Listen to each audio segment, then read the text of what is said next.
Chapter 741 Godly Speed. The members of Zero Wing and the Flower of Seven Sins had entered their own battles aside from Fire Dance, Violet Cloud, and Aqua Rose, relying on the attribute advantage that their Tier 1 set equipment provided to suppress the assassins' party leaders. The others struggled against the remaining 4 party leaders. These party leaders' equipment was in no way inferior to the members of Zero Wing's main force. In addition, they wore almost a full set of Tier 3 gemstones, and their berserk skills were slightly more powerful than the power of darkness. Hence, they easily made up for the difference in attributes with very little difference in basic attributes.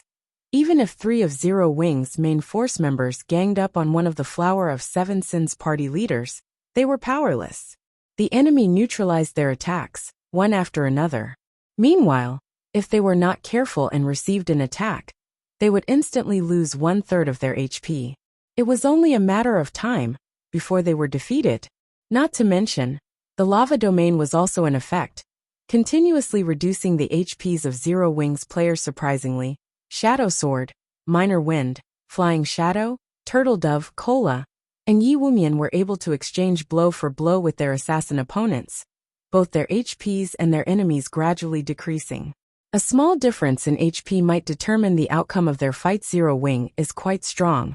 Despite facing so many experts from the Flower of Seven Sins, they still fight so ferociously.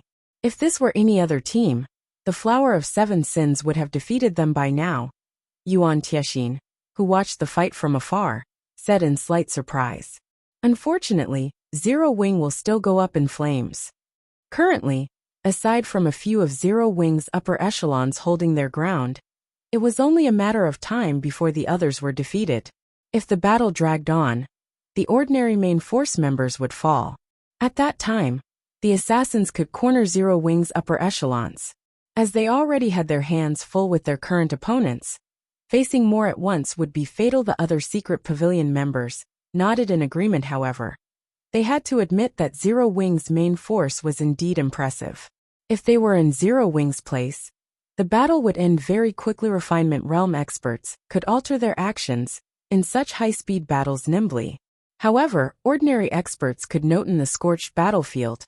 Although the fights between Zero Wing's main force members and the Flower of Seven Sins assassins was exciting, the secret pavilion members focused on Shifeng's battle. After all, the title of One-Hit Azura was not just for show to have earned his current reputation. Shifeng had killed many experts. However, in this war, Shifeng's opponent was even more extraordinary than he was. He fought the assassin's leader. This was a rare sight. Indeed, the Flower of Seven Sins sent you to lead the mission this time? Shifeng asked as he unsheathed his swords. He was utterly focused on the silver-robed man before him. Although the silver-robed man had not yet attacked, the cold killing intent he radiated caused Shifeng to shudder involuntarily. Shifeng felt as if his life were slipping away. It almost felt as if he were standing in the middle of a demonic beast's nest. Moreover, the silver-robed man's level and equipment quality were extremely high. Not only was the man a level 35 berserker, but his equipment was also the dark gold set equipment meant for berserkers. The Wind Frost set. The Wind Frost set focused on speed and strength. It was level 30 to level 40 equipment. It was a dark gold set that could improve as its wearer leveled. It was only second to a Tier 1 set equipment. As for the snow-white spear in the man's hands, although Shifeng had never seen it before, judging by the runes and weapon's elegance, it should be, at the very least, a top-tier dark gold weapon. That will depend on whether or not you qualify to know. The silver-robed man rebuked as he swung his spear. Suddenly, it seemed like his spear had transformed into 5 poisonous snakes that shot towards Shifeng. One spear, 5 transformations. Although there were only 5 spear images, these images' attack trajectories were both complex and varied. Even the middle-aged man could not predict the attacks, not to mention the attack trajectories. Seeing this, Shifeng abruptly retreated. Dang! Dang! Sparks scattered between the swordsman and the berserker. Such quick spearmanship. Shifeng could not help his surprise. Despite retreating as soon as he had noticed the attacks, the 5 spear images had appeared before him instantly. By the time he had reacted, although he had deflected 2 of the spear images with his swords, it had been too late to block the other 3 spears. He had no choice but to activate Defensive Blade to block the spears. Otherwise, with his attributes after activating the power of darkness, although the remaining spear images would not kill him instantly, they would destroy 1/3 of his HP due to the previous clash. Shifeng had gained a general understanding of just how powerful the silver-robed man was. Hence, he could predict the man's damage. You actually avoided my 1 spear, 5 transformations. You are worthy for me to take you seriously. The silver-robed man smiled. Suddenly, he launched another attack. This time, 6 spear images flew towards Shifeng. This attack was also much faster than the last. By the time Shifeng could react, the 6 spear images appeared before him despite having taken precautions. 3 of the 6 images struck Shifeng. Fortunately, Defensive Blade blocked the other 3. How are his attacks so fast? Shifeng could not help his surprise as he glanced at his opponent's spear. He had clearly predicted the man's general targets. Yet, by the time he had defended himself, the 6 spear images had arrived before him. It almost seemed as if the images had teleported despite predicting the trajectory of the attacks. His body could not keep up with the assassin's speed. This was the first time Shifeng had encountered such a situation. Logically, he should be much faster than the silver-robed man. Yet, the man's spear moved as if it had instantaneous movement. Even if he were faster, he could not keep up with the silver-robed man's spear attacks. With no other choice, Shifeng used Abyssal Bind. The 4-second binding gave him plenty of time to kill the silver-robed man several times over. However, as soon as the pitch-black chains emerged from the ground, the silver-robed man activated Wargod's Radiance, a dazzling light shining from his body as he became immune to all control effects. Immediately after, 6 more spear images appeared before Shifeng, striking him. This time, Defensive Blade's block count was exhausted. The secret pavilion members, watching from afar, were dumbfounded. The silver-robed man's spear strikes were simply too fast. The attacks had completely surpassed the speed defined by the system. How could anyone dodge such attacks? How are that man's attacks so fast? Despite being the top genius of the secret pavilion's new generation, Cold Autumn was shocked as he watched the fierce battle. If he had to block the silver-robed man's attacks, he most likely would have died immediately after the battle had begun. Only Black Flame, with his lightning-fast swordsmanship, was barely capable of defending against 2 or 3 of those spear strikes. Anyone else would have died multiple times by now. Autumn, now you understand why I brought you all here to watch this battle, right? Yuan Tiexin asked, chuckling. The Apex experts you know of are only figureheads. This is a true Apex expert of the virtual gaming world. However, Black Flame's performance is just as impressive. 1 spear, 6 transformations is that man's specialty technique. Countless well-known experts have died against this move. I can count the number of experts who can block 2 or 3 strikes, while in the flowing water realm on one hand. Now that Black Flame has used up all his life-saving skills, this fight should end very quickly. The silver-robed man executed 1 spear, 6 transformations once more. However, Shifeng suddenly closed his eyes. He saw nothing as he allowed the assassin to attack. Could he have given up already? The sudden development shocked the onlookers with the spear moving so fast. If Shifeng did not rely on his sight to predict the silver-robed man's actions, how could he defend against the spear attacks? It seems the fight is over, Cold Autumn said, shaking his head. The 6 spear images pierced Shifeng's body. However, the instant the 6 spear images shot through Shifeng's body, another Shifeng appeared beside the silver-robed man. This other Shifeng swung down his abyssal blade. Dang! The clear ring of metal clashing with metal resounded throughout the battlefield. The silver-robed man was forced to retreat 3 steps before stabilizing himself. You actually dodged all of them. Shock appeared on the silver-robed man's face as he stared at the unharmed Shifeng with disbelief. Chapter 742 Deciding Strike. Shifeng's sudden evasion of the silver-robed man's 1 spear, 6 transformations left the secret pavilion members speechless. How did he do it? Cold Autumn's eyes widened as he stared at Shifeng, who still had his eyes closed. Shifeng had avoided that godlike spearmanship, which had been impossible to dodge with open eyes. With his eyes closed, this was simply inconceivable. Yuan Tiexin was similarly stunned. Black Flame really is surprising. I had never imagined he would see through Sky's one spear. 6 transformations so quickly, Yuan Tiexin exclaimed. Years ago, I suffered numerous losses against Sky's one spear, 6 transformations, yet Black Flame had seen through it after only a couple of attacks. Could he be a monster? The silver-robed man named Sky was one of the Flower of Seven Sins' veteran assassins. Many top-tier experts from super guilds had suffered immensely at Sky's hands. Sky had even killed many experts who had also stepped into the Void Realm. Only those at the Void Realm, who could exert their 5 senses to their limits and possess rudimentary control over their surroundings, had the ability to block one spear. 6 transformations. Even Yuan Tiexin struggled to defend against one spear. 6 transformations while wielding 2 weapons. He could block 4 or 5 strikes at most. However, he was a shield warrior, so he had a much easier time defending against the spear strikes with a shield. Only he would have a much harder time closing in on Sky. Of course, there were many skills in the game, such as wide-range attacks, that could neutralize such precision attacks. One could also distance themselves from Sky. After all, a berserker's attack range was only so far. Even a long spear would not increase one's attack range by much. However, in a close quarters, high-speed battle like this, aside from the life-saving skills that one could activate with a thought, it was impossible to defend against Sky's attacks with skills. Skills generally required specific motions before activation. This would create a sense of disharmony in expert players. Their attacks using skills would not be as fast and natural as their normal attacks.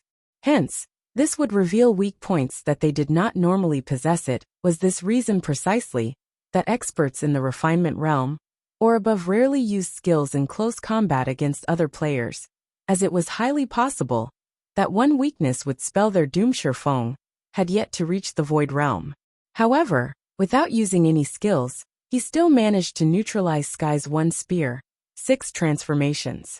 This was the first time Yuan Tiexin had seen such an occurrence. Meanwhile, on the battlefield, after Sky calmed his slightly surprised heart, fighting spirit flared in his eyes.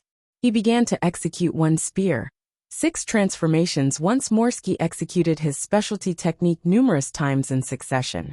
Yet, Feng dodged all of his attacks with his eyes closed, launching a counterattack each time. Initially, Feng had only gotten 1 hit in during his counterattacks. Now, he landed 2 hits. Although Sky had blocked every attack Feng had sent at him, he had received a lot of damage. Each one of Feng's attacks had dealt over -500 damage. Feng's strength was astonishing in God's domain. The resulting impact as weapons clashed would offset the damage. If there were a significant difference between the combatant's strength, however, some damage would occur. However, this damage was usually so low that it was almost negligible. If the difference in the combatant's strengths was quite vast, the weaker side would receive significant damage, even if they blocked the attack successfully. Sky experienced this firsthand against Black Flame. His equipment had already reached the current peak among players in God's domain. He was also a berserker, a class famed for its strength. The berserk skill he had activated was even a strength-type berserk skill. Yet, Feng's strength was still far above his own. This was the first time Sky had encountered such a situation in terms of the strength attribute. Even those monster-like players in God's domain could not overwhelm him. Like this, it no longer felt as if he fought another player. Instead, it felt more like he fought a humanoid lord-ranked monster. He received over -500 damage just by defending against attacks. His HP after activating his berserk skill was only slightly more than 19,000. He had a limit to the number of times he could defend against Feng's attacks. Although Sky put in the utmost effort to dodge Feng's attacks, he discovered that he could not dodge any of them. Despite having relatively powerful control over his surroundings, Feng's attacks were simply too fast. Even though he could predict Feng's attack trajectories, he could barely defend himself. You really are amazing. It's no wonder why even Silver has noticed you.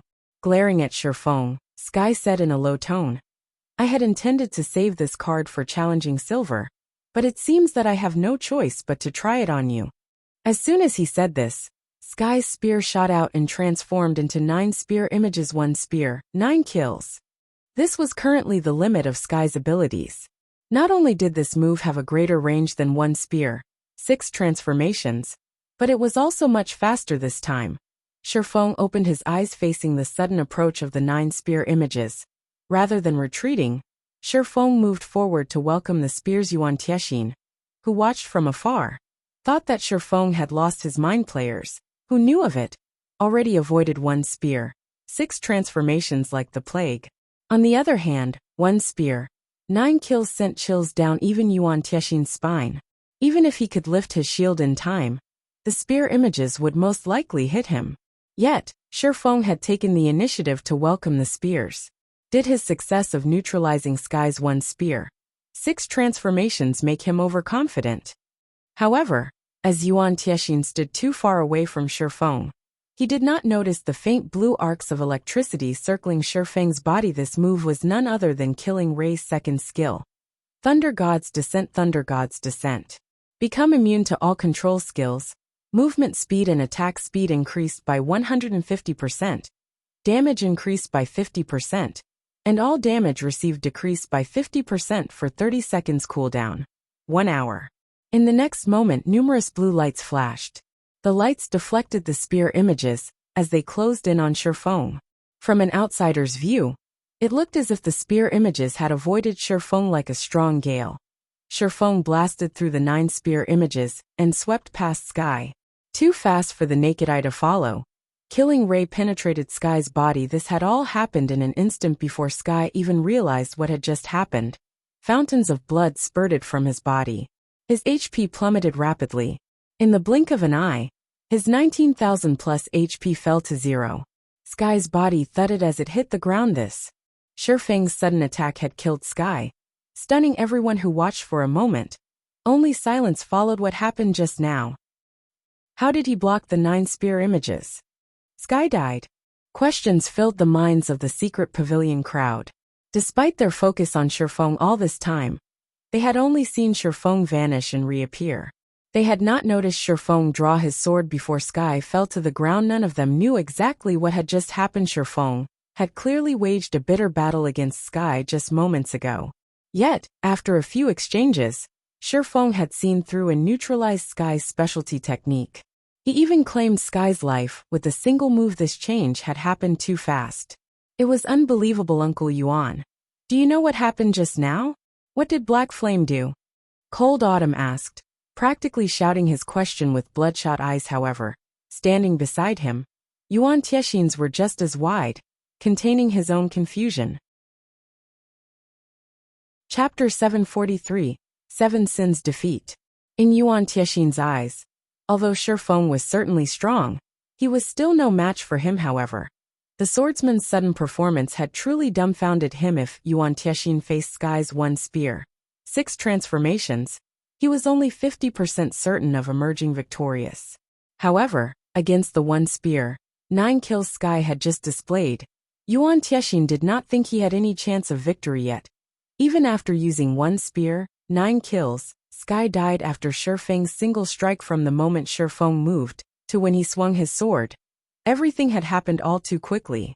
Moreover, due to the distance between them, the battle had ended before Yuan Tiexin realized what had happened. Did any of you record this battle? Yuan Tiexin asked the several people behind him. They were staff from the secret pavilion's intelligence department. The magic mirror they held was a magical tool in God's domain that could record the scenes within a certain range. One could purchase a magic mirror from shops in the various major cities. However, they were extremely expensive. A basic magic mirror cost 3 gold. However, a basic magic mirror could record an area of 100 by 100 yards in a range of 4,000 yards for 2 hours. This item could easily allow the various large guilds to keep a record of certain battles. It was especially easy for players like them to get dragged into battles like this. Hence, they needed to maintain a certain distance from the battle.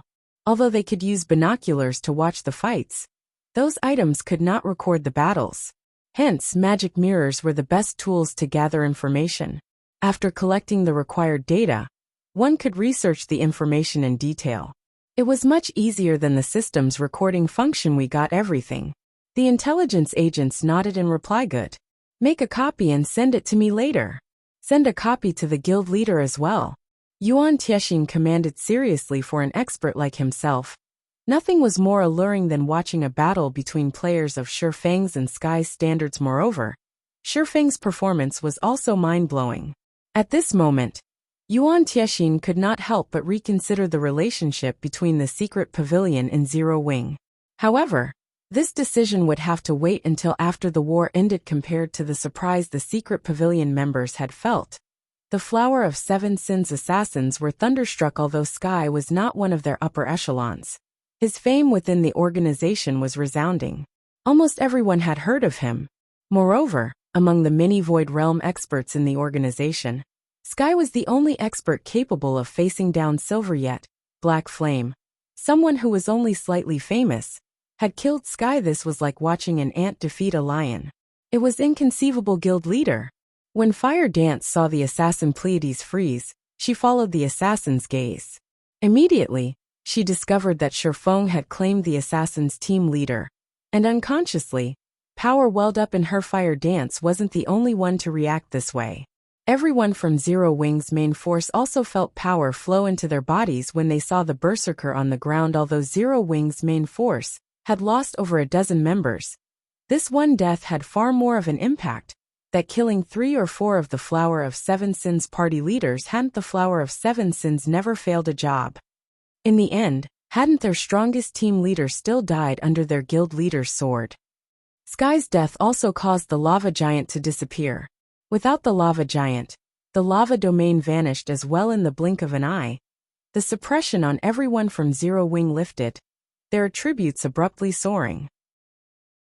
On the other hand, the 9-star polar domain still suppressed the Flower of Seven Sins assassins. Damn it.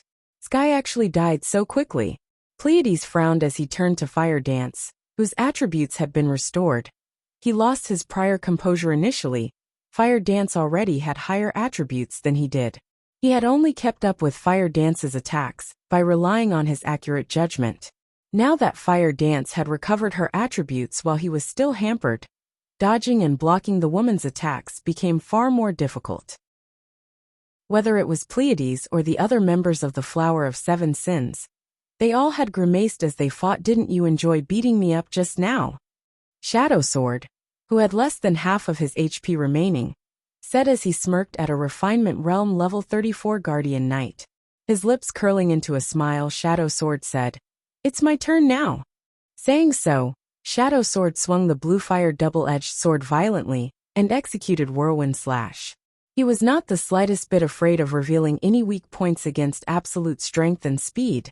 Despite the level 34 Guardian Knight using his shield to defend against Shadow Sword's Whirlwind Slash, the impact forced him to retreat 6 steps, a damage of over -800 points appearing above his head.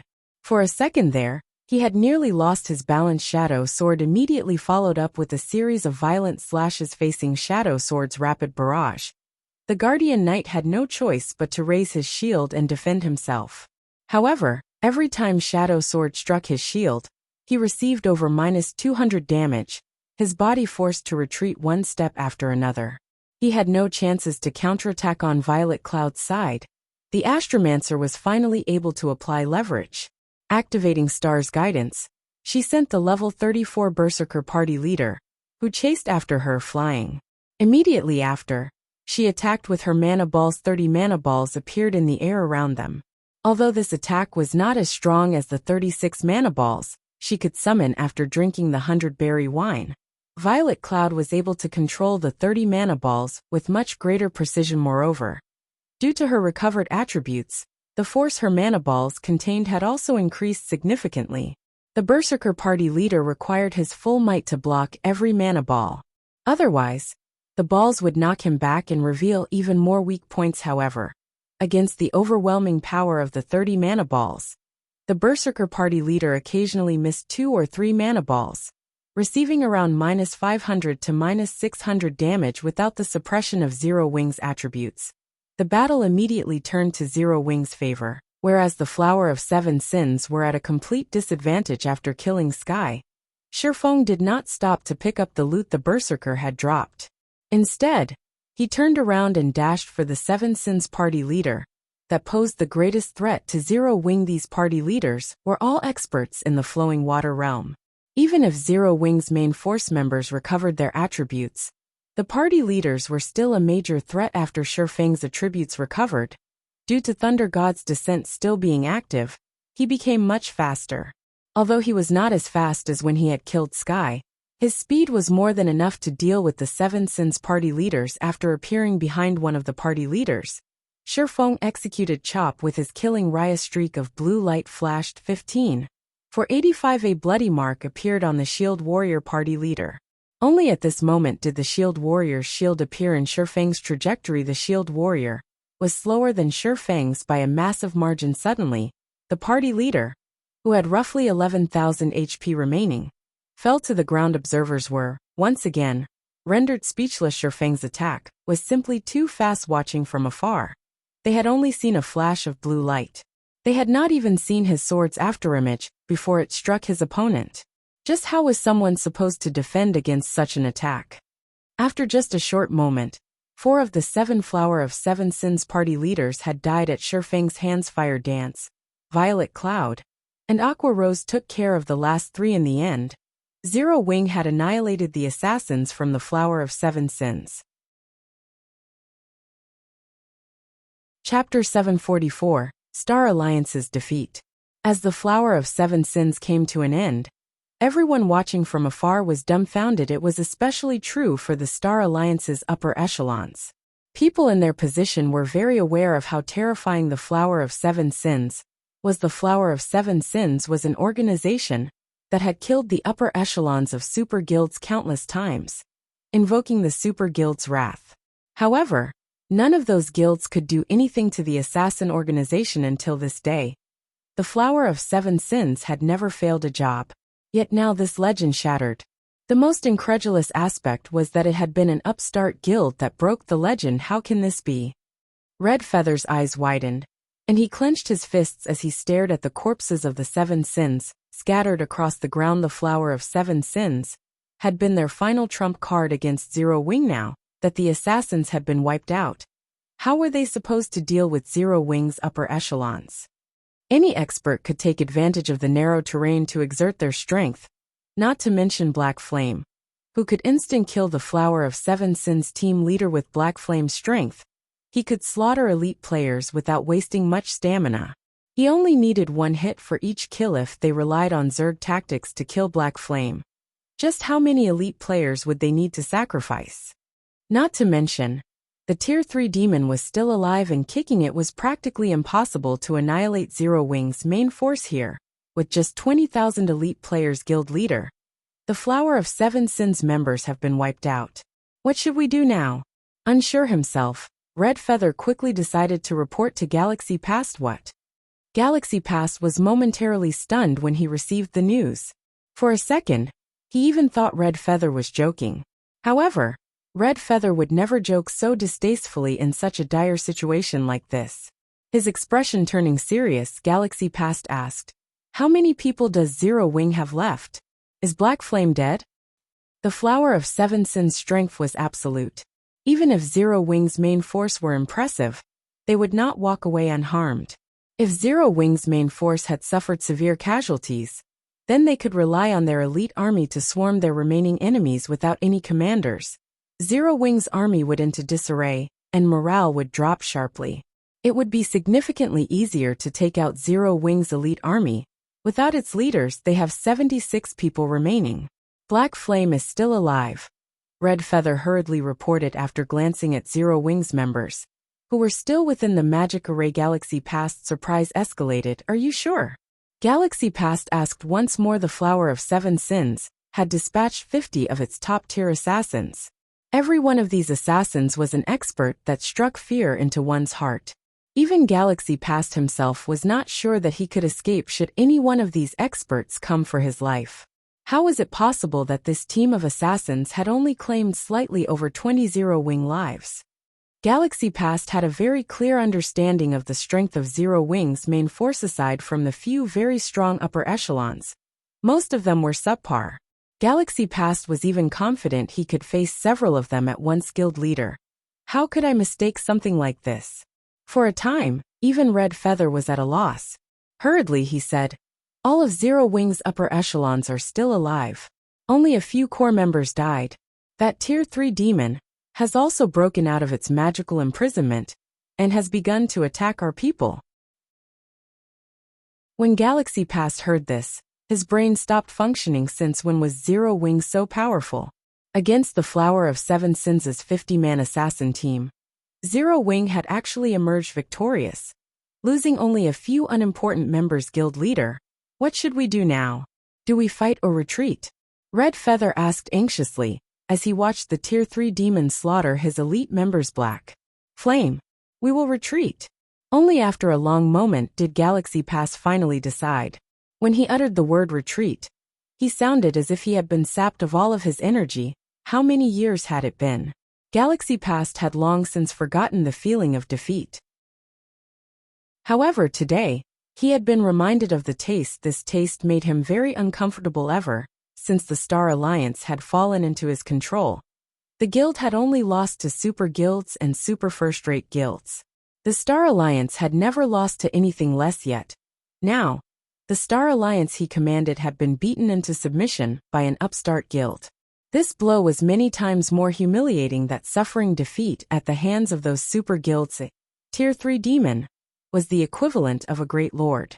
Galaxy Past knew the strength of a great lord quite well. Otherwise, he would not have paid such a large price to purchase a Tier 3 summoning scroll from a super guild.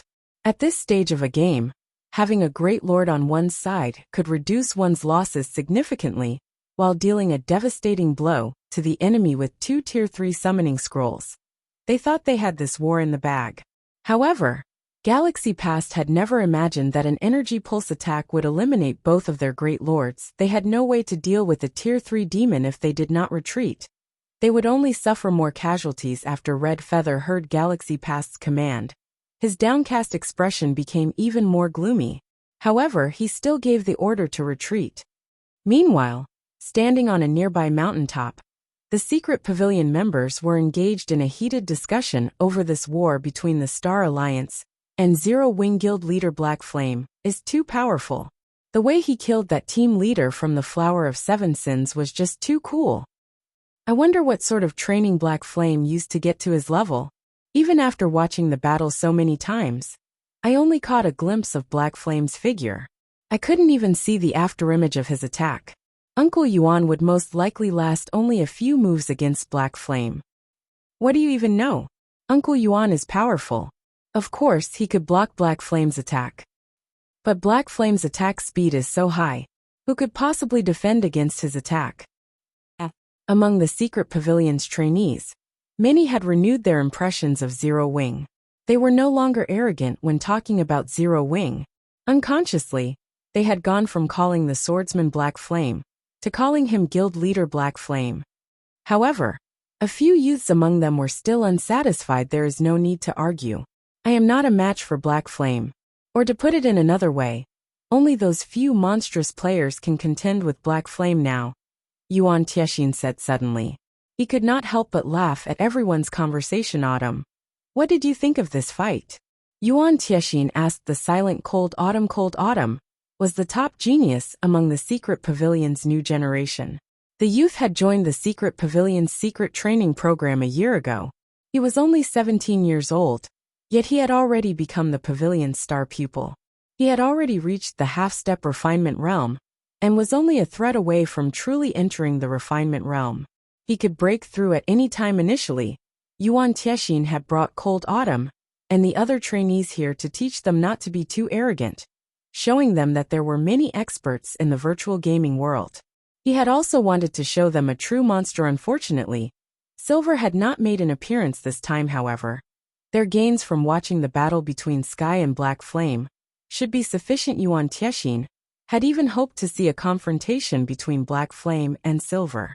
Just what kind of outcome would such a battle yield? Black Flame is very strong. With my current strength, I am no match for him, the prideful Cold Autumn admitted softly.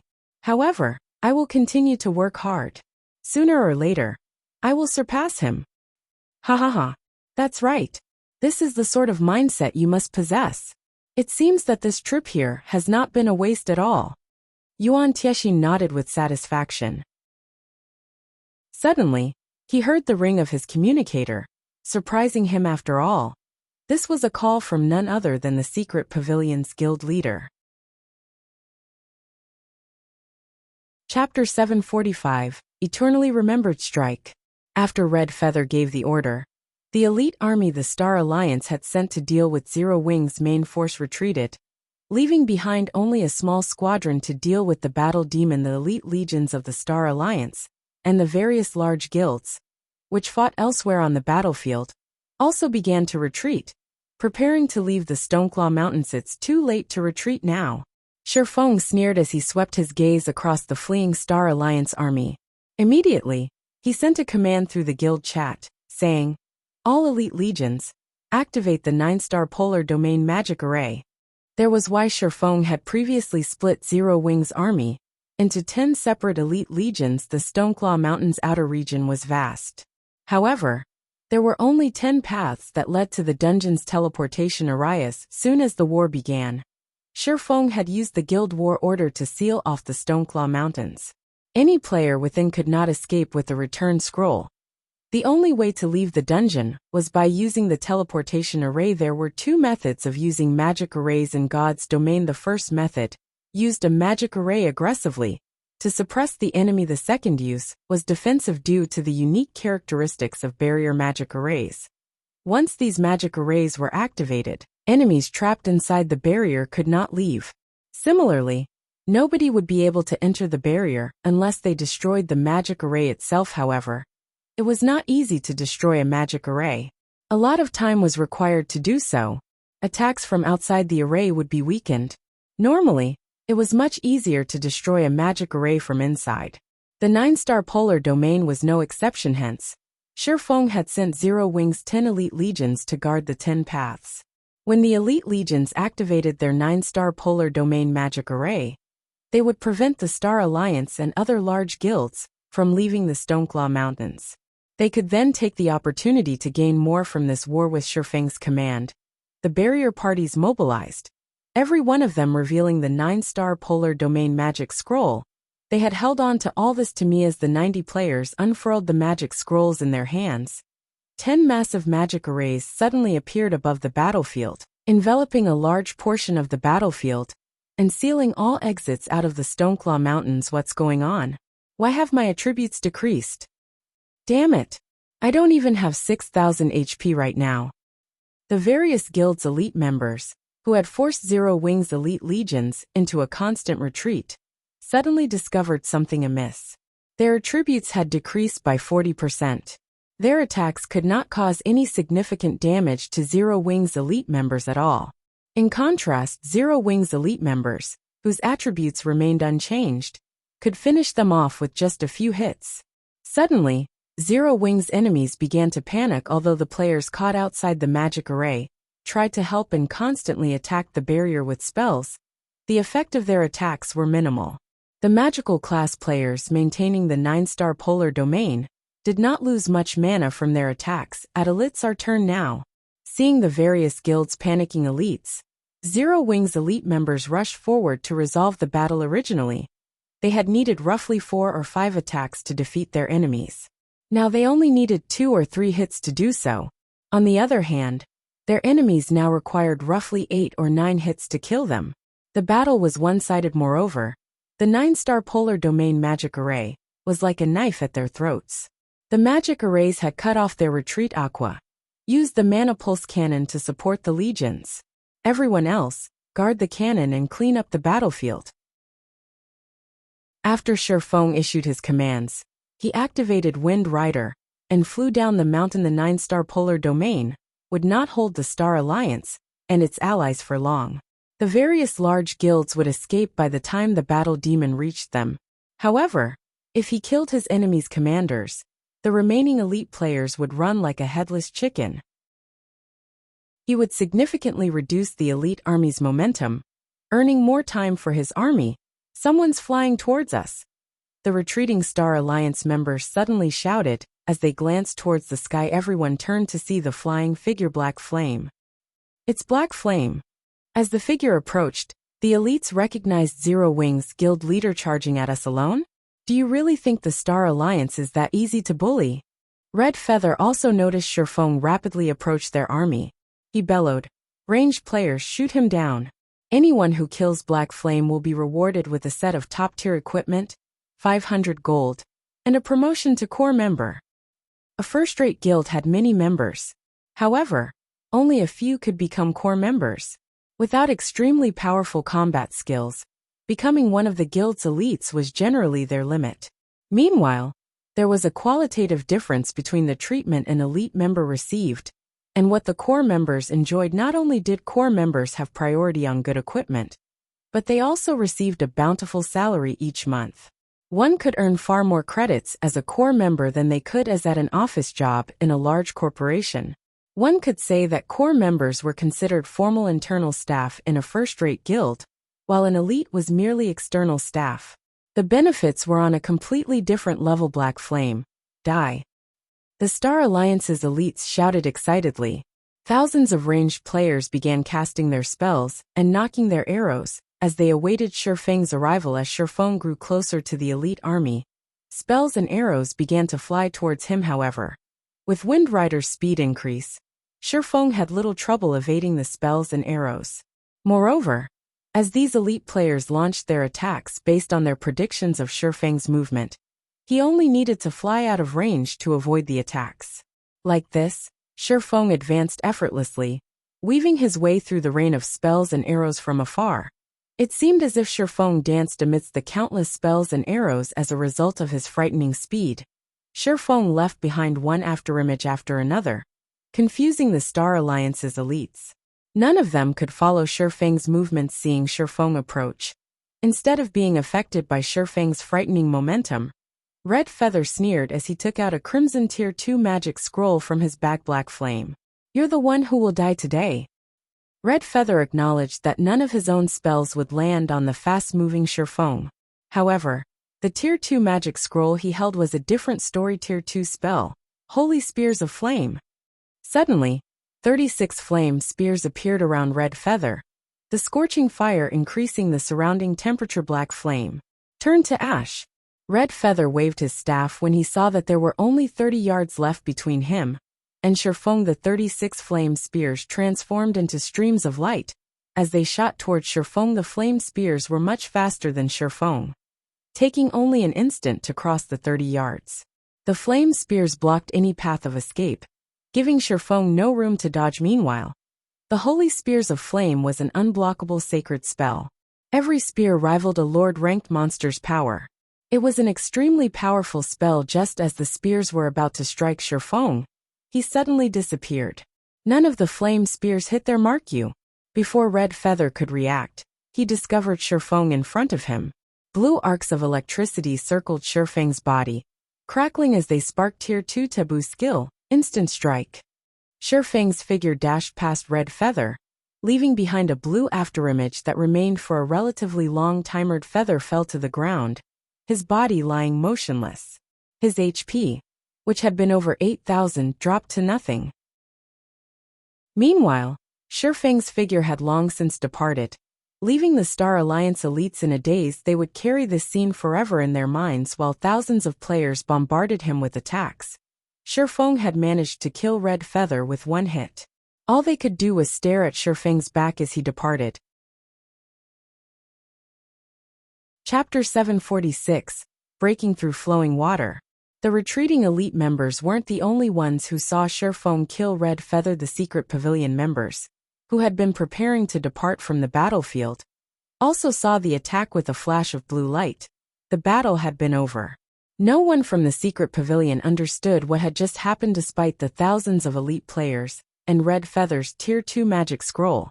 Shifeng had killed Red Feather instantly and left without so much as a scratch.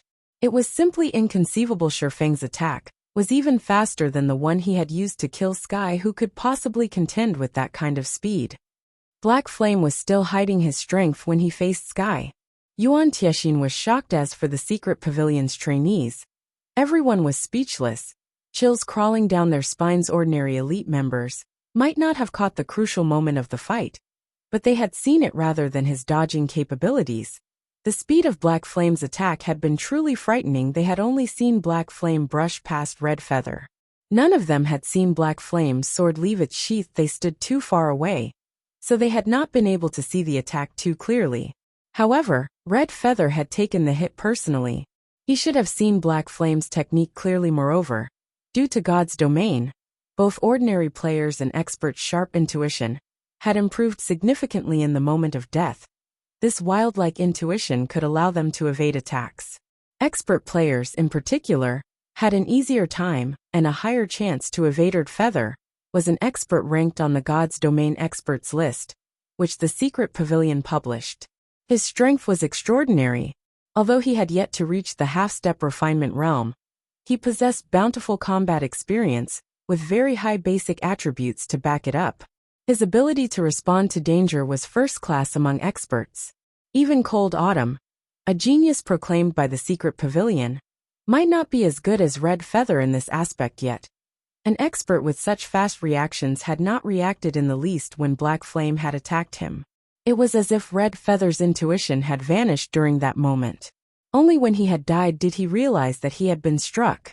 This was the cause behind the Secret Pavilion members' shudders. Although the attack speed Black Flame displayed when he faced Sky had been astounding, their eyes had only failed to keep up with Black Flame's sword.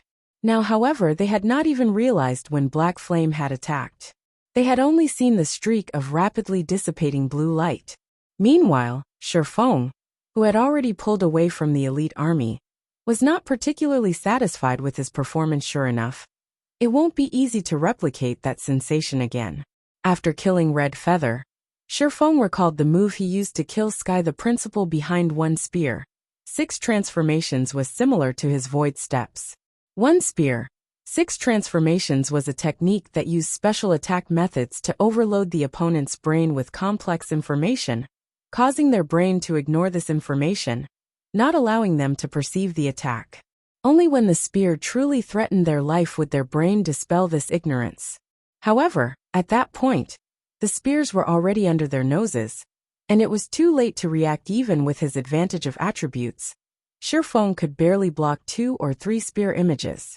It was practically impossible to block all 6. Shifeng was only able to employ such a technique with his body. However, Sky could employ the technique on his attacks. It was astounding.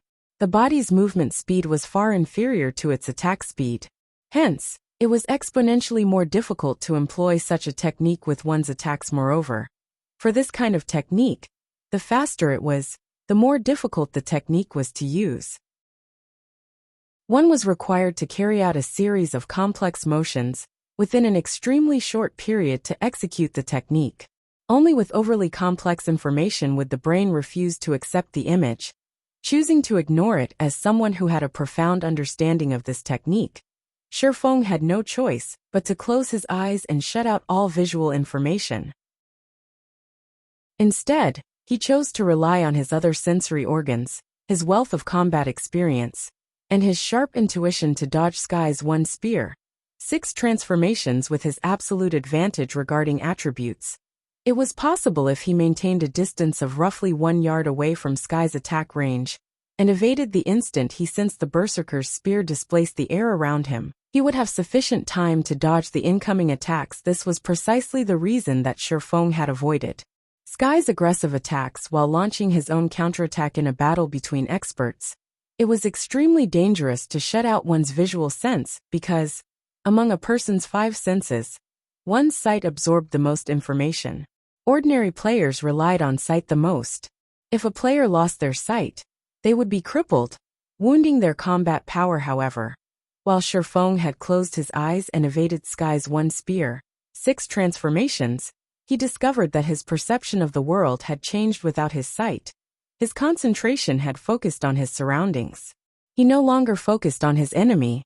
When he faced the threat of death, he discovered that his perception had become much clearer than before. Although he had not been able to see Sky's movements, he had sensed the spear's position, which allowed him to have an increasingly easy time to dodge the Berserker's attacks. Finally, when Sky executed one spear, 9 kills, Shifeng realized what the Void Realm actually was at that moment. It was as if his environment were a part of his body, It felt like the martial arts concept of harmony between man and nature.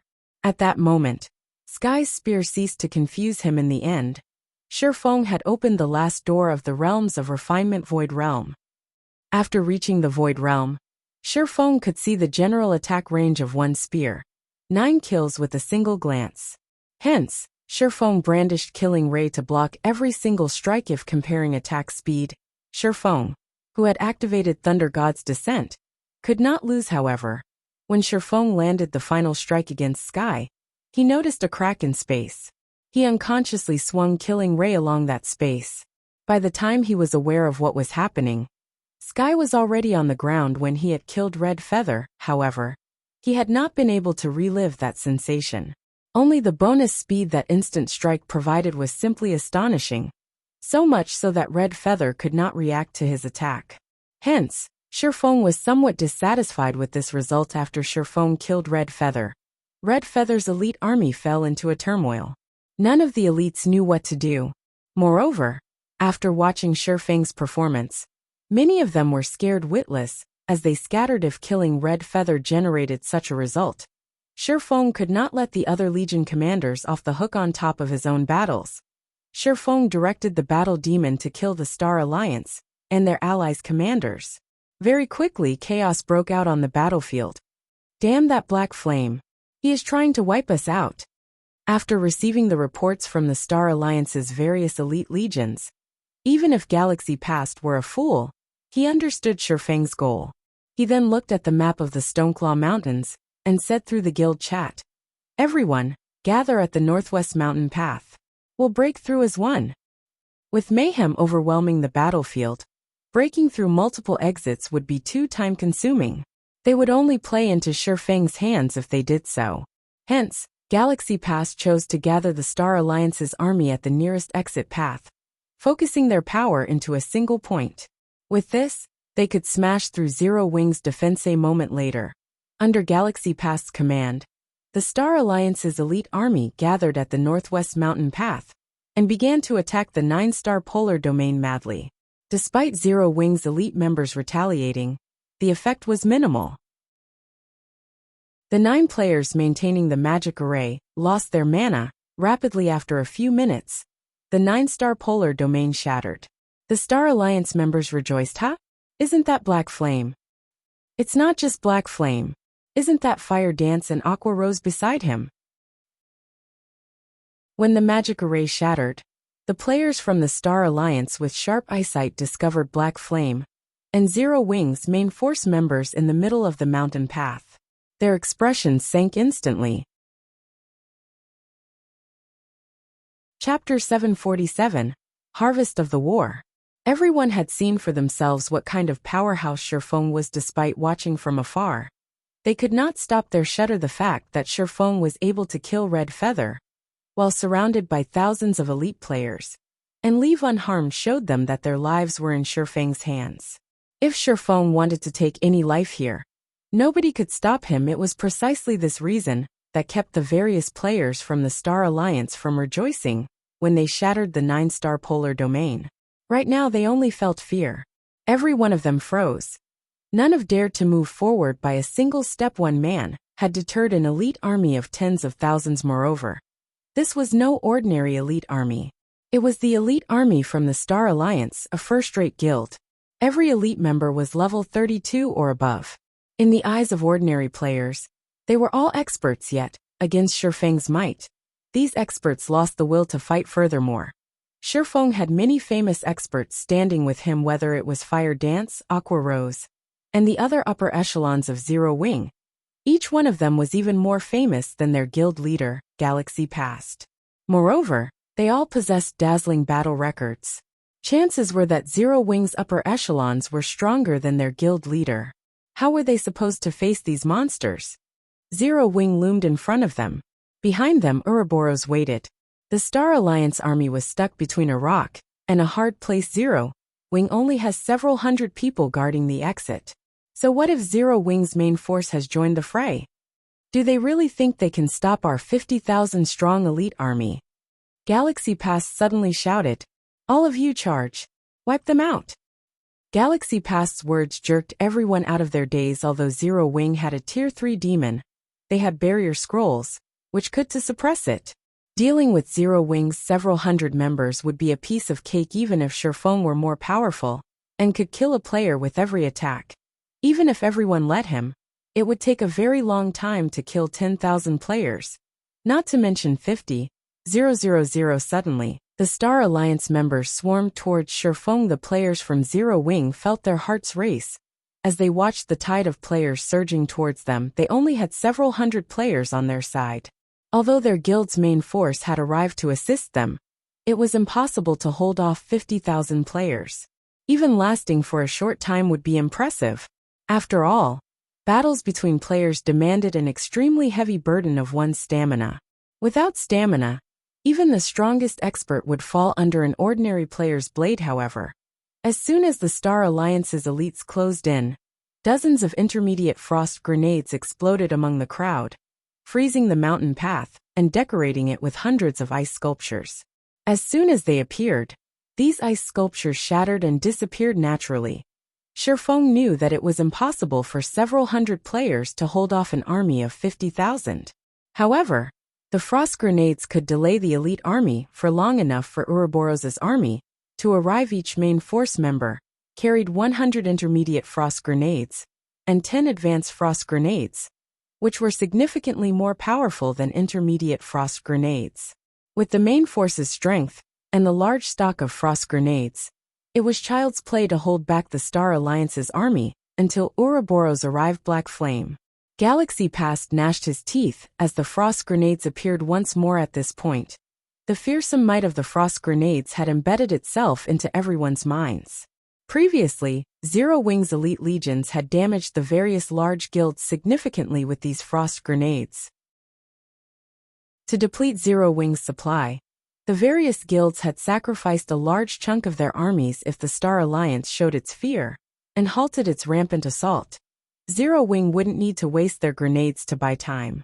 However, if the guild proceeded, it would pay a horrific price. Guild leader, are we continuing the charge or not? One of the Star Alliance's commanders asked Charge. I refuse to believe that Zero Wing has that many tools. Galaxy Pass shouted. A chill running through his troops. Neither advancing nor retreating was a good option. Hence, even if he knew that they would slam into a brick wall, they needed to charge past Zero Wing's blockade. If they waited until Ouroboros's army arrived, none of them would leave this place alive. Suddenly, the Star Alliance launched a full charge. Zero Wing's main force, who were throwing frost grenades, had nearly buckled under the flood. The Star Alliance's assault was fierce. These players showed zero regard for their lives as they pushed forward. Many MTs activated all of their life-saving skills, significantly increasing their maximum HP and reducing the damage they took. The intermediate frost grenades were already half as effective against players. Now its damage reduced by another half. At this moment, each intermediate frost grenade only dealt around -200 damage to the Alliance's MTs. With over 14,000 HP, not even 60 or 70 intermediate frost grenades would be enough to kill them. As a result, Zero Wing's 70-plus main force members threw their grenades as fast as they could, barely holding off the assault as Shifeng charged towards the Star Alliance's army. He upgraded the 7 Luminaries' Ring's Aura of Fire to level 9. As a result, Shifeng's level fell from 38 to 37. However, the Aura of Flame's activatable skill, Firestorm, instantly improved. Previously, the skill only inflicted 1000% damage within a range of 30 by 30 yards for 6 seconds, and had a cooldown of 5 minutes. After its upgrade, it inflicted 1200% damage within a range of 45 by 45 yards for 6 seconds, with a cooldown of 5 minutes. Although upgrading the skill by 2 levels did not increase its damage by much, the skill's range had increased by 1.5 times. The skill could now cover over half of the mountain path. Suddenly, an inferno roared in the middle of the mountain path, transforming the frozen land into a scorching hell. Even an MT who had activated all of their life-saving skills only lasted 2 seconds inside this inferno. 6 seconds later, the smoke cleared to reveal a large area empty of players, but littered with weapons and equipment. The dropped items nearly formed a small mountain. The least valuable items were level 25 mysterious iron equipment. It was mainstream equipment for God's domain players right now, and each piece could sell for at least 40 or 50 silver. Meanwhile, nearly 5,000 pieces of equipment decorated the ground. Most of it had dropped from players who died under the Frost Grenade assault. Converted to coins, the equipment was worth at least 2,500 gold. Meanwhile, this harvest had only required a brief moment of effort. Shifeng also collected plenty of immortal souls despite a limit of 10 yards. Shifeng still managed to collect several hundred immortal souls. If he collected 10,000 souls, he would qualify to establish his own city. A city was different from a town. A town's location was predetermined by the system. On the other hand, players could choose where they wished to build their city. Moreover, after capturing a town, one had to reconstruct the town from scratch, developing it into a city slowly. The time involved was long. On the other hand, the Shirlin's quest would reward Shifeng with the qualifications to construct a city before him. Was the perfect chance to complete this quest. There were two conditions to collect immortal souls. The first condition was the limit of 10 yards. The second was the level limit. There could not be more than 5 levels between Shifeng and his prey. Currently, the Star Alliance's elites were at least level 32. Meanwhile, Shifeng was now level 37. It just so happened that he could absorb all of their immortal souls. If he missed this opportunity, he would not find one like it again. There weren't enough people before. Now that so many are here, I should get enough immortal souls. Shifeng could not help his smile as he looked towards the distant galaxy past. Retrieving a blue magic scroll from his bag, he activated Wind Rider and dashed towards the guild leader. Chapter 748, One Man's Strength. When the firestorm swept through the land, it turned the mountain path into a river of fire. Watching the players inside the fire turn to ash horrified, everyone, this spell sure is scary. Luckily, I wasn't with the front line.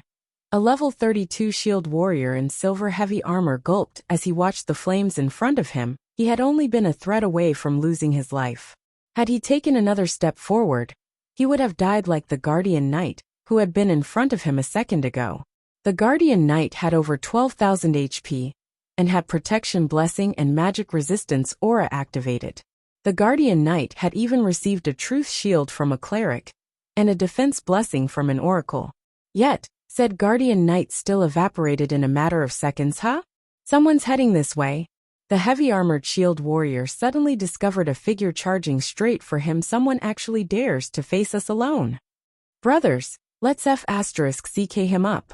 A level 32 berserker snarled as he raised his heavy sword. The berserker immediately received an enthusiastic response from his companions. They all took up a stance to welcome the approaching enemy after the enemy toyed with them using the frost grenades. Resentment filled these players' hearts. Now that a fool charged at them blindly, this was the perfect chance to let off some steam. The heavy-armored shield warrior squinted, trying to see the figure hidden in the smoke. When he glimpsed Shifeng's general appearance, he shouted, terrified, "Wait! I think that's Black Flame." The dozen or so berserkers and shield warriors, who had activated charge, could not help their shock. However, as they had already activated their skills, and were only a dozen or so yards away from Shifeng, retreat was no longer an option. Every one of them hardened their resolve as they aimed their most powerful skills at Shifeng. However, these berserkers and shield warriors' attack speeds were simply too low. Moreover, these dozen or so players had already entered Shifeng's range. Now that Shifeng was in the Void Realm, his perception allowed him to see the attack trajectories of these dozen or so players with a single glance. Suddenly, Shifeng's footwork changed. Like a cool breeze, he swept through the pincer attack. As he passed these players, the killing ray in his hand left behind several streaks of dazzling blue light on their bodies. On the other hand, none of the enemy's swords and sabers even touched Shifeng. In seconds, over a dozen plate armor classes died, each dropping a weapon or piece of equipment as they fell to the ground. Over a dozen immortal souls flowed into the marking on Shifeng's hand. If these people had known that the players who Shifeng killed would lose their immortal souls, not being able to log into the game for a few days. In addition to the usual level and skill proficiency loss, they probably would have sacrificed themselves to the river of fire before letting Shifeng get near them. How is this even possible? Everyone from the Star Alliance, who watched from a short distance away, were dumbfounded as Shifeng finished off over a dozen players in a matter of seconds. They felt a weight that they had never experienced pressing down on them, their breathing growing haggard as a result. Previously, they merely thought that Shifeng was amazing and powerful. However, this kind of power was somewhat illusory for them. They did not fully understand it. However, only after facing this power themselves did they realize how massive a gap there was between them and Shifeng. Now that they realized Shifeng's true power, they nearly lost their grip on their weapons from fear. And although they tried to move, neither their hands nor their feet responded suddenly. Everyone thought that their previous idea of overwhelming Shifeng with numbers was childish. By the time they returned to their senses, Shifeng had appeared right before them. In the next moment, numerous streaks of blue light bloomed on their bodies. There sure are a lot of people. As Shifeng glanced at the crowd of Star Alliance members blocking his way, he lifted Killing Ray and slashed downwards Thundering Flash.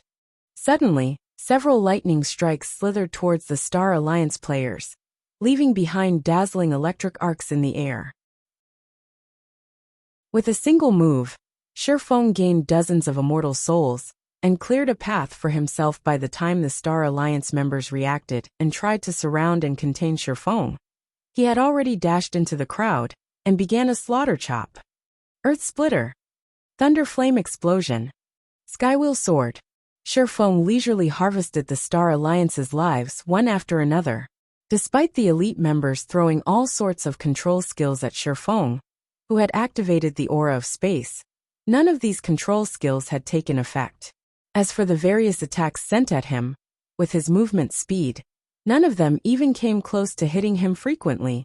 Onlookers watched bodies soar into the air, hitting the ground with a thud far from the Star Alliance's elite army.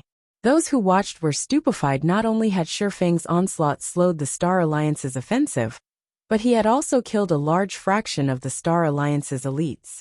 Shifeng was unstoppable as he rushed through the Star Alliance's army. As Zero Wing's members watched the slaughter, their fighting spirits burned within them as they joined the offensive. He's so strong. Black Flame can actually hold off the Star Alliance's assault by himself? Is he even a player? The players from the secret pavilion watching from afar were stunned. Shifeng's astonishing performance even aroused many of the pavilion's female players despite being surrounded by enemies. Not only did Shifeng's rampage continue without pause, but he was also able to evade everyone's attacks in the limited space. This feat was immensely difficult. The secret pavilion's experts were quite confident that they could handle 100 elite players by themselves during the battle. They would try to choose the most favorable terrain for their fights, using it to funnel their opponents, limiting the number they had to face at a single time.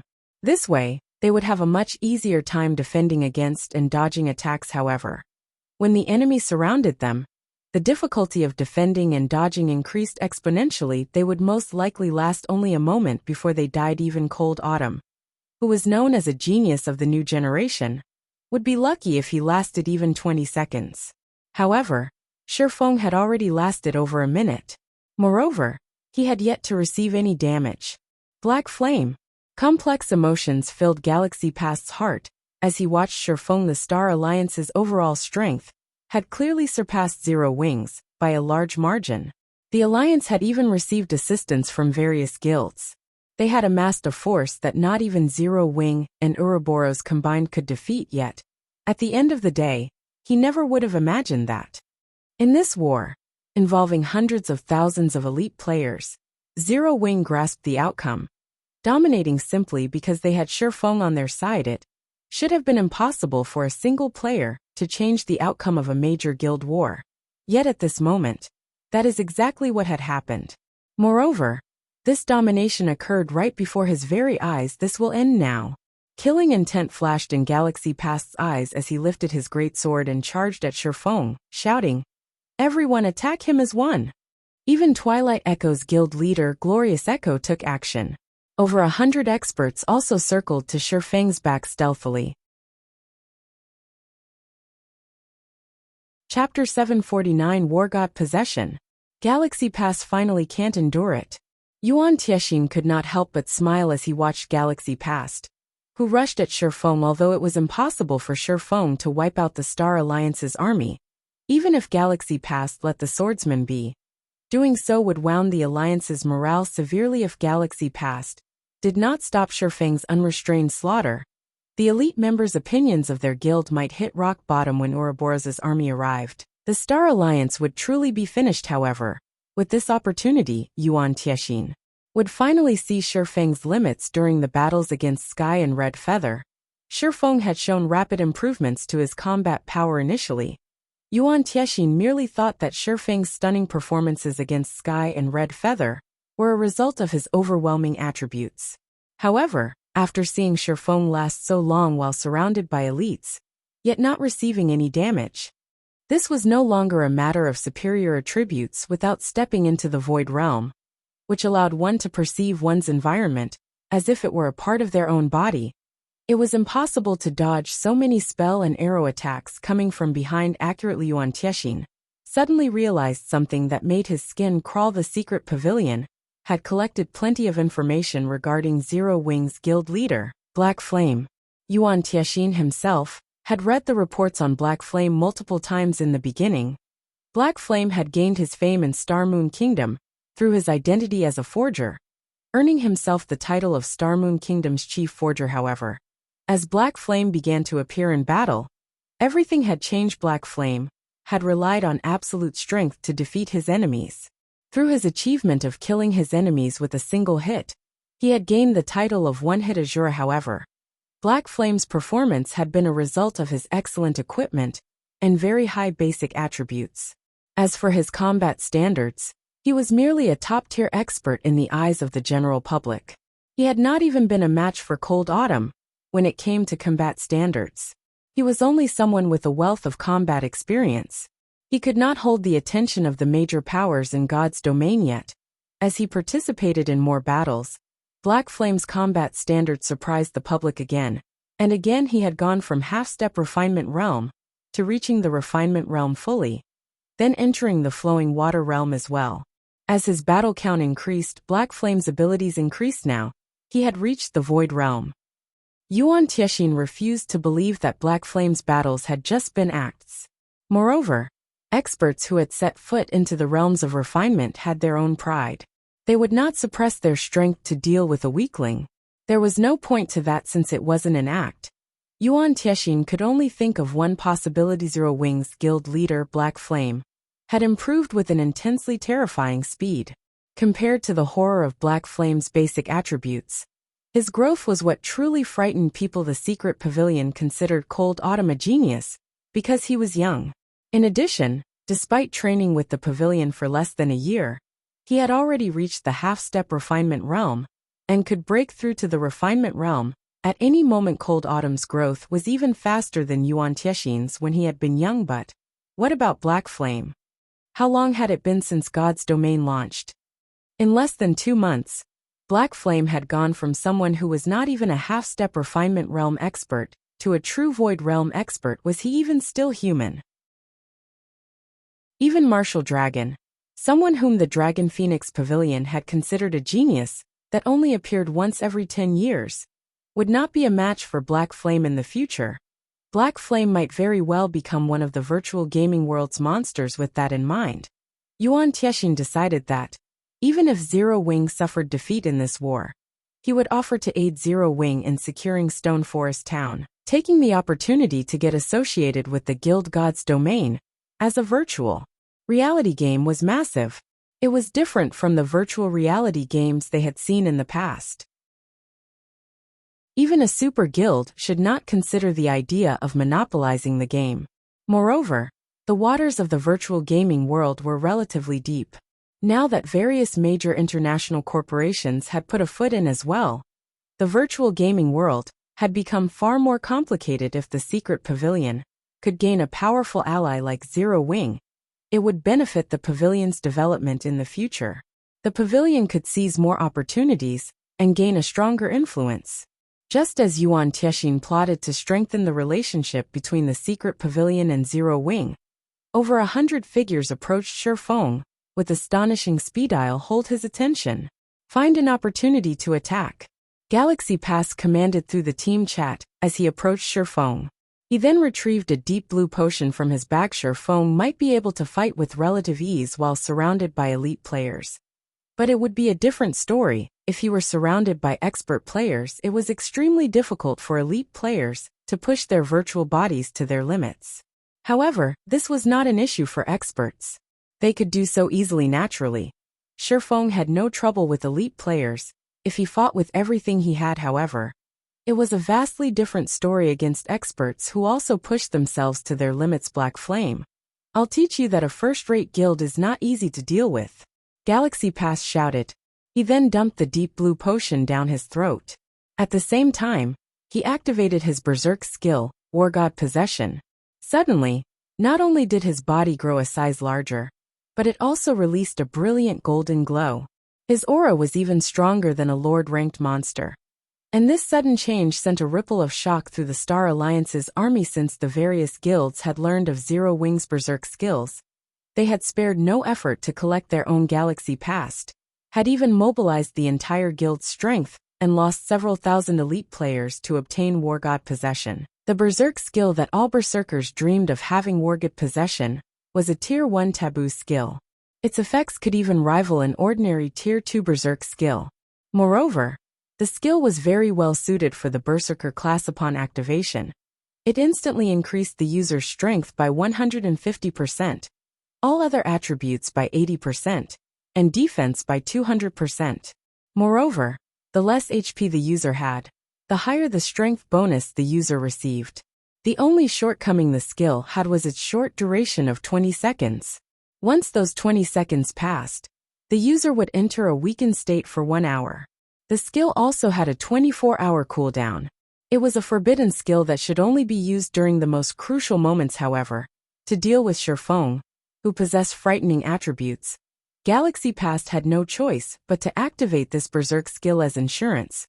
Galaxy Pass drank an extreme speed potion, a rare, high-level potion that he had obtained from a quest. The potion increased movement speed by 100% and attack speed by 150% for 30 seconds, with a cooldown of 1 hour. With the effects of War God Possession and the extreme speed potion, it was not entirely impossible to kill Shi Feng. Moreover, not long ago, Shi Feng had used his own berserk skill. Berserk skills generally had very long cooldowns. Only a short time had elapsed since Shi Feng had last used his. It was impossible for his berserk skill to have cooled down already without a berserk skill. Even if Shi Feng's attributes were more powerful, he was not a match for Galaxy Pass, who had activated a Tier 1 taboo skill. Black Flame, it's time you know what it feels like to have your attributes overwhelmed. Galaxy Pass activated Charge and appeared before Shi Feng like a ghost.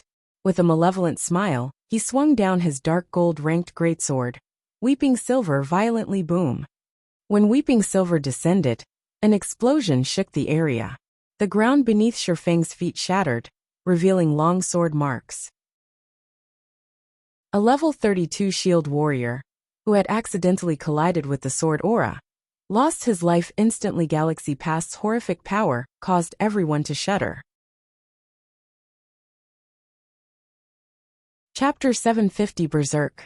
Galaxy Pass performance shocked every player who saw it. Nobody had ever imagined that Galaxy Pass was so powerful. Not only was his strength unmatched, but he was also so fast that people only caught a glimpse of him as he moved. Despite using Violent Strike, one of the most common berserker skills, he displayed more power than an AoE attack skill. Even a lord of the same level would pale in the face of such destructive power. Black Flame is done for sure this time. This scene cleared away the Star Alliance's defeated mood as expected of the Star Alliance's guild leader. He actually hid such a card so well. Glorious Echo was also impressed. Although he had his own trump card, it was slightly inferior to Galaxy Pass's with such strength and speed. Even if Black Flame had not died from the sudden blow, he would be heavily injured. The 100 or so expert players stilled their footsteps, thinking that the battle had ended, that their help was no longer needed. When the dust settled, However, a man, wearing a black cloak and wielding an emerald longsword, stood before Galaxy Past unharmed. He blocked it? How?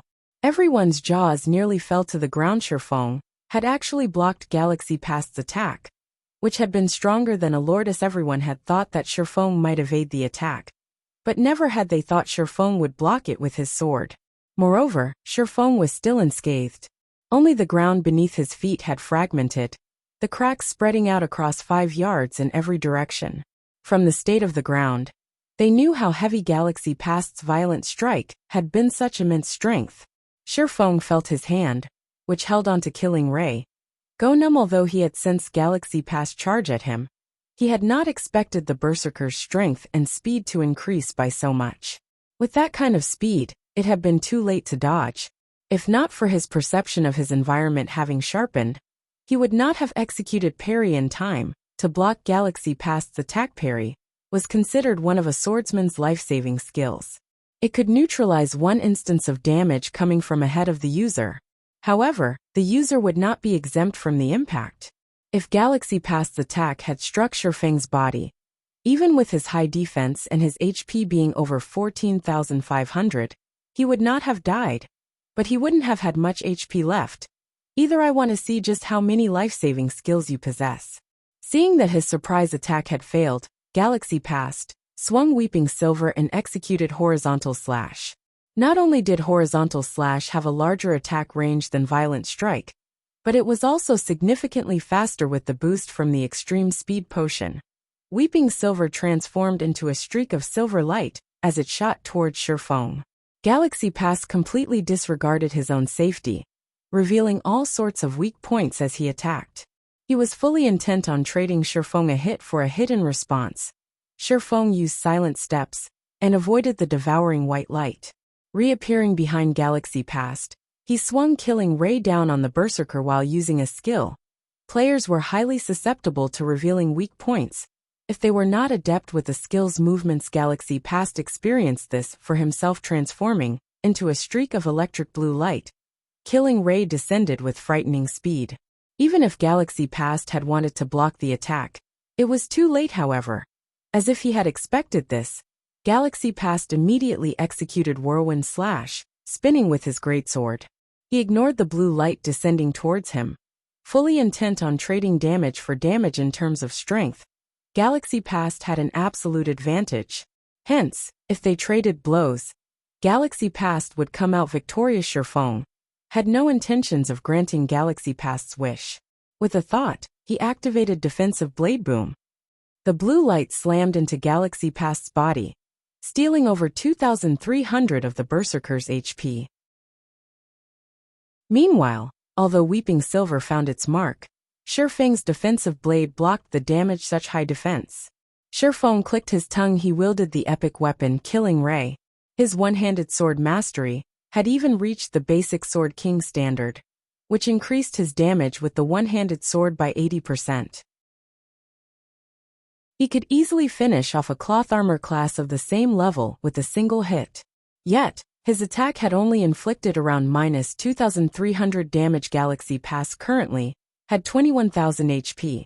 Shifeng's single attack had merely devoured slightly over 1/10 of his HP. Just as Shifeng intended to get a few more hits in, he noticed a Guardian Knight's protection blessing suddenly enveloping Galaxy Past. A Cleric's Truth Shield and an Oracle's Defense blessing also fell over the berserker. A healing light touched Galaxy Past's head, instantly recovering his HP to full. Quickly, Shifeng brandished Killing Ray and launched a barrage of attacks. However, all he managed to do was shatter the Truth Shield. He was still short of shattering the Defense blessing. And Oracle's Defense blessing and a Cleric's Truth Shield were different. The Truth Shield could protect the target's entire body, and the caster's mana determined how much damage it could absorb. Defense blessing, on the other hand, could only block attacks coming from one direction. However, the target's maximum HP determined how much damage it could absorb. A Tier 1 defense blessing could absorb damage equal to 30% of the target's maximum HP. Since Galaxy Past had 21,000 HP, a defense blessing cast on him could absorb over 6,000 damage. Shifeng frowned slightly. They were currently surrounded by members of the Star Alliance. If Shi Feng were facing an elite MT, even if said MT activated shield wall, he was confident that he could finish off the MT quickly without giving the healers a chance to heal him. Now, however, Galaxy Past's defense was simply too high. The Berserker's HP had also increased to 21,000, and he had the damage reduction from Protection Blessing. It was practically impossible to kill Galaxy Past before the healers recovered his HP. Although the predicament troubled Shi Feng, Galaxy Past was shocked. He finally realized just how massive the gap was between him and Shi Feng. Shi Feng's attack power was insanely high. War God Possession had increased Galaxy Past's defense by 200%. It would be impressive if expert berserkers could even deal around -900 damage to him. Yet Shi Feng had dealt over -2,300 damage with a single attack, nearly 3 times higher than those expert berserkers. If not for the aid from the surrounding experts, he might have lost close to half of his HP from that exchange. Galaxy, I'll help you. Glorious Echo had also noticed how massive the gap was between Galaxy Past and Shi Feng in terms of combat standards. Even with the surrounding experts' help, it would not be easy to take down Shi Feng. Hence, as an additional precaution, Glorious Echo activated his Berserk skill as well, his attributes soaring instantly. Although his Berserk skill, Evil God's Power, could not compare to Galaxy Past's War God Possession, it was still a very rare Berserk skill. Moreover, Glorious Echo was a shield warrior. His normal HP was already close to 13,000. After activating the Berserk skill, his HP rose to over 26,000. He also radiated a bloody miasma, which formed a faint layer of blood armor around his body, increasing his defense significantly. Glorious Echo then revealed a Tier 2 blue magic scroll and used it lightning speed. Tier 2 magic scroll increases the target's movement speed by 80%, attack speed by 120%, and damage by 20% for 30 seconds. Cannot be stacked. Cooldown 1 hour.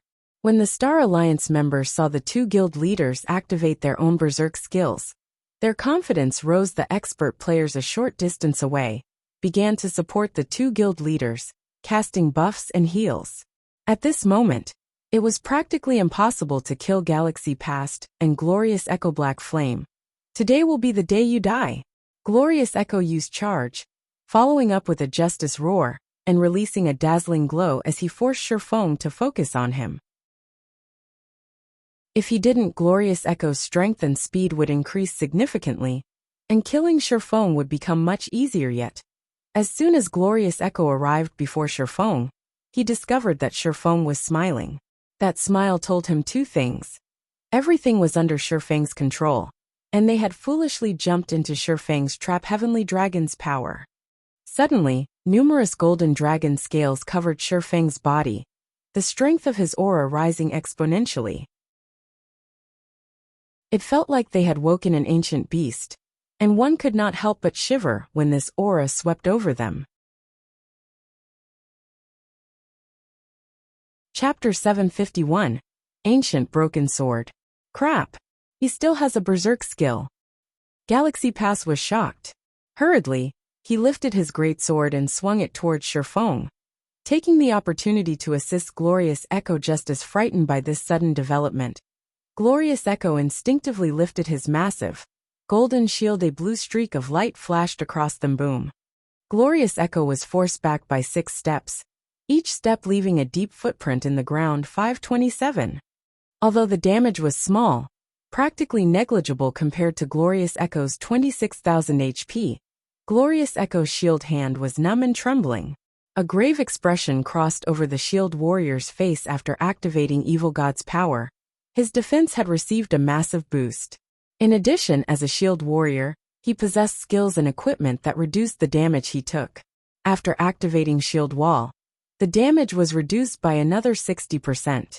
He had even blocked Shi Feng's attack with his shield, and Shi Feng still dealt over -500 damage to him. In terms of strength, Shi Feng was practically a humanoid boss. If Glorious Echo had not blocked Shi Feng's attack, his HP might have dropped by a frightening amount. Suddenly, Galaxy Past's Weeping Silver slashed at Shi Feng just before the streak of silver light bit into its target. Weeping Silver suddenly stopped before Shi Feng, the weapon unable to proceed by even an inch. Unfortunately for Galaxy Past, Defensive Blade had intercepted the attack that damned life-saving skill. Galaxy Past's previous excited expression vanished. He had forgotten that Shifeng's defensive blade was still in effectio. This time, a streak of blue light bloomed on Galaxy Past. A damage of -2,054 points appeared above Galaxy Past's head, shocking the berserker. Hurriedly, Galaxy Past brandished his sword in an attempt to block Shifeng's follow-up attacks when Shifeng brandished Killing Ray. None of them could even see the sword's afterimage. They could only see the faint blue arcs of lightning that trailed after the epic weapon. Numerous blue lights streaked across Galaxy Past's body. Although Galaxy Past was very fast thanks to the extreme speed potion, he was a berserker. Even after drinking the potion, he was only slightly faster than Shifeng. When Killing Ray's lightning effect triggered, Galaxy Past could not see the weapon's attack trajectory at all. Despite his desperate attempts to defend himself, Galaxy Past only avoided a few of Shifeng's attacks. 4719-1, 984-2018. Galaxy Past's HP fell rapidly. In the blink of an eye, he had lost over half of his total HP. In the next moment, however, several heals soothed his pain, each recovering over 3,000 HP. In an instant, Galaxy Past recovered to full HP. Hahaha. Black Flame, stop wasting your time. You can't kill me. At first, Galaxy Past had thought he was dead for sure.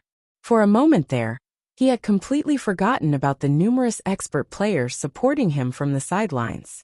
As long as Shifeng couldn't instant kill him, these expert healers would recover his HP immediately. Knowing this, Galaxy Past's confidence grew. Growing bolder, he took the initiative to attack Shifeng.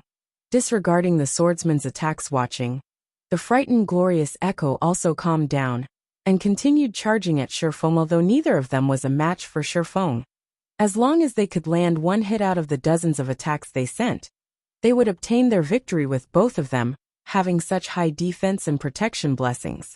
I won't be able to kill them within a short time. Sure enough, Heavenly Dragon's power alone won't be enough. Shifeng sighed. Suddenly, he leaped and broke away from the two guild leaders trying to escape. Stop him! Galaxy Past shouted as Shifeng fled. His war god possession had a very short duration. If he could not defeat Shifeng within that duration, they would definitely lose this fight. Hearing Galaxy Past's command, the Shield Warriors and Guardian Knights activated their life-saving skills and rushed at Shifeng. Scram! Shifeng shouted. Turning, he swung Killing Ray violently. Hurricane. Deals 200% plus 30% asterisk hurricane energy stacks. Weapon damage in a 20-yard cone and lifts all targets struck into the air, preventing movement for 5 seconds. Cooldown 10 minutes. This was one of the Tier 1 swordsman set equipment's additional skills. Hurricane, as Shifeng had long since built up 10 stacks of hurricane energy during his previous attacks. He used Hurricane at its maximum power instantly. The dozens of Shield Warriors and Guardian Knights were blown into the air. Despite these players having activated Shield Wall and Protection Blessing, they still received over -15,000 points of damage. Some had even received a critical hit of more than -30,000 points. Instantly, every one of these MTs died before they hit the ground. However, Galaxy Past and Glorious Echo had used this brief opportunity to catch up with Shifeng. I finally have some space. Shifeng glanced at the approaching Berserker and Shield Warrior. He then retrieved the Dragon Slayer potion, which he had obtained from the Disaster Treasure Chest, and drank it. Dragon Slayer potion consumable. Increases all attributes by 100% and all resistances by 100 points for 1 minute. Cooldown 3 hours. In reality, Shifeng didn't need to use the Dragon Slayer potion to deal with Galaxy Past and Glorious Echo. He could simply activate Blade Liberation. However, the 20-second weakening effect after the skill's duration was a risk that Shifeng could not afford.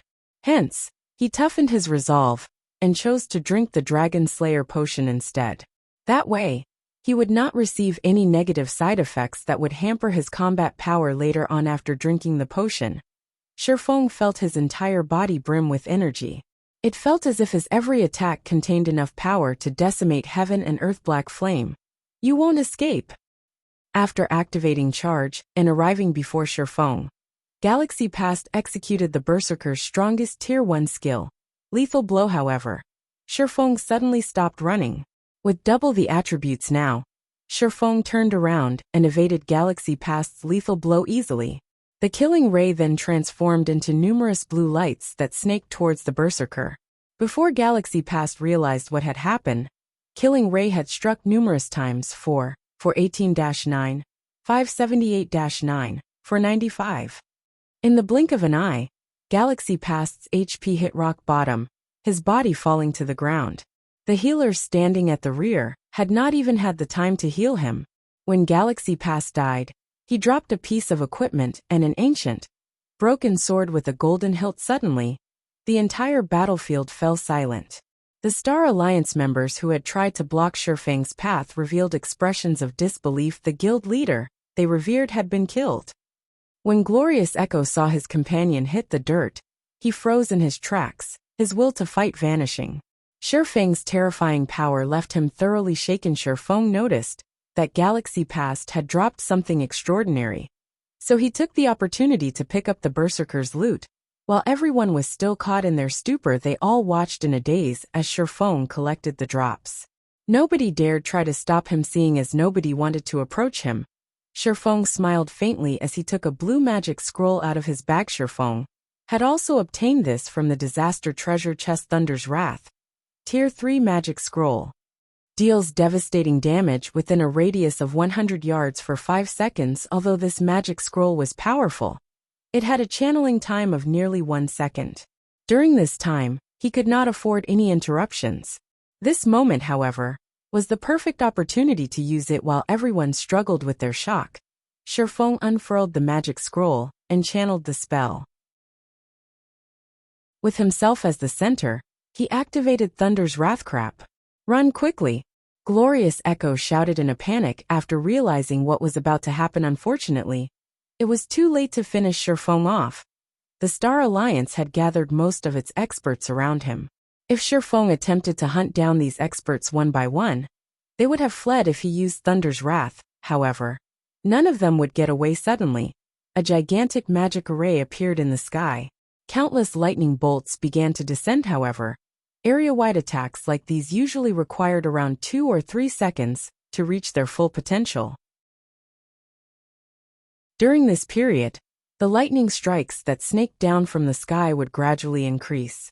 Hence, not all players within the affected area would take damage the instant the magic scroll activated. Upon activating Thunder's Wrath, Shifeng switched the aura of space to the aura of earth and activated absolute defense.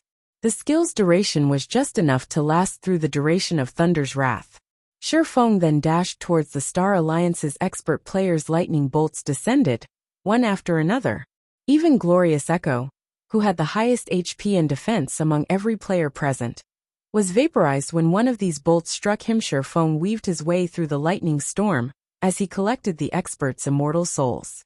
This fed his current collection rapidly. By the time Thunder's Wrath ended, the Star Alliance's expert players had been wiped out. Chapter 752. Starmoon's Number 1. Black Flame really is vicious. Yuan Tiexin could not help his sigh as he looked at the charred corpses in the distance. The Star Alliance is done for this time. Thousands of Star Alliance elite members had died in an instant who knew how much equipment was scattered across the ground. If converted to coins, just how much one would have to spend to purchase all of that equipment. To the Star Alliance, however, the lost items were only secondary. To deal with Black Flame, the Star Alliance had gone all out and sent most of its experts to surround Shifeng. Yet with just one blow, Shifeng had annihilated all of them. This was an irrecoverable blow to the Star Alliance. Without these upper echelons commanding the war, the Star Alliance's army would definitely fall into chaos. Zero Wing and Ouroboros's armies would slaughter the survivors after players died in God's domain. They could not contact those still alive in the game. They could only do so after they revived. However, unlike in dungeons, players would not revive immediately upon death. They needed to wait for half an hour before they could return to the world of the living. By the time half an hour had passed, the war in the Stoneclaw Mountains would, most likely be over. At that time, there would be no point in returning. Even Yuan Tiexin could not begin to estimate how many elite members the Star Alliance would lose in this war. However, what Yuan Tiexin did not know was that Shi Feng had not only killed the Star Alliance's experts, but he had also absorbed many of their immortal souls. As a result, these upper echelons would not be able to log into God's domain for some time after losing a war. A guild did not need to focus on its losses, but whether or not it could stabilize itself if a guild's upper echelons could not log into God's domain for 2 or 3 days. Even Shi Feng could not imagine the chaos that would befall the guild. Not only had the Star Alliance lost the war, but its upper echelons had also gone missing. Who would want to remain in such a guild? This was also why plundering immortal souls had become a taboo among players in God's domain in the past. Meanwhile, the reports of Shi Feng wiping out the Star Alliance's upper echelons with Thunder's wrath had begun to spread throughout the official forums instantly. The Star Moon Kingdom forums, gone into an uproar. Black Flame is too godly. Damn, Black Flame can win, even surrounded by enemies? Is he even human? If Zero Wing has such an expert, it won't have any problems growing stronger. Please carry me. Please accept me as your disciple, God Black Flame.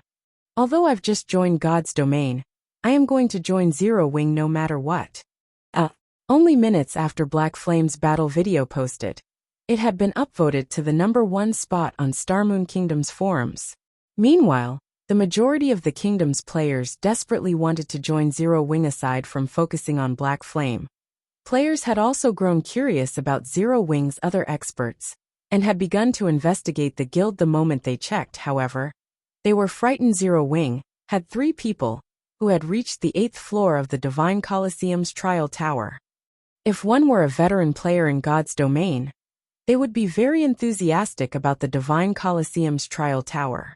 The trial tower had become an important indicator for players' comparisons against each other. For players new to God's domain, it was practically a dream to clear even the 1st floor. As for veterans, reaching the 3rd floor was their limit, whereas elite players could roughly reach the 4th floor.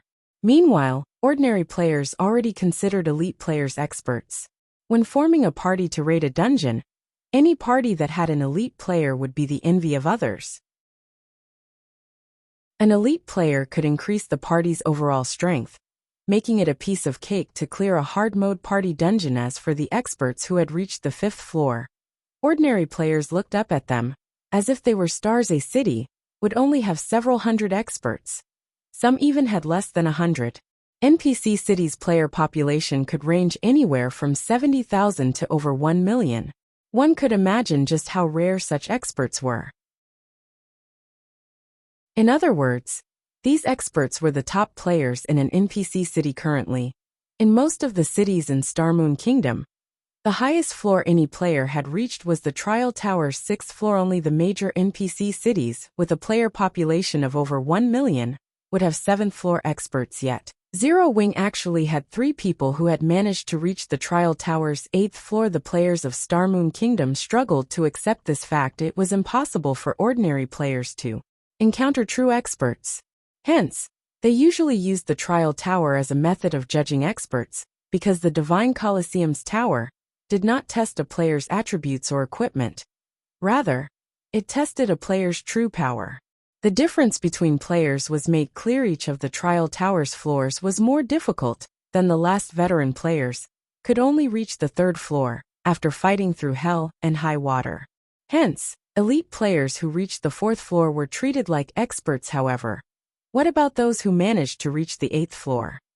No one could even imagine how much power these players had. The Assassin Fire Dance, the Cleric Violet Cloud, and the Cursemancer Aqua Rose. Beneath them were quite a few 7th floor experts such as the Berserker Rampant Blade, the Berserker Shadow Sword, the Guardian Knight Kola, the Shield Warrior Yi Wumian, the Ranger Minor Wind, the Assassin Flying Shadow, the Elementalist Su Qianlu, and the Cursemancer Blackie. Zero Wing also had many 6th floor experts. Only after a detailed investigation did anyone discover that Zero Wing housed so many top-tier experts. Zero Wing is simply spectacular.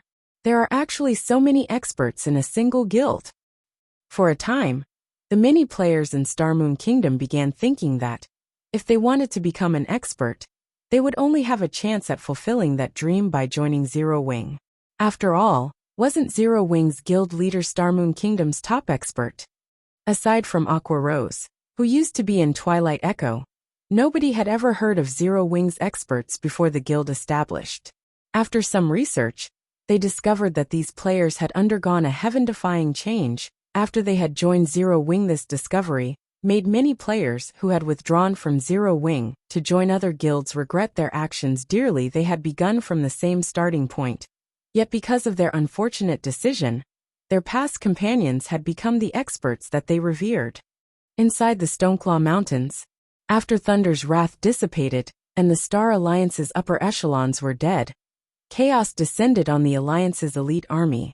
The guild's elite players scattered, fleeing in all directions, and discarding their attempt to charge towards Zero Wing's blockade. Moreover, Ouroboros's army had finally caught up, and had begun to trap the Alliance's elite army as Shifeng had activated Heavenly Dragon's power, and had drunk the Dragon Slayer potion. He could not idle, and let the effects go to waste. He charged into the Star Alliance's elite army, and began slaughtering players like a ferocious beast. On the other hand, none of the Alliance's elite members showed any will to defend themselves. They only wanted to escape the Stoneclaw Mountains as Shifeng massacred the Alliance's elite members. The system notification he had long awaited for finally arrived. System. Congratulations! You have collected 10,000 immortal souls. Rewarding basic tyrant title. Chapter 753, Title, Sword King. I've finally finished this quest. Shifeng breathed a sigh of relief when he saw the system notification before him. Although it was not difficult to kill 10,000 players in the time frame Charlene had set, it would be very time-consuming if he had gone out of his way to do so. Where would Shifeng, who already had his hands full with his own tasks, find the time to hunt random players? Now that he had completed the epic quest Immortal Crown, the weight bearing down on Shifeng's heart lifted significantly. After all, he still had an extremely deadly legendary quest waiting for him, Lord of Balrog's Fall. If he did not gain the promotion to Tier 2 quickly, only death awaited him. Failing an epic quest would partially cripple a player. However, there was still a chance to recover from the blow. A legendary quest, on the other hand, was different. If failed, the penalty would render the player's account useless. In the past, even though many players had encountered the opportunity to undertake a legendary quest, they had hesitated for a very long time before making a decision. There were multiple known instances where players, who had not been strong enough, had accepted a legendary quest. In the end, they had to delete their accounts and start all over again. Hence, in the past, many players had chosen to pass on the opportunity to challenge a legendary quest, either challenging it later or selling the quest's information to stronger, bolder players. A legendary quest's rewards were incredibly bountiful. Normally, they would reward either a fragmented legendary or legendary item. These were invaluable to a player, and they could push a player's combat power to the next level. Hence, one could gain quite a profit by selling information about such quests. In the past, many players who had known that they were too weak would sell these legendary quests to large guilds, earning coins or items to strengthen themselves. Instead, others had scolded these players for being foolish. After all, just how much of a boost would a legendary item offer a player? Even so, many people had still envied such players. After all, it was extraordinarily difficult to complete a legendary quest as an individual. Obtaining one or two pieces of epic equipment without bearing any of the risks that came with a legendary quest definitely made it a worthwhile trade. A bird in the hand is worth two in the bush. A small advantage was more beneficial than a massive risk. Improving one's strength was the priority. However, a legendary quest was not as easy as an epic quest. Epic quests were similar to epic items in God's domain, while legendary quests were similar to legendary items. Although epic items were very high-end, they would gradually become commonplace among the general populace. A legendary item, on the other hand, would remain a rarity. Not many players would ever encounter one without heaven-defying luck. Moreover, the players' decisions to sell the legendary quests had been proven a wise one because, Among the large guilds that had purchased these quests, 90% of them had failed to complete their legendary quests, even after suffering tremendous losses. Many of those guild's experts had been forced to start all over again. Shifeng knew of a few legendary quests he could pick up. However, he wasn't quite strong enough right now, so he would not try to take these quests on just yet. Yet, Shifeng never imagined that the legendary quest that he tried so hard to avoid would come looking for him instead. Basic Tyrant title? Shifeng was reminded of the Tyrant Bear Kola when he saw this new title in the past. Kola had ranked at the top among the MTs in Starmoon Kingdom. However, this achievement had not been due to his excellent combat techniques. Rather, it had been his title. That title was Tyrant. However, Tyrant Bear Kola had never revealed his title's origin in the past. Now, Shifeng finally understood how he obtained it. Basic Tyrant title.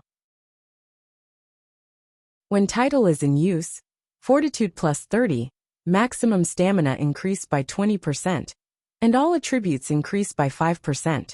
Requires 100,000 immortal souls to upgrade by 1 level. What a powerful title! Shifeng was stunned. This was only the basic rank Tyrant title, yet, not only did it already increase a player's fortitude by 30 points, but it also increased their maximum stamina by 20%. Just how powerful were the intermediate and advanced Tyrant titles? Both fortitude and stamina were hidden attributes in the past. Many people had paid massive prices to add just 1 point to their hidden attributes. Yet, one could obtain both stamina and fortitude from just a single title. Not to mention, the Tyrant title also increased a player's basic attributes in God's domain. Although basic attributes were important, hidden attributes were far more powerful. It was especially true for expert players. Fortitude could reduce the consumption of a player's stamina and concentration, whereas stamina could extend the time a player could spend in battle fights between experts of similar strength, almost never ended in a short amount of time. Eventually, it would become a competition of stamina and concentration. Whoever could outlast the other would be the winner of the fight. Shifeng had only managed to obtain 10 fortitude points after taking the risk to open the disaster treasure chest. Even so, this meager amount had thrilled Shifeng. Now, if he used the basic Tyrant title, he could obtain 30 fortitude points and increase his maximum stamina by 20%. If he encountered an opponent of roughly equal or greater strength in battle, he could definitely fight a battle of attrition and slowly wear down his opponent. This was why, despite Kola being the MT of only a second-rate guild, he had been able to push his way through the many obstacles in his path and become one of Starmoon Kingdom's top MT. In fact, as one progressed in the game, fortitude and stamina were also extremely important when raiding a large-scale team dungeon because the bosses inside these dungeons demanded much of one's stamina. More often than not, raids would fail not because the bosses inside large-scale team dungeons were overwhelmingly powerful, but because the players raiding these bosses would collapse from exhausting their stamina. Guild leader, we've cleared out most of the elites from the Star Alliance and the various large guilds. Those still alive have already escaped the Stoneclaw Mountains. Should we hunt them down? Aqua Rose reported excitedly. This war had truly been a pleasurable one. They had even beaten a massive threat, like the Star Alliance, to a pulp. Even if the Star Alliance tried to rope the other large guilds to join hands and capture Stone Forest Town in the future, no one would work with them. No need for that. Everyone's tired from the war. Let's tidy up the battlefield and tally our gains and losses, Shifeng said, shaking his head. When players left the Stoneclaw Mountains, they could use a return scroll to teleport to their respective cities. It would be impossible to pursue these players even if they wanted to. Moreover, they had already achieved their main goal in this war. In the future, any guild would have to consider their decisions carefully before trying to lay a hand on Zero Wing. Shifeng left the post-war report to Aqua Rose and the others to manage. After all, he had something more important to deal with right now. He needed to look for Charlene and turn in his quest. Shifeng was already dying to receive the reward for the immortal crown. As Shifeng took off to turn in his quest, a huge incident rocked Starmoon Kingdom. The secret pavilion had updated its God's Domain experts list this time. The update had rendered many experts throughout God's Domain speechless. none of them daring to believe the truth of what they saw. The God's Domain Experts list was a very credible ranking list in God's Domain. Experts who ranked on it were all considered extraordinary players. Particularly, the top 500 rankings very rarely saw any fluctuations. It was very difficult to climb the ranks once a player entered the top 500. Meanwhile, since the first publication of the God's Domain Experts list, the top 100 had never changed. This time, however, someone had finally broken that record. Moreover, not only had someone climbed the ranks, but their title had also changed. God's Domain Experts list rank 51, Black Flame. Class Swordsman. Title Sword King. Chapter 754. Famous throughout God's Domain. Every one of the experts within the God's Domain Experts list's top 100 had been a famous expert in the virtual gaming world for many years. These experts had become overlords in not just one, but several virtual reality games. Each was a master-level character with countless, brilliant battle records. Upstart experts could never hope to compare with these masters. It was already extremely difficult for upstart experts to join the top 1,000 for an upstart expert. Joining the top 100 was practically a miracle. Yet, not only had Black Flame achieved a miracle, but he had also jumped to the 51st rank. Excitement over the new development swept through Starmoon Kingdom. The majority of those top 100 experts resided in God's Domain's various empires. Empire players had always been dismissive of Kingdom players subconsciously. No one truly believed that Kingdom players were a match for those from the empires. Yet Black Flame, who came from Starmoon Kingdom, had managed to rank 51st on the experts list. Starmoon Kingdom's players were bursting with pride. The Secret Pavilion is certainly trying hard to flatter this upstart expert, raising his rank to 51 just after a single guild war. Is he someone from the Secret Pavilion's son? That's right. Didn't he just lead an upstart guild to victory against a first-rate guild? That has happened many times before in other games. Yet I've never seen the Pavilion change the ranking list so drastically. The top 100 experts have experienced victory in dozens of great wars. The Secret Pavilion is just favoring Starmoon Kingdom's players. There is definitely something fishy about this. Black Flame's title just as absurd. He's actually calling himself a Sword King. Does he really think he is the king among sword users? Every other swordsman player in the top 100 could easily beat him to a pulp. As the God's Domain Experts list updated, many players from other kingdoms and empires voiced their complaints about the latest change. They all felt that the Secret Pavilion over-exaggerated Black Flame's achievements. Many of these players were also miffed that an upstart player had surpassed the godlike experts they had looked up to so easily, and were skeptical about the Secret Pavilion's judgment. However, the Secret Pavilion couldn't be bothered to explain itself. They didn't need to waste their time mincing words with fools. Shifeng's battle video was evidence enough. If these players still could not understand, then there was a problem with their intelligence.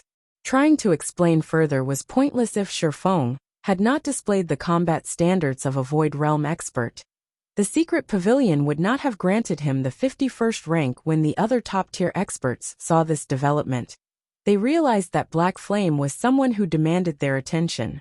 It was especially true for the top 100 experts. There were 3 thresholds for all ranking lists the Secret Pavilion published.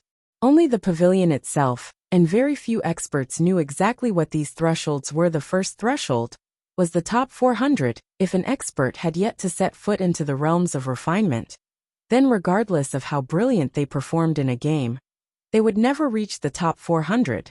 If an expert were ranked among the top 400, then it proved that this expert had already set foot into the realms of refinement. This was why Shifeng had only ranked 481st.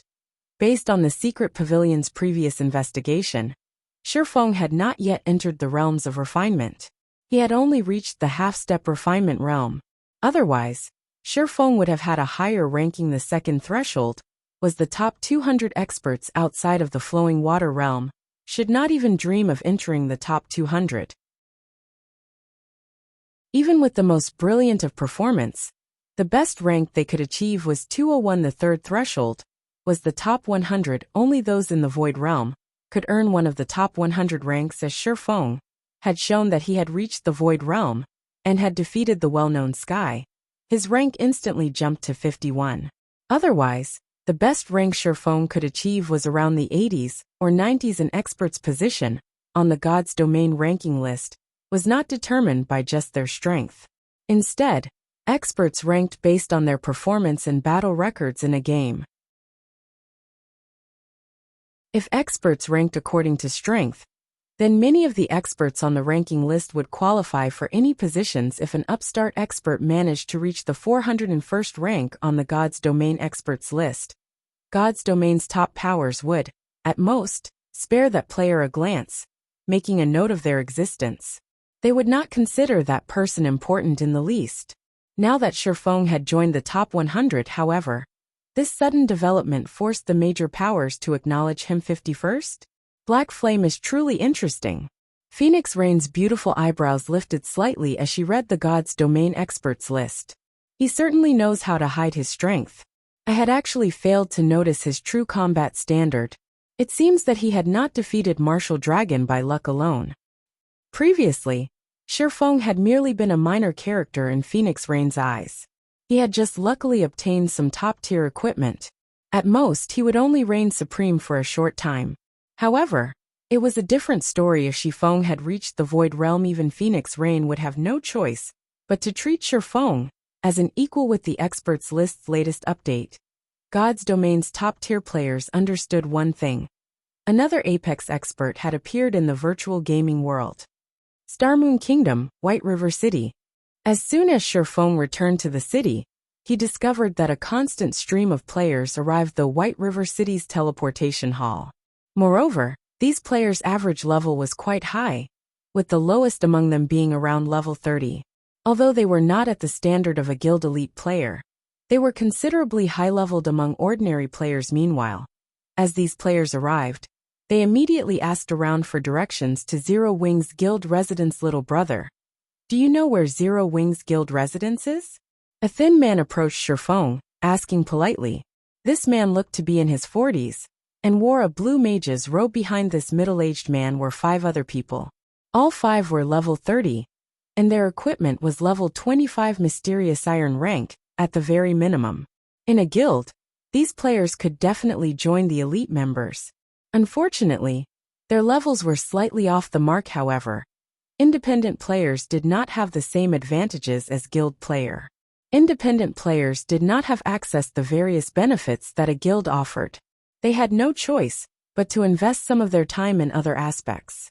Hence, their leveling speed was slower than guild player. Shifeng currently hid under his black cloak and had reverted to his original appearance. Both his level and equipment were also hidden. Hence, no one recognized him. When Shifeng glanced at this group of players, his eyes instantly lit up with an excited light. The person speaking to him was actually Silent Years, who had been a top-tier expert in his previous life. This man had once ranked within the top 50 among the oracles of Starmoon Kingdom. He had even reached the top 10 during his peak. Big brother Silent. This person is wearing Zero Wing's emblem. He's from Zero Wing. The female elementalist beside Silent Years said awkwardly as she jabbed her finger at the oracle. Suddenly, Silent Years jerked, realizing this. As he had walked up to Shifeng from behind, he had not noticed the guild emblem on the swordsman's chest. To think that he had actually asked a member of Zero Wing whether or not they knew where the guild residence was. Zero Wing's residence is on the city's central street, Shifeng said casually, not minding the oracle's awkward question. You guys can just take a carriage there. After saying so, Shifeng turned and left the teleportation hall, riding a horse carriage towards the library. Sure enough, Zero Wing is really amazing. It's no wonder how it became an expert's playground. I felt so much pressure from a casual member. It seems that we have not wasted a trip. We must join Zero Wing, Silent Years stated as he watched Shifeng's departing figure, reverence on his face. His evaluation of Zero Wing increased substantially. Shifeng had not realized that his casual response had increased Silent Years' reverence of Zero Wing. Chapter 755, City Promoted. Horse carriages rattled up and down White River City's streets as Sherfong rode comfortably in one such carriage. He could feel the tremendous changes that had swept through the city. More horse carriages moved along the streets than before. Moreover, there were more varieties of carriages now. God's domain evolved over time. Similarly, NPC cities also changed as time passed. Nothing would stay the same forever. Ordinary players might not think much of the number or variety of horse carriages. But to Sherfong, who had played God's domain for over a decade, these changes symbolized the city's prosperity. How could one determine how prosperous a city was? The most basic criterion was the city's horse carriages. It was similar to the cars in a city. In reality, in small cities, not only were there fewer cars, but high-class cars were also very rare. In big cities, however, traffic jams were common. One would also see high-class luxury cars all over the city. God's domain cities were similar in this aspect. When an NPC city's player population increased, to satisfy the player's needs, the main God system automatically increased the number of horse carriages within the city, allowing more convenient travel. Meanwhile, as players consumed more in a city, the system would also release advanced horse carriages. These advanced horse carriages charged more, but were much faster. This would allow players to save time when traveling. After all, an NPC city was very large. It was very normal to spend several hours walking from one place to another. Currently, advanced horse carriages had only appeared in 5 cities in Starmoon Kingdom. The city with the most carriages was none other than White River City. One could say that White River City had become Starmoon Kingdom's most prosperous city. Unlocking the advanced horse carriage feature was only one of a thriving city's basic settings. As time passed, various new facilities would open, such as flying tools and the flying transportation feature, which could allow players to reach destinations where teleportation arrays could not. As a result, these features would subtly improve a player's leveling speed. This was also one of the main reasons that Empire players were much higher leveled than Kingdom players. Now that White River City has unlocked the advanced horse carriages, with the number of carriages present, the city should not be that far from unlocking the luxury horse carriages. When the city unlocks the luxury horse carriages, players will be able to take the flying ship to the Eclipse Gate to level up. It seems I'll need to prepare for that. Sherfong could not help but recall the Eclipse Gate, which had been the most famous leveling area that White River City had to offer in his previous life in the past. By the time White River City had activated the flying ship feature, the average player in God's domain had closed in on level 50. Many had even been promoted to their Tier 2 classes from that moment onwards. Players' levels in White River City had exploded. This was because White River City's flying ships could access the Eclipse Gate. Of course, White River City wasn't the only city whose flying ships passed through the Eclipse Gate. Every city in Starmoon Kingdom's eastern region had flying ships that could reach the Eclipse Gate. 4 countries would gather at the Eclipse Gate: the Starmoon Kingdom, the Rhine Kingdom, the Icefield Kingdom, and the East Spring Empire. It was considered a neutral zone, and the various countries had garrisoned their armies there to prevent the creatures within the Eclipse Gate from invading God's domain. Hence, there were plenty of high-level and army quests there. A player's leveling speed at the Eclipse Gate would be roughly double than in other leveling maps of the same level. Moreover, the Eclipse Gate was a colossal level 40 to level 70 map. One could also find plenty of rare herbs and ores in the area, which were all necessary resources to produce high-level potions and equipment. More importantly, the Eclipse Gate was a source for energy essence, a resource required to tame mounts. Taming a guild mount required resources. The higher the quality and quantity of resources one had, the quicker one could tame a mount. At the same time, one could use these resources to hasten a guild mount's growth. Energy essence was one of the advanced materials required to tame a mount. Precisely because of this, players coveted the Eclipse Gate. After reaching level 40, everybody dreamed of having a good mount. However, they were not that easy to obtain. One had to nurture their guild mount slowly, promoting it as quickly as possible before it could become a part of one's combat power. However, although one could level up quickly and obtain plenty of resources at the Eclipse Gate, there was a downside. The Eclipse Gate's environment was relatively severe. If one did not possess a certain amount of fire and ice resistance, even expert players would lose their lives. Hence, after the Eclipse Gate opened, whether it was in Star Moon Kingdom or the 3 surrounding countries, the demand for equipment with ice resistance and fire resistance attributes grew. Aside from ice and fire resistance equipment, tools that increased one's ice and fire resistance were also extraordinarily popular, although there was still quite a long time before the flying ship feature would unlock. Shi Feng felt that he could already begin the necessary preparations, although ice resistance and fire resistance equipment sold for a relatively high price right now. Once everyone reached the Eclipse Gate, such equipment would double in price. Tools would also sell for far more, whether it was for improving the leveling speed of Zero Wings guild members or making money by reselling items. Now was the perfect time to stockpile these items. I recall Campbell Volcano drops plenty of fire resistance equipment and tools. It might not be a bad idea to bring Aqua and the others there to grind. Shi Feng could recall quite a few maps in Star Moon Kingdom that were a great source for fire and ice resistance equipment. Among them, Campbell Volcano had the highest drop rates for fire resistance equipment. Campbell Volcano was a level 40 to level 50 map. However, due to its extreme environment, very few players were willing to venture there. However, after the Eclipse Gate had appeared, Campbell Volcano became one of the most popular locations in Star Moon Kingdom. No one had visited that map yet. This was a good chance for him to lead the main force members there to develop the map, since none of the bosses had died yet. Bosses killed for the first time would have double their usual drop rates. Moreover, with the strength of Zero Wings' main force, they shouldn't have any issues dealing with a level 50 boss.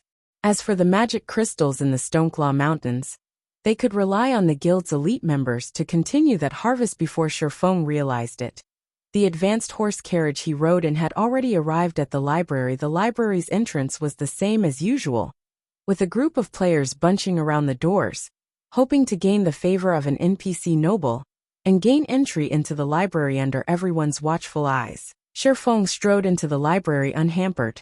When the NPC guards stationed at the entrance saw Shi Feng, they treated him with respect, shocking many of the loitering players. After entering the library, as always, Shi Feng headed towards the Star Moon Hall on the building's top floor. When the 2 level 300 Tier 3 Red Paladins, who guarded Star Moon Hall's doors, saw Shi Feng approach, they stopped him. Since when did Tier 3 NPCs guard this place? Shi Feng was surprised. Tier 4 NPCs were already overlords in White River City. Some small cities only had Tier 3 NPCs to safeguard them. Yet now, 2 such NPCs guarded the Star Moon Hall. This was surprising. Normally, only the palace in Star Moon City warranted such treatment without permission. Outsiders are not allowed to enter. The level 200 Red Paladins said as they blocked Shi Feng's path with their spears. Suddenly, however, a clear, crisp voice floated out from the hall. Let him in. When the 2 level 200 Red Paladins heard this, they immediately retrieved their spears and opened the doors, allowing Shi Feng entry.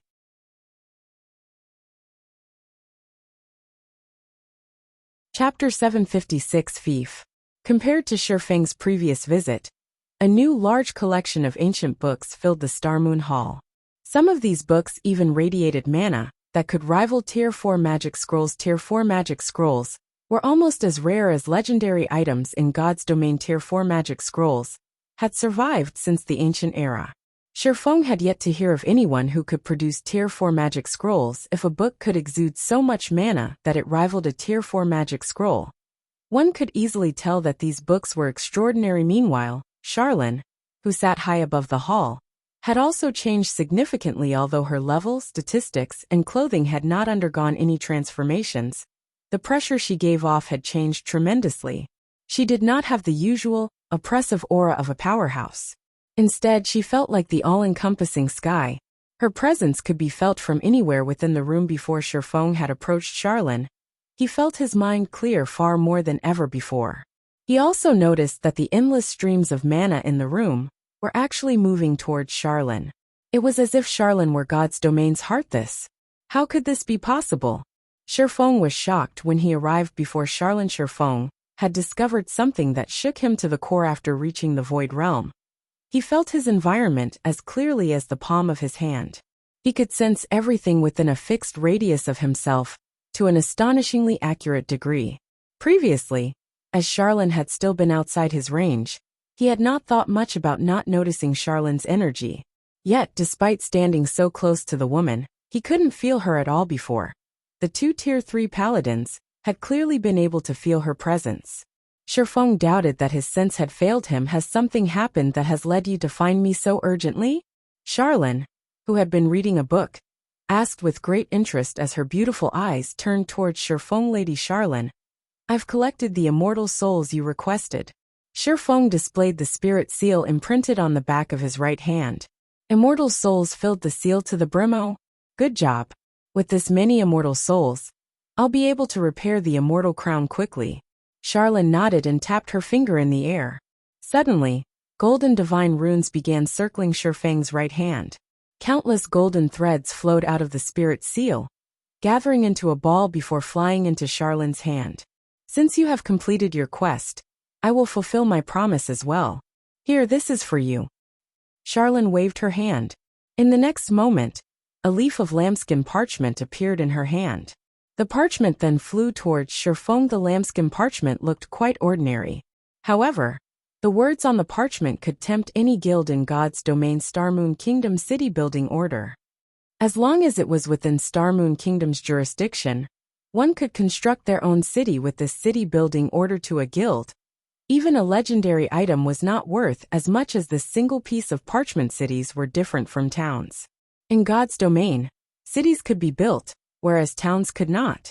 Meanwhile, captured towns' locations were fixed, but built cities could be chosen casually. One could even build a city in the middle of monsters' territory. A town's maximum population usually ranged between 30,000 to 50,000. On the other hand, even the smallest city could hold 200,000 players. This was why, after obtaining their own towns, guilds would focus all of their efforts on developing the town in the hopes of promoting it into a city as soon as possible. Moreover, as a city demanded a sufficiently large plot of land, one could construct a mana tower in the city. With the mana tower, any player residing in the city would enjoy increased stamina and concentration recovery rates. They could even accumulate the double EXP buff. Although the accumulation rate was not as generous as a guild residence's, one could still accumulate 10%'s worth of double EXP buff after 48 hours of rest once players reached higher levels. The needed EXP to level up increased tremendously. Currently, level 30 ordinary players required roughly 3 or 4 days to reach the next level. Hence, even a 10% double EXP buff would significantly reduce the time players needed to grind.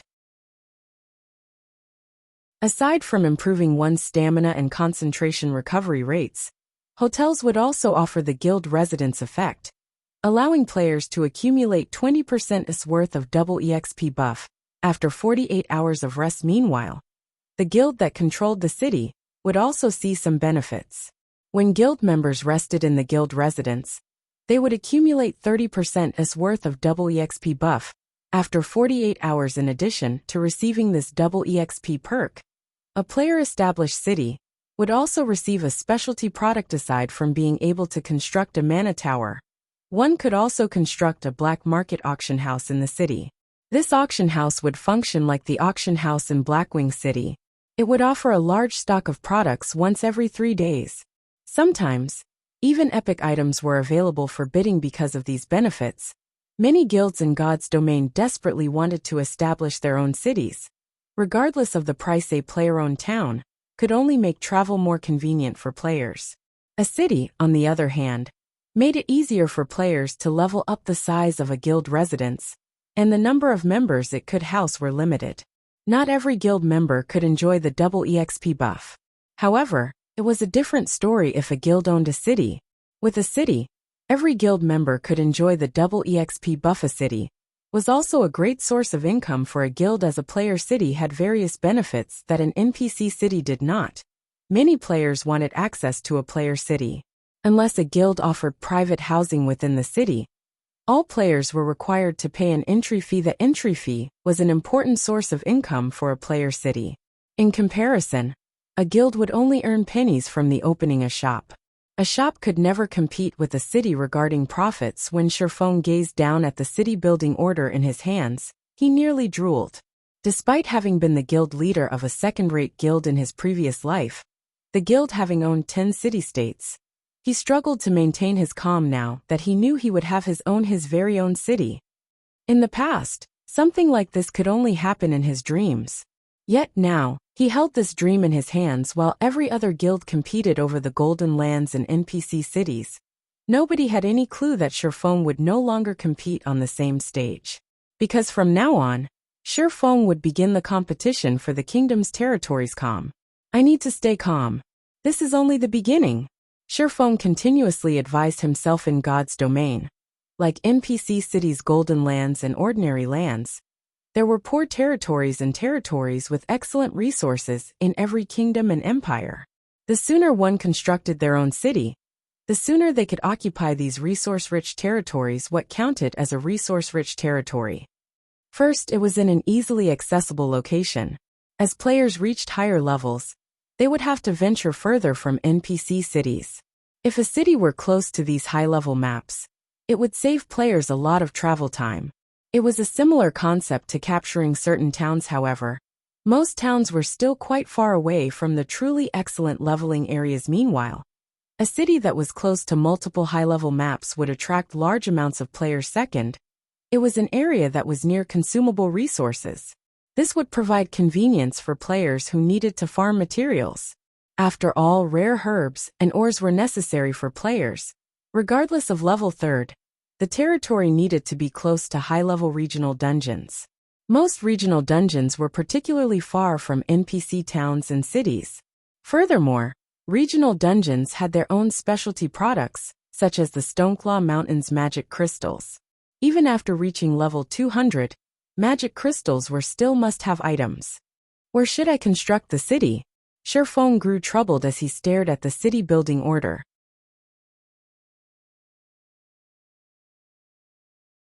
Chapter 757, Witch's Hill. Starmoon City, the Starmoon restaurant's top floor. Few players were usually willing to dine here. However, more than a dozen players currently occupied the large, luxurious hall.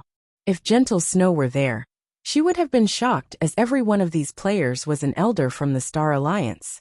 Even Galaxy Past had to behave respectfully before these people. Currently, however, every elder had lowered their head as they watched the level 10 woman seated on a bench, fear and respect radiating off of them. What did you just say? Galaxy Past has not been able to log into the game? Exemplary Willow asked quietly, frowning. What the hell is going on? The Star Alliance's elder felt helpless against Exemplary Willow's questioning. After the guild war ended, the guild's upper echelons should have begun working to stabilize the guild. Yet for some reason, the majority of the guild's upper echelons, who had participated in the war, could not log into God's domain based on the main God system's notification. These people were locked out of the game for around 2 or 3 days. Some were even barred from entering the game for up to 4 days. 4 days time. That was enough time for the mainstream players in Starmoon Kingdom to grind at least one level, although they, the guild's elders, had tried to stabilize the falling morale that shook the guild. With the disappearance of the majority of the guild's upper echelons, many members began to doubt the guild. Many had begun to wonder if the Alliance's experts had defected to some other guild. If the guild's experts had left, what was the point in remaining in the guild? Only a few hours after the guild war ended, over 10,000 members had withdrawn. If this persisted, no one knew if the Star Alliance would survive. However, this was not the most tragic issue. The Star Alliance's defeat had infuriated Exemplary Willow. A high and mighty first-rate guild like the Star Alliance had actually lost to an upstart guild, on their home ground no less. This caused Exemplary Willow to doubt the Star Alliance's strength. If Exemplary Willow suddenly decided to withdraw her funding, it would deal a fatal blow to the Star Alliance. If none of you knows why they can't log into the game, your guild may be truly finished, Exemplary Willow stated coldly, as she sneered at the Alliance's elders before her. Sternly she said, since your guild is nothing more than a failure, then you can forget about any follow-up investments. I have no intentions of spending money on a wastrel of a guild. Get lost. When the elders heard these words, their complexions paled to a sickly white, every one of them begging Exemplary Willow for mercy. Unfortunately, Exemplary Willow chased them all out of the room. Exemplary Willow refused to tolerate defeat. She had initially invested in the Star Alliance to deal with Zero Wing, teaching Shifeng the consequences of angering Open Source Corporation. She would then plunder the Stoneclaw Mountain's magic crystals for herself. Yet, in the end, not only had she failed to teach Shifeng anything, but his fame had also grown. The Flower of Seven Sins is also garbage.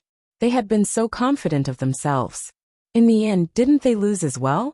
Fortunately, I only promised them 1/3 of the Stoneclaw Mountain's magic crystals, and did not have to pay much. Exemplary Willow muttered as she glanced through Starmoon Kingdom's official forums. Her mood soured as she saw the many discussion threads relating to Black Flame. In the end, it seems that I'll have to use my own power to resolve this matter. Meanwhile, in the real world, the Star Alliance's upper echelons enclosed themselves in a secret meeting. Although they could not contact each other in God's domain, the Star Alliance was a major company in the real world. The company often held video conferences between its upper echelons. Even without God's domain, this latest loss would not affect the company. Only, it was a lot more difficult to direct the guild members in God's domain. Guild leader, we suffered tremendous losses. Based on the initial statistics, we lost over 50,000 items. We'll need quite some time before we recover. However, the most tragic loss is ours. None of us can log into God's domain for some time. It will be a challenge to catch up to Ouroboros. Red Feather reported sourly. He had never imagined that they would actually lose this war so tragically. Not only had the guild's experts been wiped out, but the guild's elite army had also almost been obliterated. Less than 10% of the elite army had managed to escape with their lives. The loss of EXP, equipment, and post-war compensation were huge problems that they needed to deal with. Most likely, by the time they saw to those issues, the Star Alliance will have been drained of resources. Purple, what's the situation with the guild elders? Galaxy Past similarly gnashed his teeth upon hearing Red Feather's report. The Star Alliance had never suffered such a tragic loss. However, they first needed to deal with their current predicament. Based on the latest report, it seems that Exemplary Willow chased the elders away. They are all in a foul mood.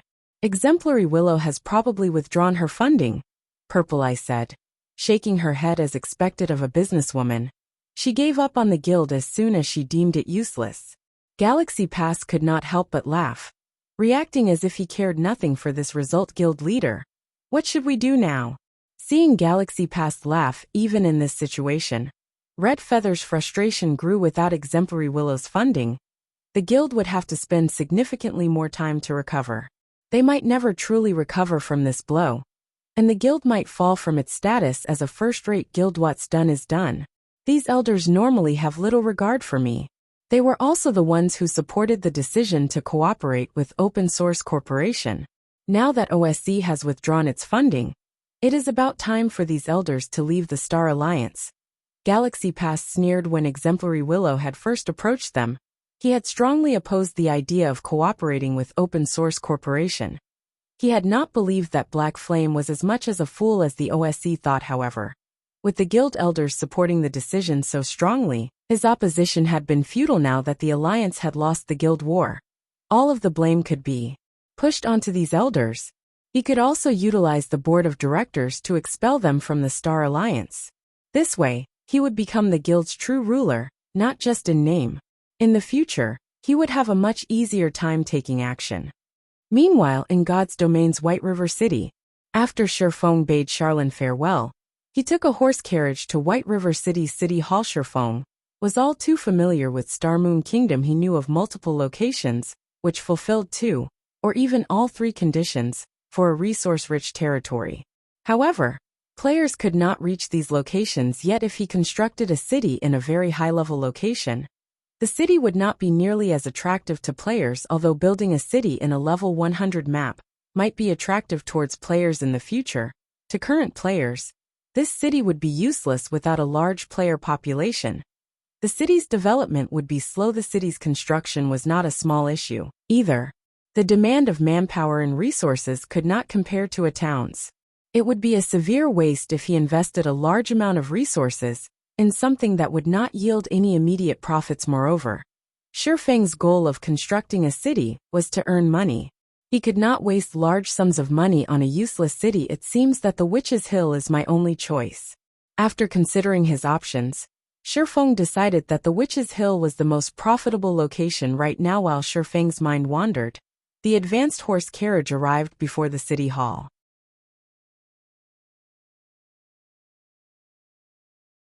Chapter 758, Building a City. The instant Shi Feng stepped out of the advanced carriage, he attracted a lot of attention, like someone driving a luxury car in the city. Wow, that guy's rich. He seems to be someone from Zero Wing. It's no wonder he's so rich. I know, right? Zero Wing receives so many advanced quests every day. Even the guild's normal members have the chance to snag one for themselves. On the other hand, our guild only receives a few advanced quests each day, and the guild's upper echelons have priority on them, leaving very few for anyone else. Even elite members have a hard time obtaining one. Although I'm an elite member, I have only accepted 2 advanced guild quests so far. Those were good times. I earned over a dozen silvers a day during those days.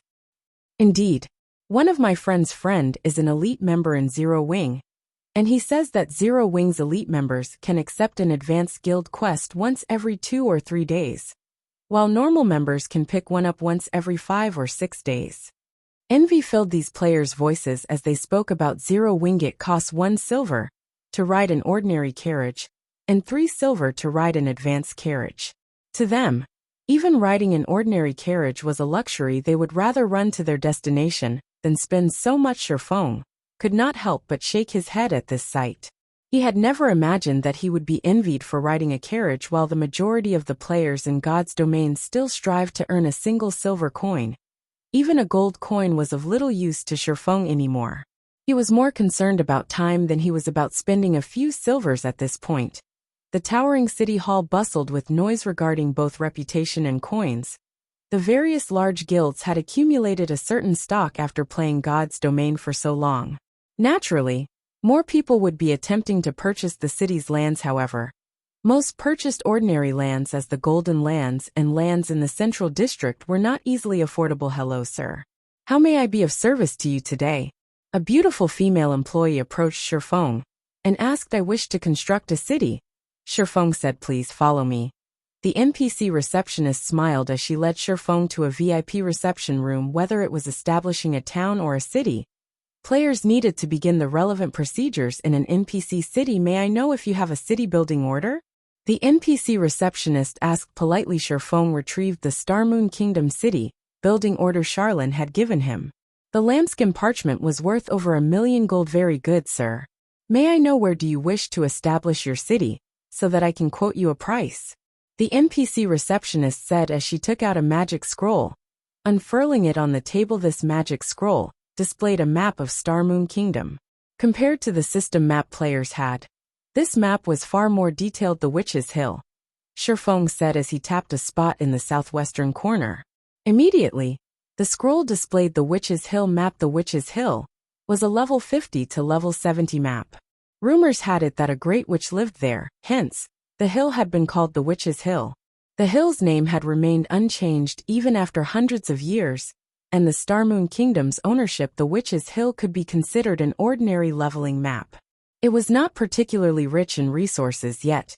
Various guilds in Shi Feng's previous life had frantically sought after the Witch's Hill. They had done so for 2 reasons. The first was the location's accessibility.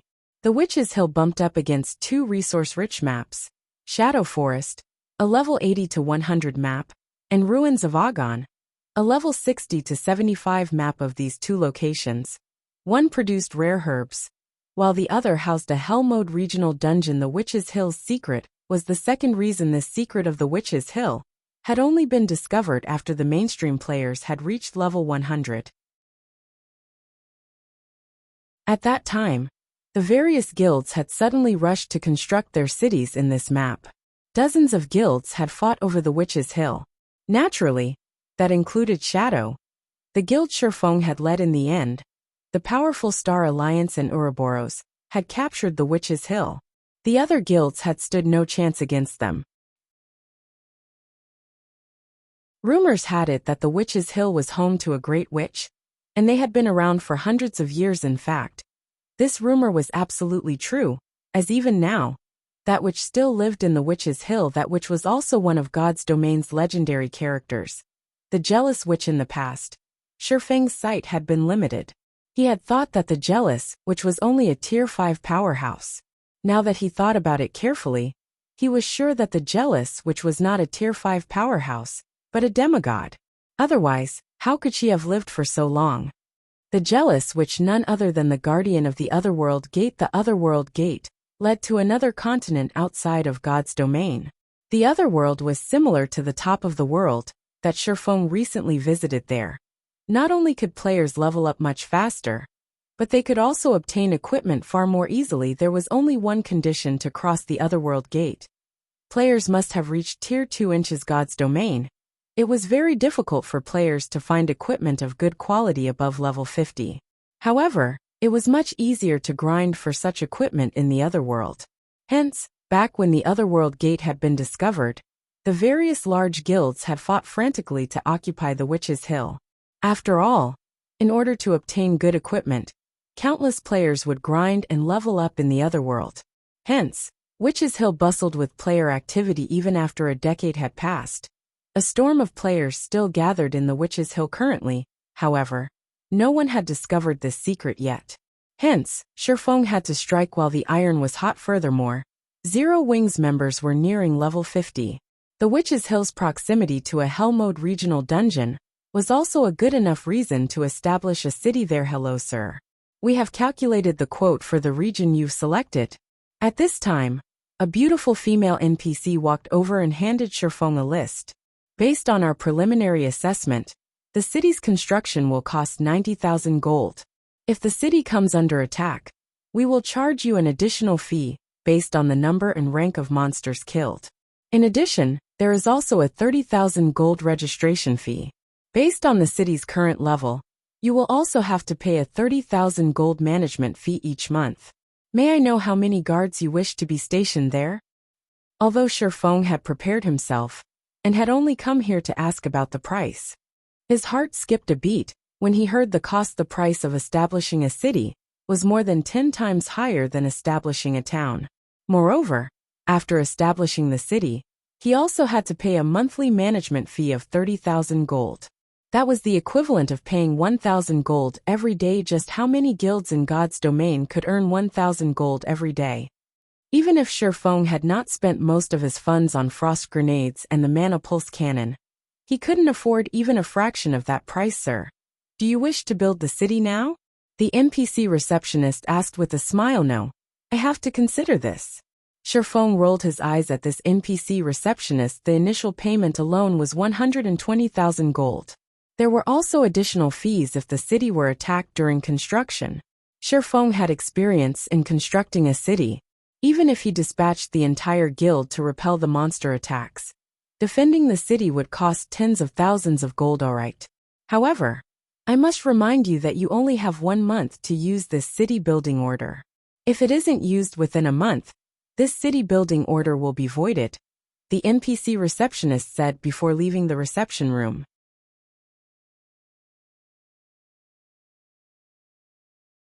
Chapter 759.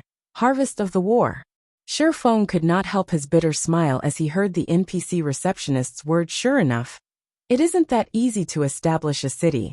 Shifeng had thought it strange that Charlene had so kind-heartedly given him a city-building order in exchange for only 10,000 immortal souls. This reward was much too extravagant for an epic quest. Sure enough, there is another test to this God's domain, was currently still in its early stages. Even a first-rate guild would have to spend a relatively long time just to collect several thousand gold. After all, for a guild to develop, expand, and improve itself, it would have to spend an exorbitant amount of money. Normally, having even 1,000 gold lying around was considered a luxury for a first-rate guild. Only Zero Wing, which had the Candlelight Trading Firm, Stone Forest Town, and a large number of guild quests, had a daily income of several thousand gold. However, after expanding the guild, they had a wider variety of expenditures. After deducting operating costs and salaries, Zero Wing raked in a clean profit of roughly 1,000 gold each day. After a month, the guild would make around 30,000 gold. The other guilds could only dream of such wealth. However, Shifeng understood that, in reality, he was still just a poor bastard. This was only a fraction of what he needed to establish his city. The basic construction fee alone cost 120,000 gold. After including the cost of dealing with monster attacks, it was practically impossible for him to earn what he needed to construct the city. He also had to think of the necessary building construction that he would need after the city itself was complete. Shifeng thought back to when Shadow had constructed a mana tower in its first city. The mana towers required raw materials, had cost close to 10,000 gold. The guild had also hired a bunch of NPCs to deal with the construction. Overall, the mana tower had cost Shadow 35,000 gold. The black market, on the other hand, had been somewhat cheaper.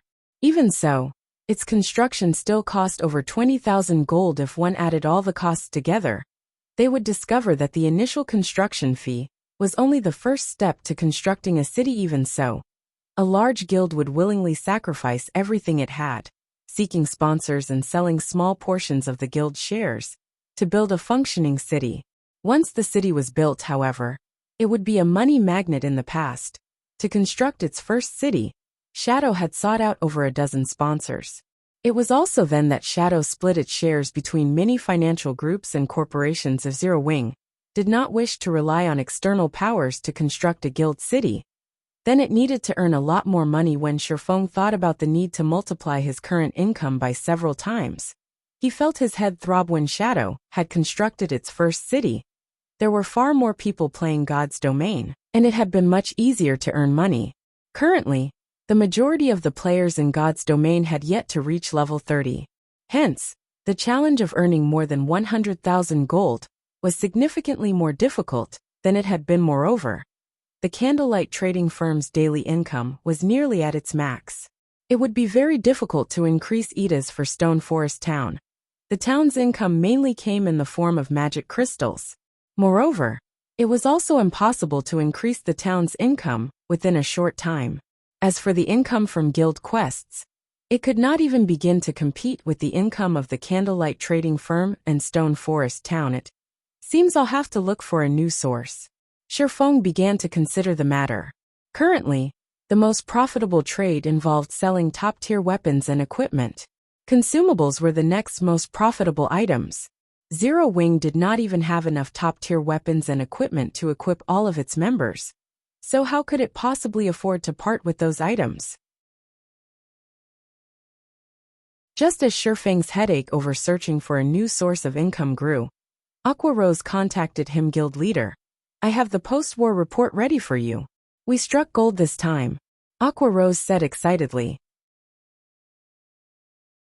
After deducting the compensation and rewards for our guild members, we obtained 18,456 pieces of level 25 mysterious iron equipment, 3,187 pieces of level 25 secret silver equipment, 549 pieces of level 25 fine gold equipment, 84 pieces of level 25 dark gold equipment, 1,427 pieces of level 30 mysterious iron equipment, 241 pieces of level 30 secret silver equipment, 53 pieces of level 30 fine gold equipment, and 4 pieces of level 30 dark gold equipment.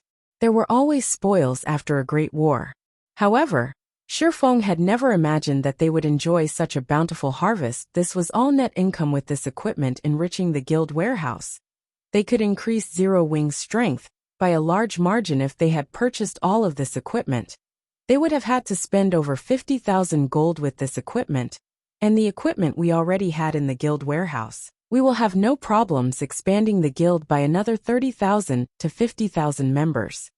Previously, Aqua Rose had still struggled with her headache over the issue of equipment. After expanding the guild, Zero Wing had already become a large guild, acknowledged by every player in Star Moon Kingdom.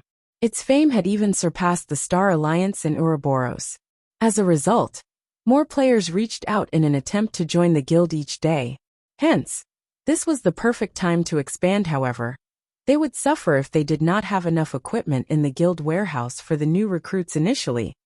Aqua Rose had considered limiting the number of new members they recruited to 10,000.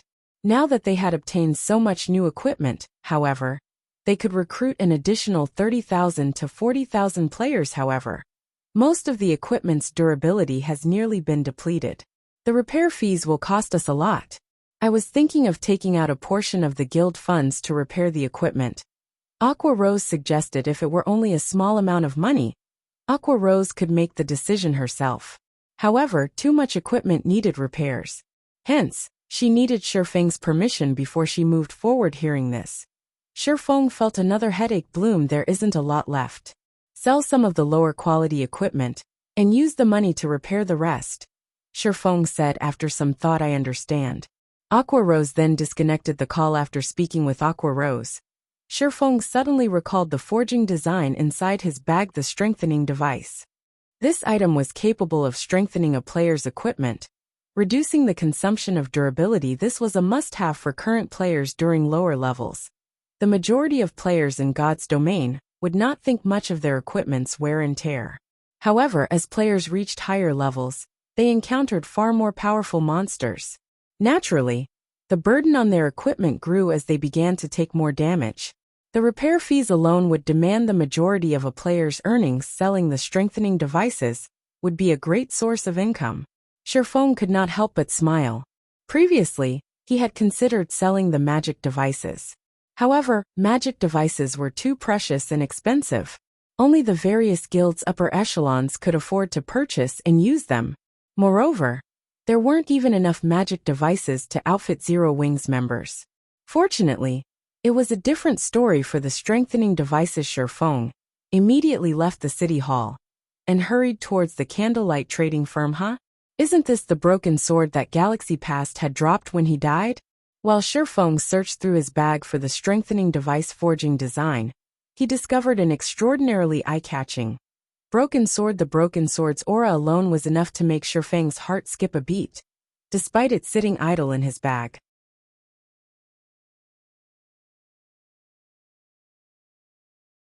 Chapter 760, Flawed Weapon. 1000 Transformations. Inside Shifeng's bag, aside from the Bible of Darkness, the broken sword was the next most powerful item. Even the epic weapon Petrified Thorn could not compete with the broken sword's presence. Just what kind of weapon is this? Shifeng carefully retrieved the broken sword from his bag and clicked to check its statistics. Dilapidated broken sword. It's impossible to tell which era this ancient weapon originated from based on its appearance. However, the broken sword's blade radiates a frightening magic power, and its edge is still sharp enough to slice through space itself. Although the blade has already been broken, its engraved divine runes are still intact. More secrets might be revealed under a Grandmaster Forger's examination. What a powerful weapon. I actually need to take it to a Grandmaster Forger if I want to know anything more. Shifeng's interest in the broken sword grew. A Master Forger was already a towering figure in God's domain. There were very few throughout Star Moon Kingdom. As for a Grandmaster Forger, they were treated with fear and respect, regardless of where they were from. There had been a countless Tier 4 and Tier 5 powerhouses who dreamed of hiring a Grandmaster Forger to craft them a custom weapon in God's domain. Who wouldn't want a weapon that had been made specifically for them? Although Master Forgers could produce epic weapons, their success rate was abysmally low. Even so, many powerhouses flocked to them. After all, a tailored epic weapon would allow them to exert more of their own strength.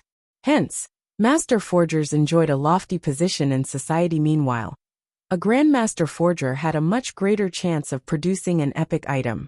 They even had some chance of producing a legendary item. In terms of status, Master Forgers could not compete with them at all. Want to see just what this broken sword's true identity is. Saying so, Shifeng activated Omniscient Eyes to appraise the broken sword. After a full 30 seconds, Omniscient Eyes finally finished appraising the broken sword. 1000 Transformations. 65th of God's Domain's 108 Flawed Weapons. However, Due to the sword's broken blade, it is now no more than scrap metal. Fortunately, the blade's divine runes remain nearly intact. The sword can be remolded and repaired using 100 mana stones, so this is the rumored flawed weapon 1000 transformations. In the past, Shifeng had only heard about this short sword throughout God's domain. There were a total of 36 famed swords and 108 flawed weapons. Famed smiths and craftsmen forgers had crafted everyone, and they were all peerless weapons. Legendary figures had once used the 36 famed swords. The flawed weapons, on the other hand, were different. Although the legendary figures of the past had never wielded any of these weapons, they were something far beyond ordinary epic weapons after all.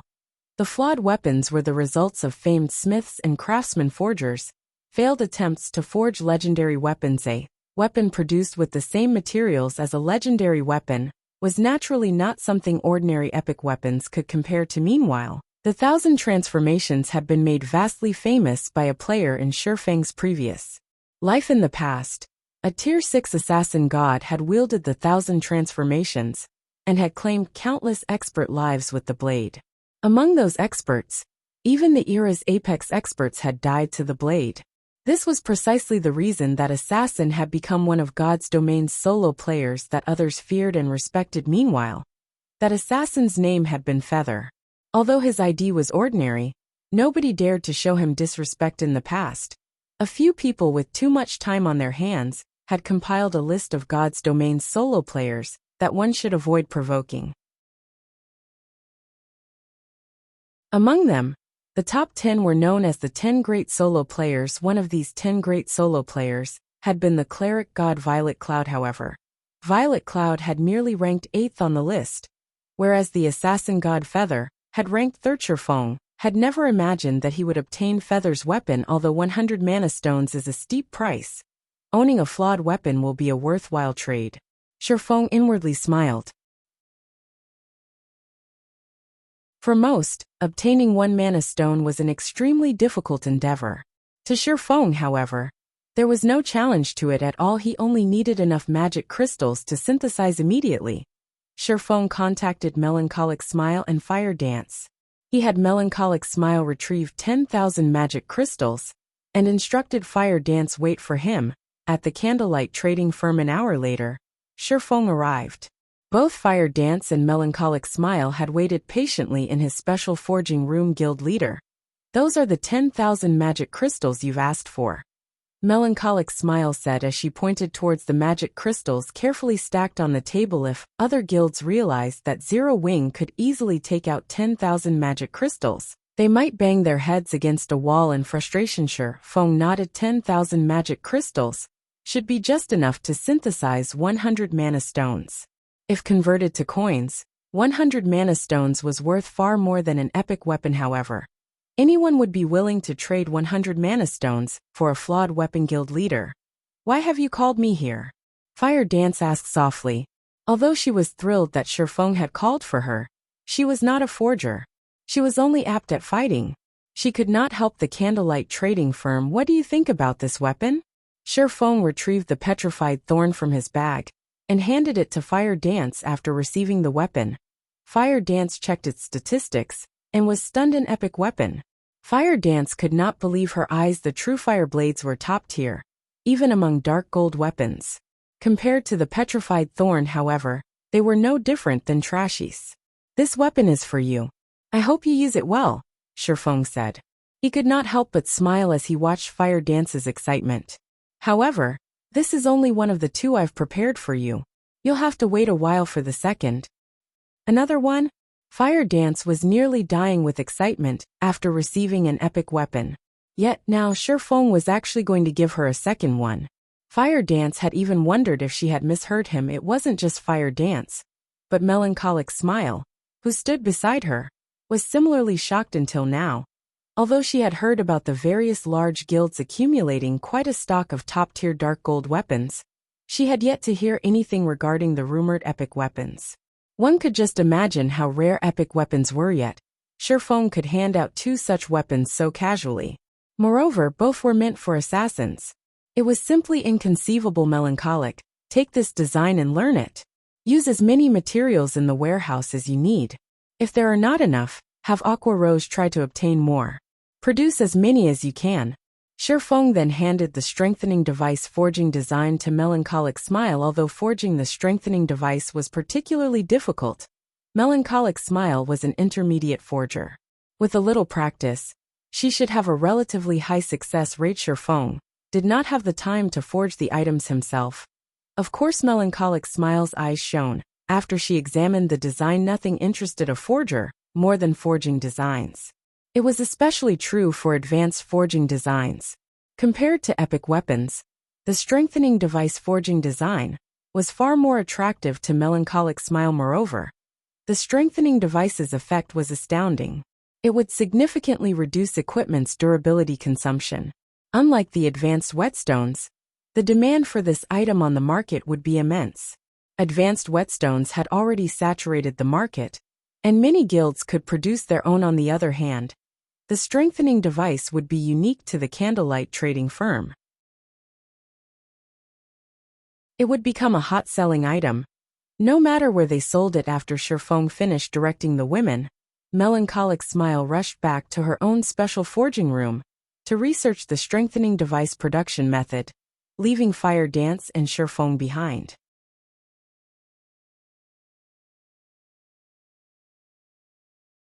Chapter 761 Visit from Various Parties. In the spacious special forging room, Shifeng carefully took out the Philosopher's Stone and placed it on the stone table. He then began his alchemical synthesis. Hopefully, 10,000 magic crystals will be enough. Shifeng still felt a slight sting.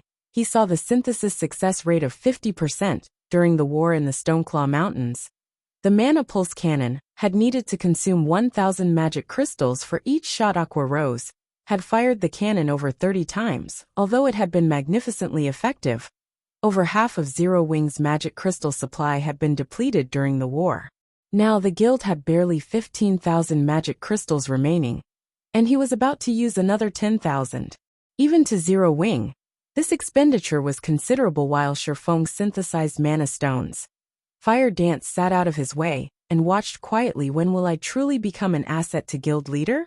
When Fire Dance recalled the danger she had faced during this war, frustration filled her heart. If not for Shifeng, the Flower of Seven Sins would have wiped out Zero Wing's main force. Despite having an advantage in attributes, she had been utterly helpless against that Seven Sins party leader. Although their guild had won, they were still far from being a match for God's Domain's major powers. Stone Forest Town. After the war between the Star Alliance and Zero Wing, Stone Forest Town's atmosphere had transformed. Originally, the various large guilds had quietly eyed Stone Forest Town and waited for Zero Wing to suffer defeat. Once Zero Wing lost its prestige, the guild would lose members. After that exodus, they simply needed to gang up on Zero Wing to obtain Stone Forest Town. However, their plans had vanished into thin air when the Star Alliance had been defeated. Moreover, they had finally seen Zero Wing's true strength. The Star Alliance had suffered over 50,000 casualties. The various guilds shared a similar death count. In total, the Star Alliance and the various large guilds had lost over 100,000 elite players. In contrast, Zero Wing had only lost 4,128 members, while Ouroboros had only lost close to 30,000 members based on the death counts of either side. Zero Wing's power was apparent despite only dispatching an army of 10,000 elite players. Zero Wing had defeated an enemy several times its size. Meanwhile, Zero Wing had over 20,000 elite members in its midst. With such strength, what guild in Starmoon Kingdom would dare to challenge Zero Wing? The Star Alliance's fate served as the best example. After the Star Alliance had been defeated, several thousand members had withdrawn from the guild within an hour. Moreover, due to the disappearance of the upper echelons, despite the guild elders' attempts to stabilize the situation, over 30,000 players had left the Star Alliance. As time passed, this number would only increase. Making a rough estimate, the various large guilds guessed that the Star Alliance had lost at least 20 to 30% of its members from just this single war. It would be extremely difficult for the guild to recover from such a huge loss. Although Zero Wing and Ouroboros had both lost close to half their members in this war, They had recruited far more than those they had lost. Moreover, due to their overwhelming victory, both guilds managed to collect plenty of weapons and equipment, filling their guild warehouses. Not only had the guild's prestige grown after this war, but they had also increased their overall strengths. Many of the other guilds grew envious of this situation as a result of this war. Ouroboros had also replaced the Star Alliance as Starmoon City's overlord, becoming the city's #1 guild. One was the #1 guild of Starmoon City, while the other was the #1 guild of White River City. With these guilds working together, who would dare attack Stone Forest Town? On the contrary, now that Zero Wing had already taken care of its main enemy, it shifted its concentration towards the other guilds that plotted against it for a time. The various large guilds that had joined hands with the Star Alliance felt an impending doom. None of them knew what Zero Wing would do next. Even if Zero Wing joined hands with Ouroboros and laid claim over the Stoneclaw Mountains, none of the other guilds could do anything about it. The Stoneclaw Mountains had become an important source of magic crystals for the various guilds. If they were banished from Stone Forest Town, their harvests would be limited. They would stagnate. Hence, immediately after the war, various guild leaders and upper echelons hurried to Zero Wing's guild residence in hopes of negotiating with Shifeng. However, Shifeng did not have that much time to waste on these people. Hence, he had passed the responsibility to Aqua Rose. Currently, the guild leaders and upper echelons from the various Starmoon Kingdom guilds occupied Zero Wing's residential reception hall. Normally, these individuals were extremely secretive about their intentions, and arranging a meeting was rare. Yet now, all these powerful individuals sat obediently, waiting for their turn. Next, Xiao Zhao, Aqua Rose's female assistant, shouted in the reception hall immediately. Unparalleled, the guild leader of the second-rate guild Heaven's Gate, stood and walked into Zero Wing's meeting room. Unparalleled was a level 34 ranger. He wore level 30 fine gold rank or above equipment. He was an expert who had reached the Trial Tower's 6th floor. In an ordinary NPC city, he would be considered one of the top experts. Unfortunately, in front of Aqua Rose, he was no one special. Heaven's Gate was a second-rate guild that occupied 2 cities within Starmoon Kingdom. Even here, it was a relatively powerful guild. However, when Unparalleled entered the meeting room, he had no choice but to show Aqua Rose proper respect. Heaven's Gate was indeed the overlord of 2 cities. However, those cities' total player population had not yet reached 400,000. On the other hand, White River City's population closed in on 5 million.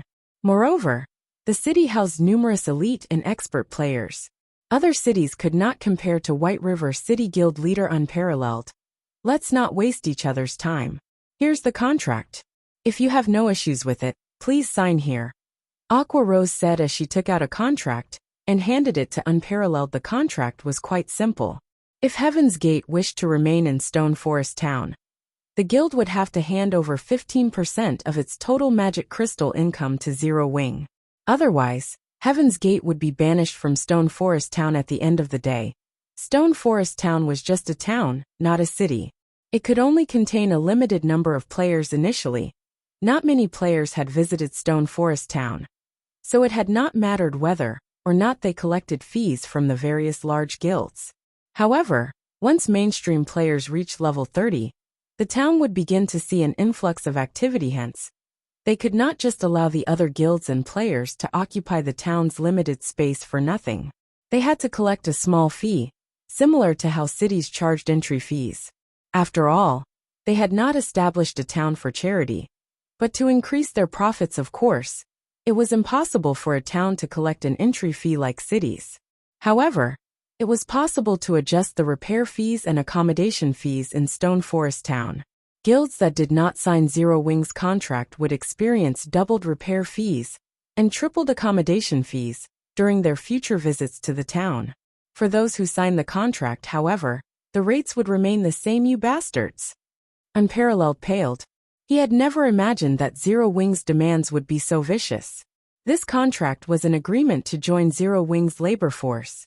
If you have nothing else to say, then please leave. Aqua Rose gestured towards the door.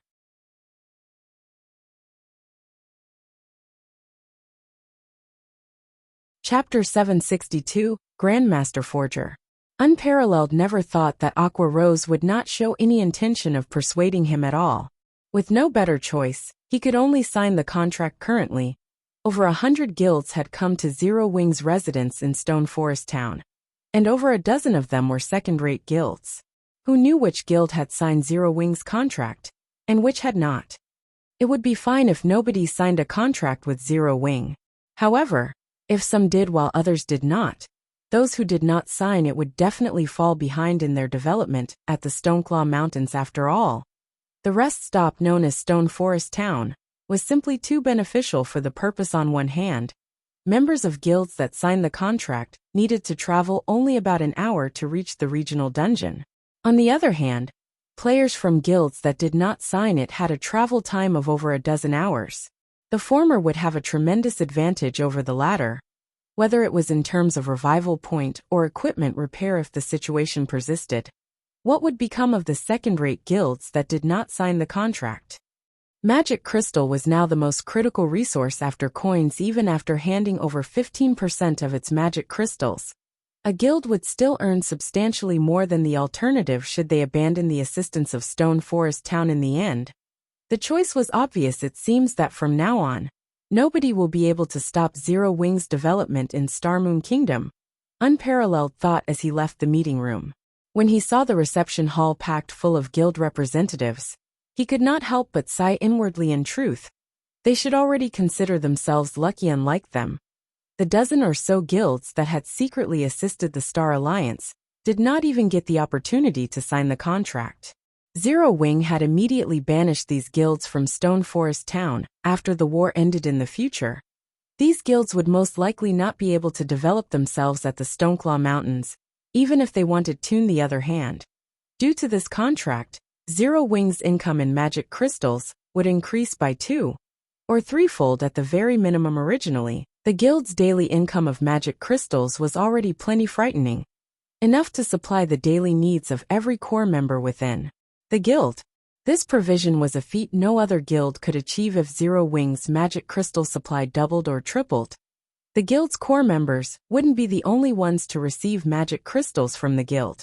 The guild's elite members would be able to get a share too. At that time, even Zero Wing's elite members would improve rapidly. Inside one of the special forging rooms of the Candlelight trading firm, Shifeng finished synthesizing 100 mana stones after 2 hours. The amount of magic crystals he had expended was somewhat lower than he had initially expected. Only over 8,000 crystals. The mana stones placed on the table looked splendorous.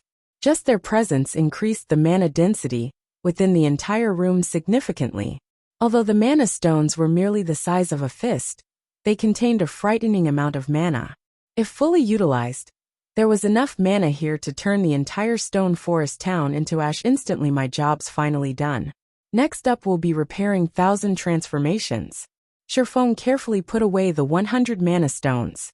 He then looked towards Fire Dance and said, "Let's go. We're going to visit a smithy."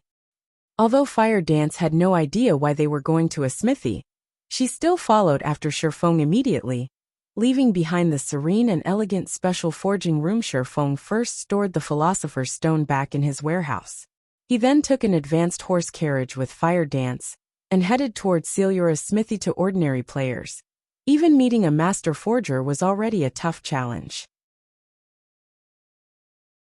As for meeting a Grandmaster Forger, that was practically a dream. However, no one less than a Grandmaster Forger could repair a weapon like 1,000 transformations. Besides Celiura, Shifeng had never heard of another Grandmaster Forger in Starmoon Kingdom. If he had not been lucky enough to help Celiura become a Grandmaster Forger, Shifeng would most likely be having a massive headache at this moment over figuring out how to get 1,000 transformations repaired. Shifeng did not know that when Galaxy Past had obtained 1,000 transformations, he had been extremely elated.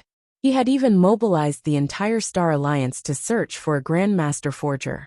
Unfortunately, even after scouring the length and breadth of Starmoon Kingdom, they could not find any trace of a Grandmaster Forger within the kingdom. In the end, he had no choice but to give up on the endeavor of Galaxy Past, or to find out that Shifeng was able to locate one so casually. he would definitely have a heart attack. Not only had he failed to use the item that he had obtained after going through many difficulties, but he had also given his enemy an advantage when Shifeng arrived before Silura's smithy. The large steel door of the little house was still shut tight. There was not a single player or NPC present in this place after he gave the steel door a few knocks. A gap cracked open. "Oh, it's you," Silura mumbled. She then opened the door and said, "Come in." At this moment, Silura had a sleepy look on her face. She had on a tight black leather shirt and short black leather pants. Not only was her appearance extremely sexy, but she also looked like a lazy kitten that had not gotten enough sleep.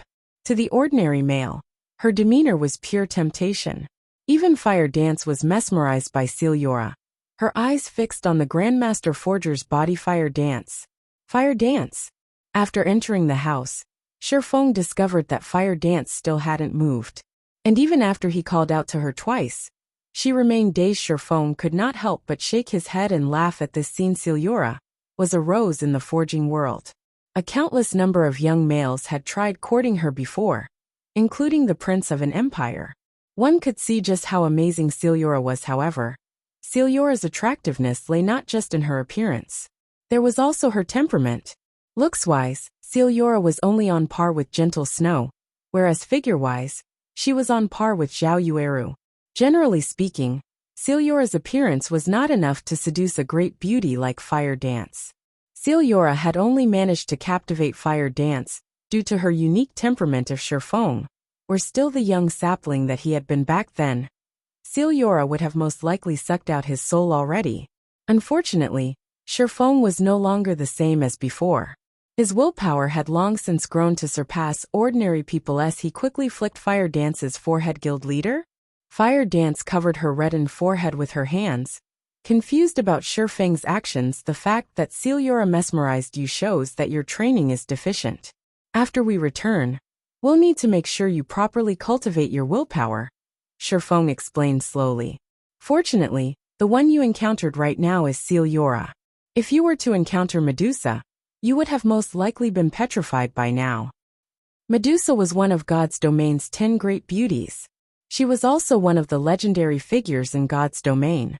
Even without using any skills, Medusa could make countless expert players surrender themselves to her.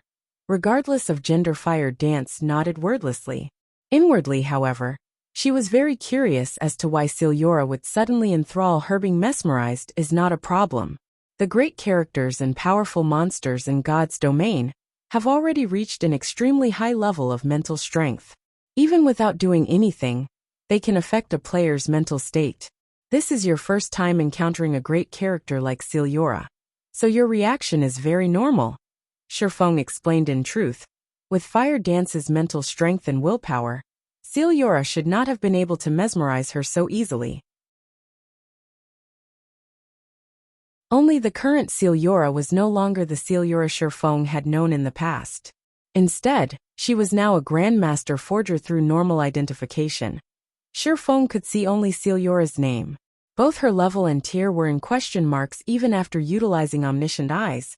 The only additional information Shifeng managed to obtain was Silura's level and class. Silura, Human Grandmaster Forger. Level 200. HP? Speak. Why have you come looking for me? Silura asked as she tidied up her forging materials. If it were any other player, Silura would have most likely chased them away by now. However, Shifeng was the player who had helped her become a Grandmaster Forger. Hence, he received better treatment from her. "I wish to have this weapon repaired," Shifeng said. He then took out 1,000 transformations from his bag with just a single glance. Silura's eyes immediately widened when she saw the broken sword, the flawed weapon. 1,000 transformations. This is great. With this, I can finally complete the weapon I designed before. Silura instantly appeared in front of Shifeng and snatched 1,000 transformations out of his hands, her eyes flashing with excitement.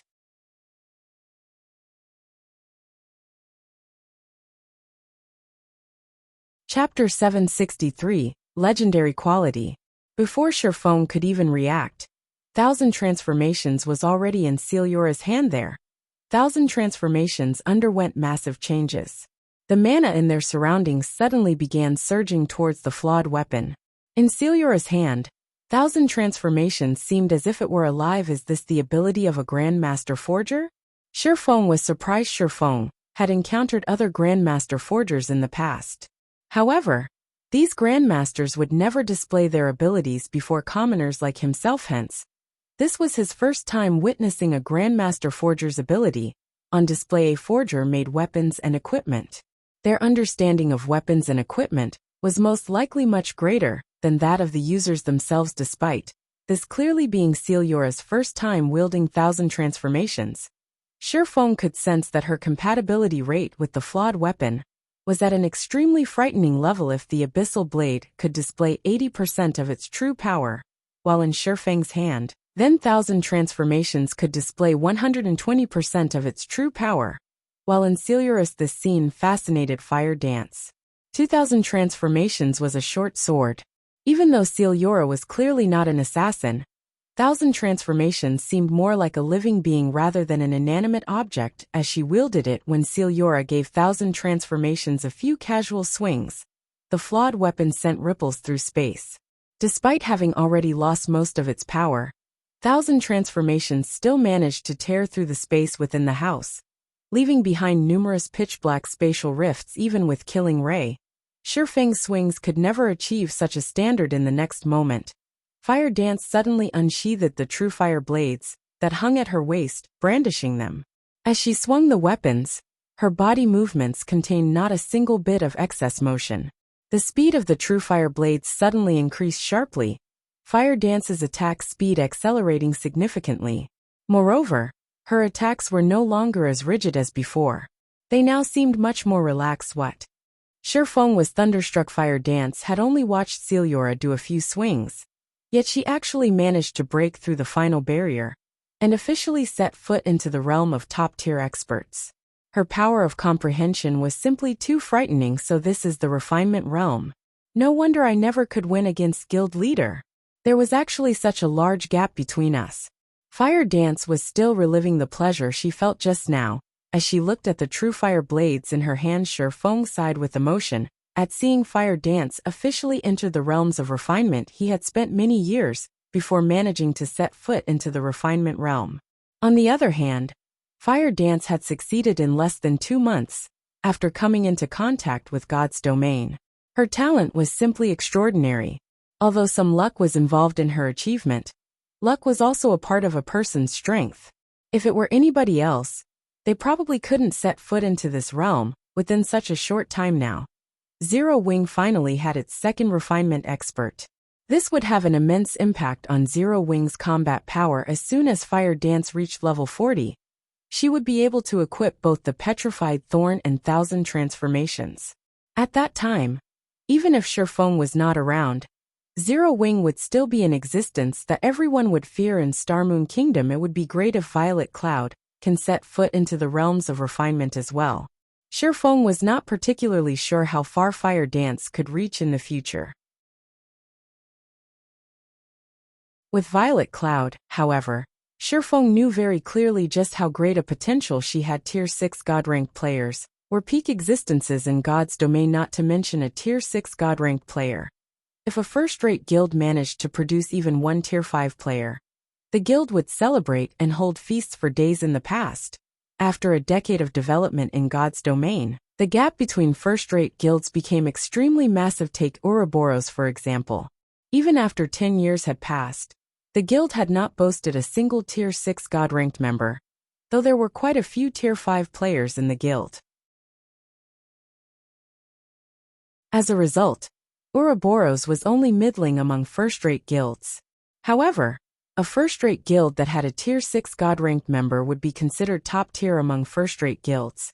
Even if the entire guild had only one Tier 6 God-ranked player, and no Tier 5 experts. Meanwhile, due to Aqua Rose and her mage god friend, Unyielding Ice, Twilight Echo, which had similarly been a first-rate guild, succeeded in developing into a super first-rate guild back then. Only a short distance away from becoming a super guild. This potential was the amazing part about Tier 6 God-ranked experts. As long as Violet Cloud and Aqua Rose continued striving, It was only a matter of time before the both of them set foot into the realms of refinement after Celiora finished toying around with 1,000 transformations. She turned to Shifeng and asked, "Are you trying to get this short sword repaired?" I've already prepared the materials needed to repair it." Saying so, Shifeng took out the 100 mana stones from his bag. "As your friend, I don't recommend you repair this sword," Celiora said seriously. "Although I am not sure what managed to destroy a flawed weapon like this, and although the divine runes engraved on 1,000 transformations are still mostly intact, this sword is already dead. Even if you repair it, the weapon won't be able to display its original strength. After all, flawed weapons are essentially failed products. I still wish to have it repaired. A damaged flawed weapon is still not bad." Shifeng naturally knew about the problem plaguing 1,000 transformations. This problem was the reason why Feather had switched out 1,000 transformations for a better weapon back then. However, 1,000 transformations was not an ordinary epic weapon. Even if it could not recover its peak state, it would still be significantly stronger than an ordinary epic weapon. "I am not finished speaking. If you were to bring this thing to anybody else, they would repair 1,000 transformations and leave you with a barely usable weapon at most. However, after researching the broken steel set equipment forging design you left with me last time, I received plenty of inspiration and produced several weapons, gaining tremendous experience. The famed smith that made 1,000 transformations originally intended it to be a legendary weapon. However, due to some error in the forging process, the final result was unsatisfactory. Even so, the raw materials used to make 1,000 transformations were extremely precious legendary ranked materials. As long as I recast it, it might end up becoming a true legendary weapon," Celiora said proudly. "Recast into a legendary weapon?" Shifeng was stunned. He never imagined that Celiora actually possessed such remarkable capabilities. Legendary weapons were weapons that only famed smiths and craftsmen forgers could produce. The probability of a Grandmaster Forger producing one was abysmally low. After playing God's Domain for over a decade, Shifeng had never once heard of a Grandmaster Forger successfully producing a legendary weapon. "That's right. Of course, there are some risks as well. If the recasting fails, the weapon will naturally end up scrapped," Celiora said sternly. "What is the success rate?" Shifeng asked him. "Roughly 20%. How about it? Pretty high, right? An epic weapon has a 20% chance to become a legendary weapon. This is a trade that you'll never be able to find anywhere else," Celiora said as she puffed her chest out proudly. "I'll stick with repairing it," Shifeng said definitively. "What a joke. Only a 20% chance of success meant an 80% chance of failure. If it were 3 or 5 years later, not to mention 20%, even if there was only a 5% chance, he would willingly take the gamble. Now, however, he could not afford to do so currently. The value of an epic weapon was in no way inferior to a legendary weapon. How could he possibly let Celiora turn one into scrap metal?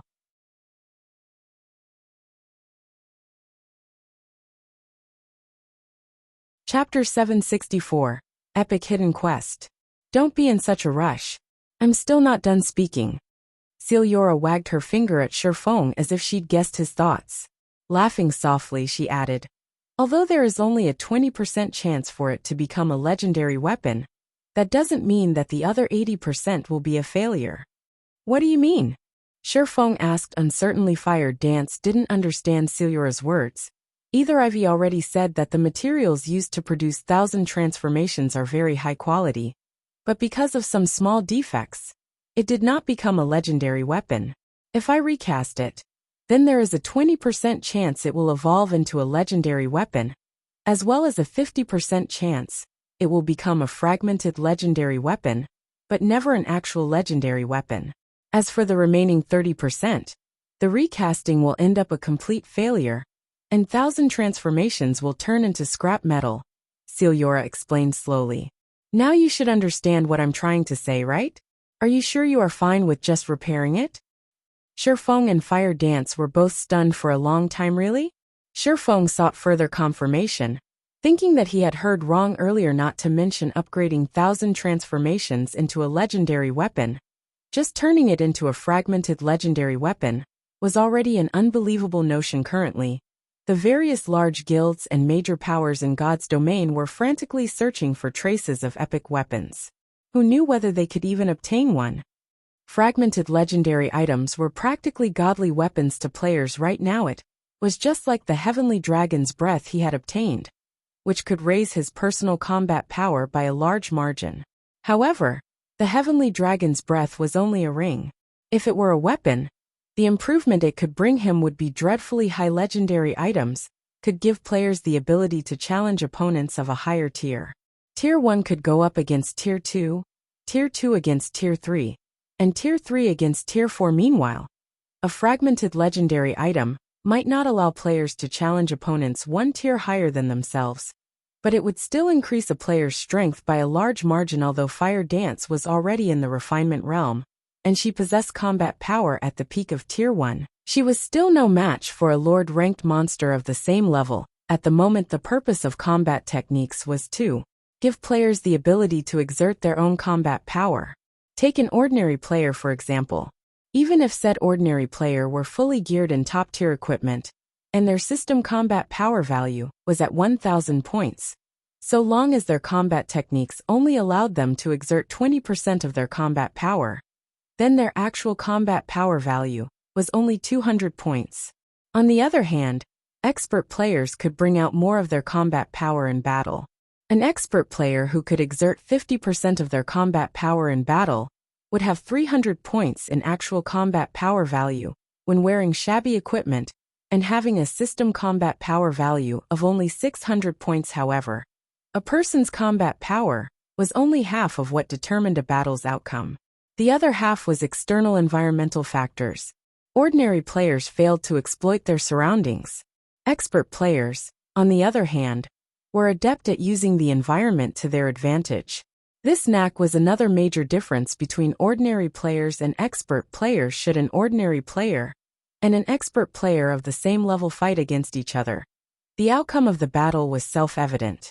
Even if the expert player had poorer equipment, the victory would still belong to the expert player. Fire Dance's normal combat power was only at the peak of Tier 1.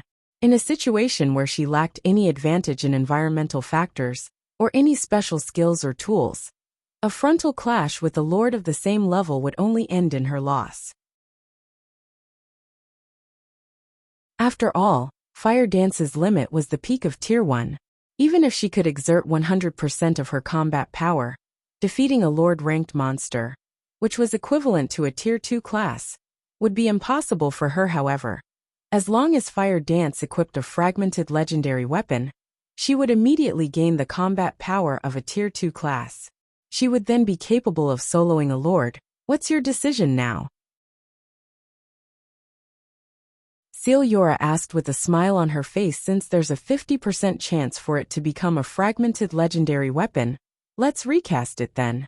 After giving it some thought, Shifeng still decided to gamble. Not only was there a 50% chance to upgrade 1,000 transformations into a fragmented legendary weapon, but there was even a 20% possibility for the flawed weapon to become a true legendary weapon. Moreover, although epic weapons were currently extremely precious and could improve a player's combat power considerably, an epic weapon would not provide Fire Dance with the combat power she needed to go up against a lord.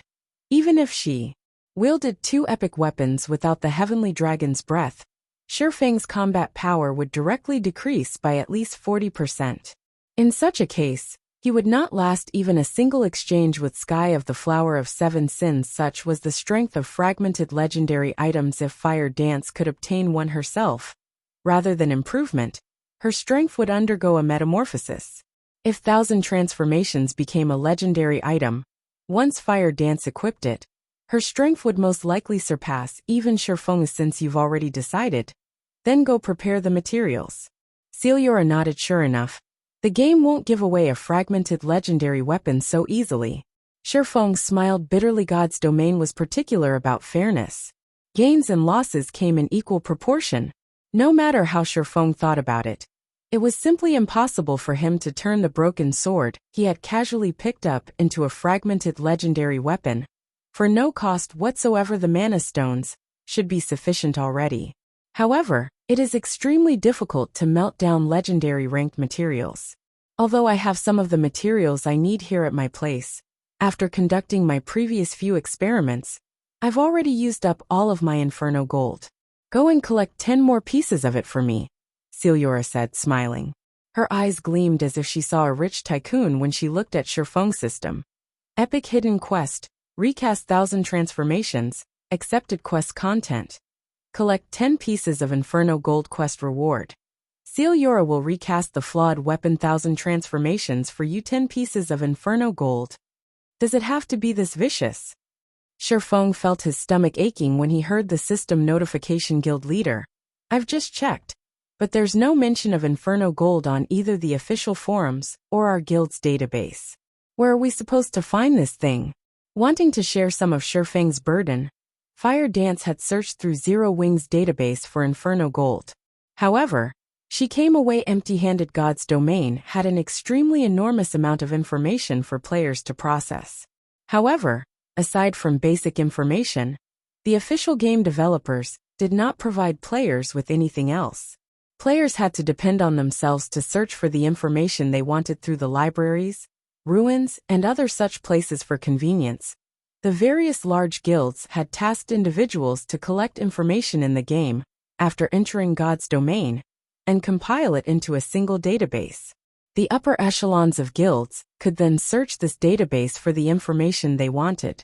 After Shifeng established Zero Wing, the guild naturally had tasked certain members with collecting all sorts of information and integrating it into the guild database. This was also the reason why players always crowded the entrance of libraries.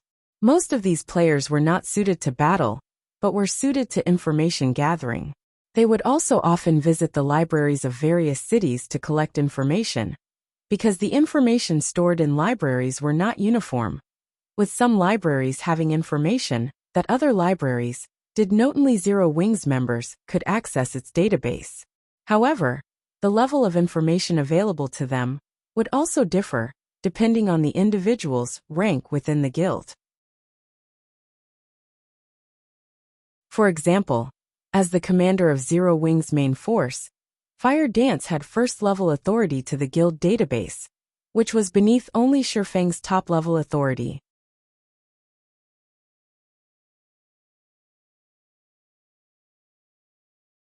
Chapter 765, Grinding Field Bosses. Shifeng simply chuckled in response to Fire Dance's worries. Inferno Gold was beyond current players. Only Master Forgers, or better, could use Inferno Gold. It was used specifically to melt materials, particularly extremely rare materials, such as those of epic or legendary Runka. Single ingot was worth as much as an epic item, as it was a necessary component in crafting epic and legendary items. In his previous life, Shifeng had often led teams to farm Inferno Gold. However, Inferno Gold was hard to find, and they had never managed to collect much at all. Only field bosses has a chance to drop the ingots. Moreover, the bosses had to be level 50 Great Lords, or above level 50. Field Great Lords were extremely rare in God's domain. These monsters were walking treasure troves, so guilds with sufficient strength would dispatch their forces to kill these Great Lords upon encountering or receiving information on one. Meanwhile, Field Great Lord's Inferno Gold drop rate was not particularly high, averaging around 3%. Because Master Forgers needed the ingots to produce epic weapons, Inferno Gold's market price had only increased as time passed. In the past, scanning through Zero Wing's current database, it was natural that Fire Dance had not discovered anything regarding the valuable metal. She would find less than nothing if she scanned the internet. I need to find time to update the guild's database. Fire Dance's question had reminded Shifeng. In God's domain, players who joined guilds would have access to 3 main benefits: expert nurturing, the guild warehouse, and the guild's database. These benefits were also the 3 main criteria most independent players based their decisions on when choosing a guild. Needless to say, any guild that wished to grow stronger needed its own experts. However, it was extremely difficult to develop experts. Ordinary guilds would not have the necessary means. Only first-rate guilds and above had the appropriate environment. After all, the task that required a lot of manpower and resources. It was as costly as the upkeep of an entire first-rate guild. Second-rate guilds' backgrounds weren't strong enough. Although second-rate guilds received financial support from corporations as well, they received far less funding than first-rate guilds. Maintaining normal operations already taxed their budgets.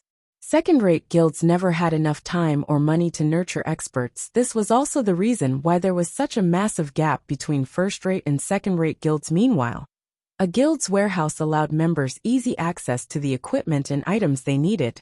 Unlike independent players, guild players did not need to purchase items from auction houses or trading firms. Usually, a guild warehouse also offered a wider array of items. A guild's database was even more valuable to players. Generally, players needed to look for clues regarding the whereabouts of quest-related items themselves, which required a lot of time. Fortunately, guilds usually had players who specialized in collecting such information. Guild members could easily obtain the information they needed by accessing the guild's database, saving precious time. This was one of the reasons that guild players leveled up much faster than independent players. Veteran guilds in the virtual gaming world would strike at these three factors when entering a new game. Hence, many players preferred joining well-known, long-standing guilds. However, there were differences between each guild's information. Moreover, collecting and registering information was not easy, as it had to be transcribed in the guild's database by hand. Meanwhile, every library in God's domain contained an overwhelming amount of information. Transcribing it all into the guild's database was a vast project that needed a lot of manpower. Although Aqua Rose had invested a lot of effort into developing Zero Wing's database, at the end of the day, Zero Wing was merely an upstart guild that had only recently established. Naturally, it could not compete with other large guilds in terms of resources. Hence, its database was inferior to those long-standing guilds that had spread their roots throughout God's domain. Knowledge is power was a suitable term in God's domain. If Zero Wing's current database had even half of the information Shadow had 10 years ago, Zero Wing's strength would soar. Although Sherfong could not remember every shred of information Shadow had collected, he remembered how to acquire a few hidden quests and rare materials. If he recorded this information in the guild's database, it would be a massive help to Zero Wing's upper echelons and the Candlelight trading firm. Moreover, thanks to his Demon Hunter title, Sherfong was a world noble. He could easily visit the libraries of various major cities without needing to complete quests and grind for reputation. He could also take others with him into a library. With this, Zero Wing could send at least one person to every library in God's domain. The guild would be able to gather information even faster than a first-rate guild. It wouldn't be long before Zero Wing surpassed their first-rate neighbors. While Sherfong pondered, his system communicator rang. Phoenix Rain, who had not reached out to him for quite some time, waited for him to accept the call. Guild leader Black Flame, congratulations on your victory in the Stoneclaw Mountains. With this, you have stabilized Zero Wing's position in Stone Forest Town. Really though, you are full of surprises. You actually managed to join the top 100 on the God's Domain experts list. I doubt that there is any major power in God's domain that hasn't heard of you now, Phoenix Rain said, chuckling. May I know what business you have with me? Sherfong did not think that Phoenix Rain had called him just to congratulate him. It's nothing urgent. Your first opponent for the Dark Arena has been decided, so I've called to notify you. Phoenix Rain revealed a charming smile that could melt one's heart. The fight will be in 3 days. The venue is in the Fire Dragon Empire's imperial capital. Don't be late. I'm eager to earn some money off of you. Who's our opponent? Sherfong asked. I nearly forgot. It's a battle team called Glorious Lions. Everlasting War is their leader. This battle team has already won twice in a row, so it is very strong. I'll send you the information we have on them in a moment, Phoenix Rain said before disconnecting the call. Everlasting War is my opponent? Sherfong could not help his smile when he heard this name. He had originally planned to join the Glorious Lions battle team. He had never imagined that they would be his opponents. Immediately he turned to Fire Dance. Fire, contact the main force members and have them gather in Starmoon City. Tell them to bring all of the barrier crystals and 9-star polar domain magic scrolls we have left. We're going to grind bosses. Currently, The various large guilds were either busy in the Stoneclaw Mountains or team dungeons, so they were not particularly focused on hunting field bosses, not to mention level 50 field great lords. Guilds typically avoided such bosses like the plague with the strength of Zero Wing's main force. Killing a level 50 field great lord was practically a dream. Fortunately, they had the 9-star polar domain magic array. Shifeng could think of a few level 50 field great lords they could test their strength on previously. To avoid the Flower of Seven Sins' assassins, Zero Wing's main force had taken a break from leveling, hiding safely in the city. Hence, their levels were not particularly high. There were no level restrictions or strength suppression in the Dark Arena. Even a difference of one level could lead to a huge difference in attributes. Zero Wing was at a disadvantage. Hence, he needed to raise everyone's levels as quickly as possible by killing these bosses. Not only could he farm for Inferno Gold, but he could also help his team level up, killing 2 birds with 1 stone. Understood. I'll notify them right away. Everyone will be excited to hear this. Fire Dance burst with energy. It had been a very long time since Shifeng had taken them along to kill bosses. Moreover, after breaking through into the refinement realm, her strength had improved significantly. She could use these bosses to get used to her new strength.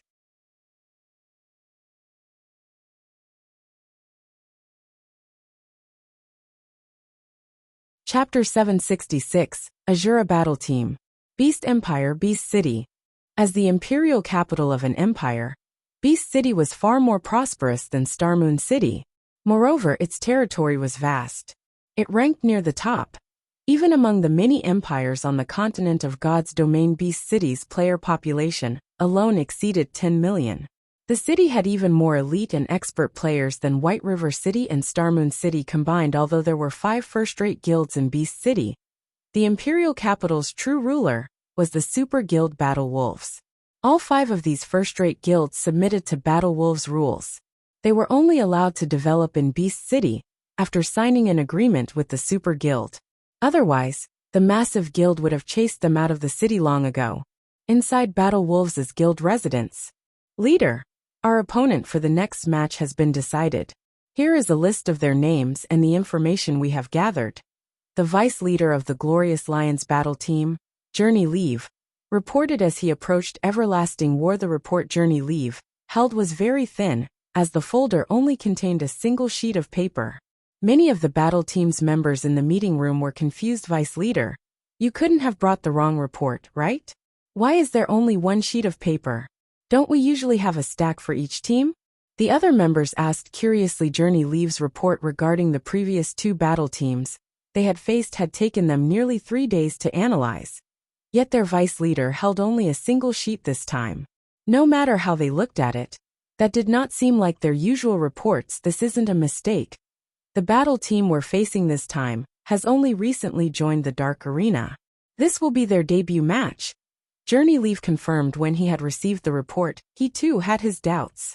However, the intelligence department had confirmed that there was nothing wrong with the report, stating that their opponent was a new battle team. Aside from the battle team's leader, there was no information on any of the team's members. A new battle team? Everlasting War's curiosity grew. He had not expected a new battle team to boldly challenge the Glorious Lions. It seems that the battle team's employer is confident of their team. In any case, we should be careful. Journey, give us a general introduction. Journey Leave nodded. He then opened the report on the meeting table and displayed it before his team members. This battle team is a new one. So, aside from some basic data on the registered team leader, we haven't uncovered any information. As of now, the other members have not been registered yet, and we have nothing on them. The battle team is called Azura, and it's led by Yifeng. I researched this team leader myself. When God's Domain launched, he was relatively famous. He had once defeated a large guild by himself, so he is very powerful. However, it has been a very long time since anyone has seen him. Even when I went to the secret pavilion to research him, I left empty-handed. He is a complete mystery. As for his exact strength right now, that is also unknown. Journey Leave then played Shifeng's battle video for everyone to watch. However, This battle video had been recorded before everyone had reached the cities. In the video, Yifeng killed dozens of players by himself, while inside the town, although Phoenix Rain had given Shifeng full authority over the battle team. He had no intention of participating in the dark arena as Black Flame. Black Flame was a guild leader. Having a guild leader of a large guild participate in a brawl would only make him a laughingstock. Hence, Shifeng intended to use his true identity in the dark arena. What kind of report is this? Is this a joke? Doesn't this mean that, aside from the battle team and the team leader's name, we know absolutely nothing? What is our intelligence department doing? How old is this battle video? Yifeng hadn't even reached level 10 yet. Mainstream players are already reaching level 30. Don't we have anything current on him? The battle team's members demanded answers. One after another, there was a massive gap between level 10 and level 30. The battle video could not be used, as any kind of reference. Journey Leave shook his head helplessly. He had also investigated Yifeng. However, there was nothing to find. It was as if all traces of Yifeng had vanished from God's domain. While everyone complained, Everlasting War sat back in a daze. Why is he the Azura battle team's team leader? Everlasting War had tried to invite Shifeng multiple times, hoping to recruit him as the Glorious Lion's vice leader. Unfortunately, Huaqiu, the representative of the corporation backing the battle team, was adamant in modifying the contract and restricting the battle team's freedom. The result was Shifeng's rejection. Everlasting War had felt Shifeng's strength personally. Although he had never exchanged moves with the young swordsman, he knew that Shifeng was a refinement realm expert. Shifeng could even emit an intense pressure. Experts in the refinement realm were extremely rare in God's domain. Most of these experts were relatively old. They weren't usually interested in such competitions. Thus, refinement realm experts were relatively rare, even in the dark arena leader. Do you know him? The other team members asked curiously. Yes. Originally, Yifeng was supposed to participate in the last audition. However, due to complications, he did not take part. I had never imagined that he would lead the Azura battle team. Now we have to face him, Everlasting War said disappointedly. His strength is the real deal. Although he is keeping a low profile, I suspect that he's a refinement realm expert. As for his weapons and equipment, it's been a long time since I've seen him. Even I am not sure how strong he has become. At this moment, Huaqiu, who sat at the head of the table, wore a twisted expression. Although she had forgotten about a minor character like Shifeng, Everlasting War had reminded her the minor character that she had forgotten had become a leader of a battle team. Furthermore, his battle team was going to face her own if the Azura battle team won against the Glorious Lions. The other major corporations would take advantage of her humiliation. Seeing Huaqiu's reaction, everyone quickly realized the severity of the situation. Back when the Glorious Lions had held its auditions, Huaqiu had decided to change the battle team's requirements, restricting the team members' freedom. In reality, however, they had not lost much. Take Everlasting War for example. His restrictions were minimal. Leader, you're not the same player that you were before. This is just a brat in the refinement realm. After all of your special training, this will be child's play. A team member joked. However, this joke was also true. The Super Guild Battle Wolves supported their battle team. Since they had begun participating in the dark arena, they had gained access to various resources. They didn't need to worry about top-tier weapons and equipment at all. They had even less worry about obtaining skills. As for leveling up, they had a group of players who helped them gain levels rapidly. It was heaven. They only needed to improve on their combat techniques.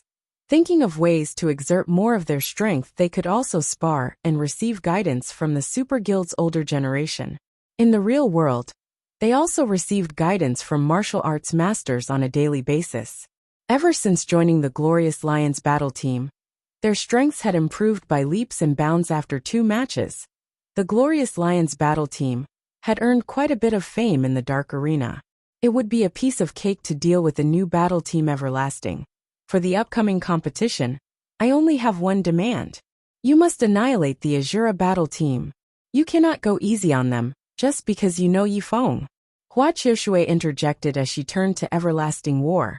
Her voice soft but commanding. I will always fight to my limits, regardless of my opponent. Please rest assured, Director Hua. Everlasting War could guess what was going through Hua Qiushui's mind. However, he wouldn't go easy on an opponent just because they were acquainted. The Dark Arena was his battlefield. On a battlefield, he would not show any enemy mercy. Hearing Everlasting War's assurance, Hua Qiushui nodded in satisfaction. Campbell Volcano. After Shifeng finished dealing with his matters, he led Zero Wing's main force to Campbell Volcano in search of level 50 Great Lords Guild leader. I found the boss. Minor Wind shouted in the team chat.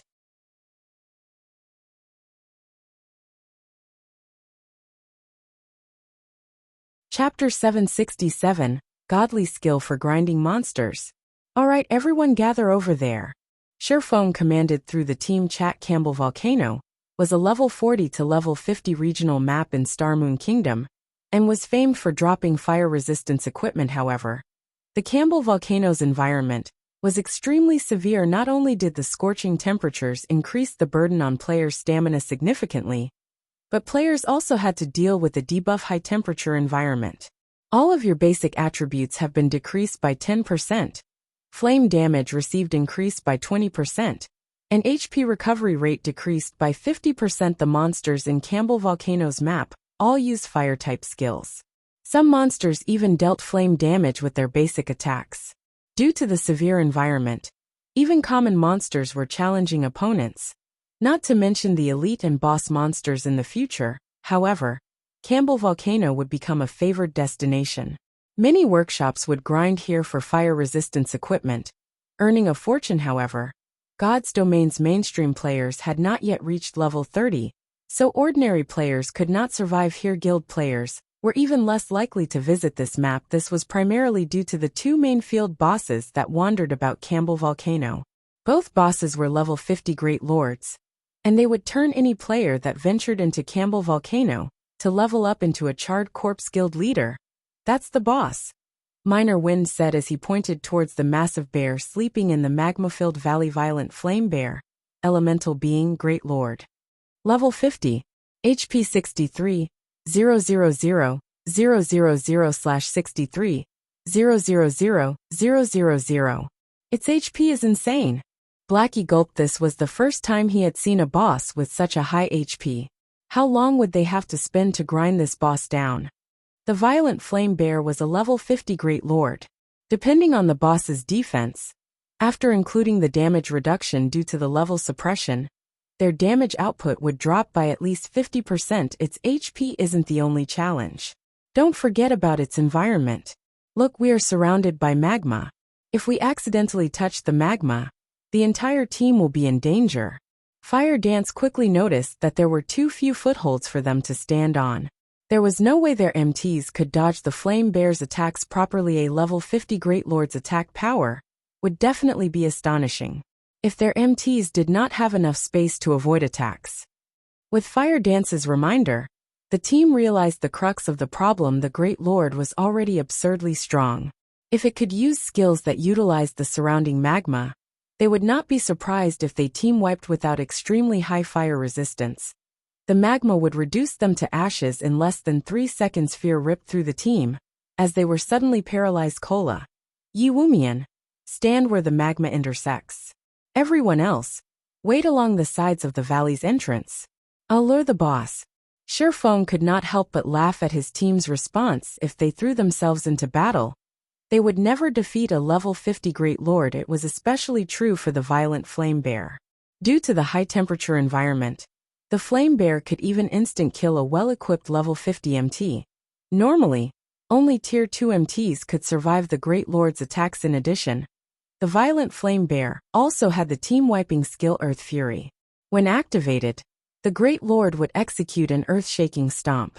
Although the skill's damage was not particularly high, the stomp would create a magma tsunami that would devour all enemies within a 50-yard radius. Even Shifeng, with his high fire resistance, would lose 500 or 600 HP each second in the molten liquid.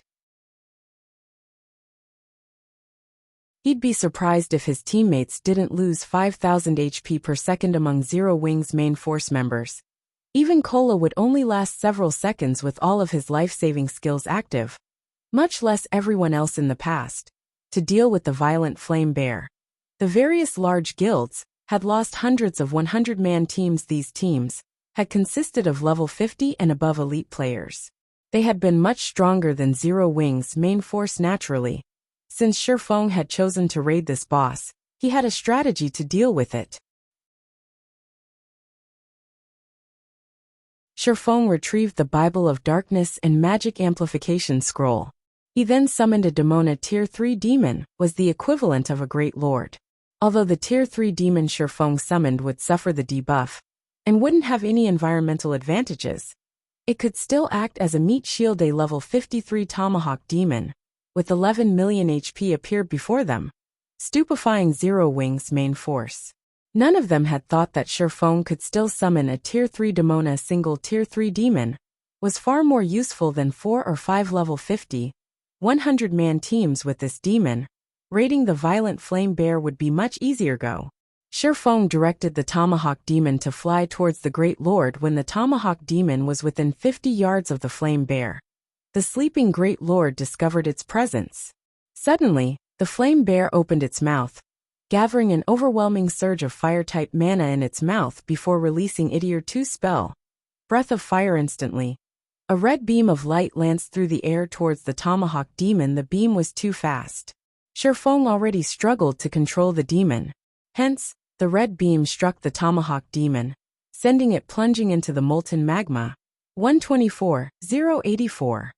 The violent flame bear's damage left everyone speechless. With one move, the flame bear had managed to obliterate so much of the demon's HP, regardless of the fact that it had as much defense as a Great Lord of the same level. If a player had received that attack, they would die instantly. Isn't it going to instant kill us if we rush at it? Cola unconsciously gulped when he saw the demon plunge into the fiery liquid. He doubted whether he could even stop the violent flame bear from moving past him. However, while everyone was still in a daze, Shifeng controlled the Tomahawk demon to brandish its axe. The 5-meter-tall battle axe transformed into a stream of light and slammed into the Great Lord's body. Tier 2 skill, Axe of Destruction. Minus 84,509. Despite using a Tier 2 skill, the Tomahawk demon's attack was weaker than the violent flame bear's. However, Shifeng did not mind. After all, with him directing the Tomahawk demon, he exerted less than 50% of the skill's effect. He was satisfied with dealing over minus 80,000 damage.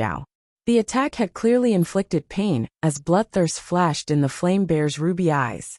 Immediately, it launched itself from the magma and charged towards the Tomahawk demon. Good. It took the bait.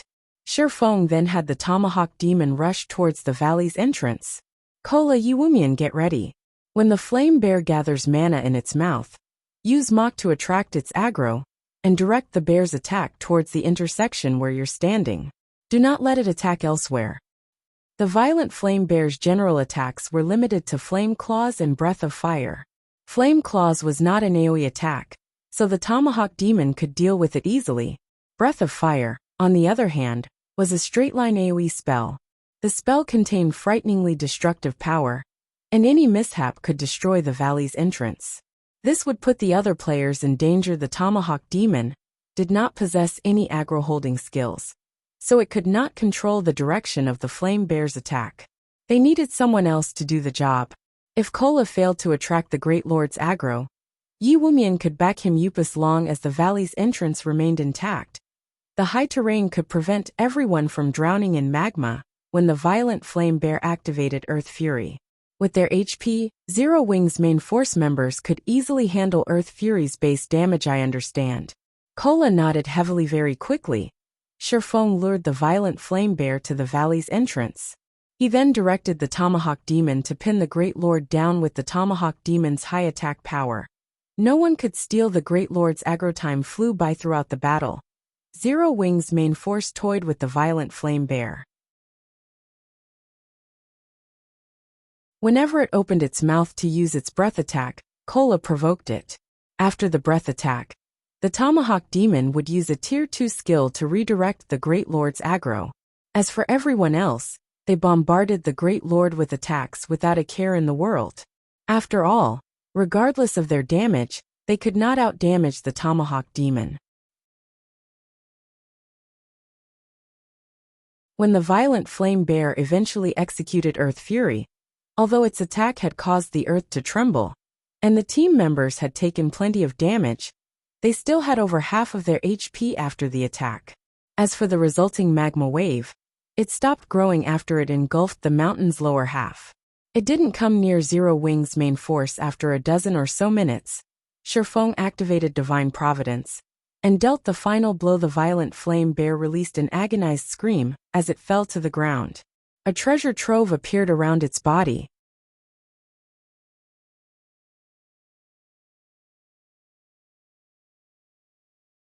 Chapter 768, Summoning Flute. In God's domain, killing a field boss for the first time would double its drop rate. Hence, large guilds love to raid bosses on new maps. Players had yet to develop Campbell Volcano. All of its bosses were untouched. If anyone killed the bosses here, they would obtain a treasure trove. Furthermore, Shifeng had a skill like Divine Providence, which greatly increased his luck attribute despite level 50 and above monsters having poor drop rates. After applying the effects of Divine Providence, the violent Flame Bear dropped a frightening amount of loot. Not only did the Great Lord drop over 20 items, but it had also given everyone a bounty of EXP.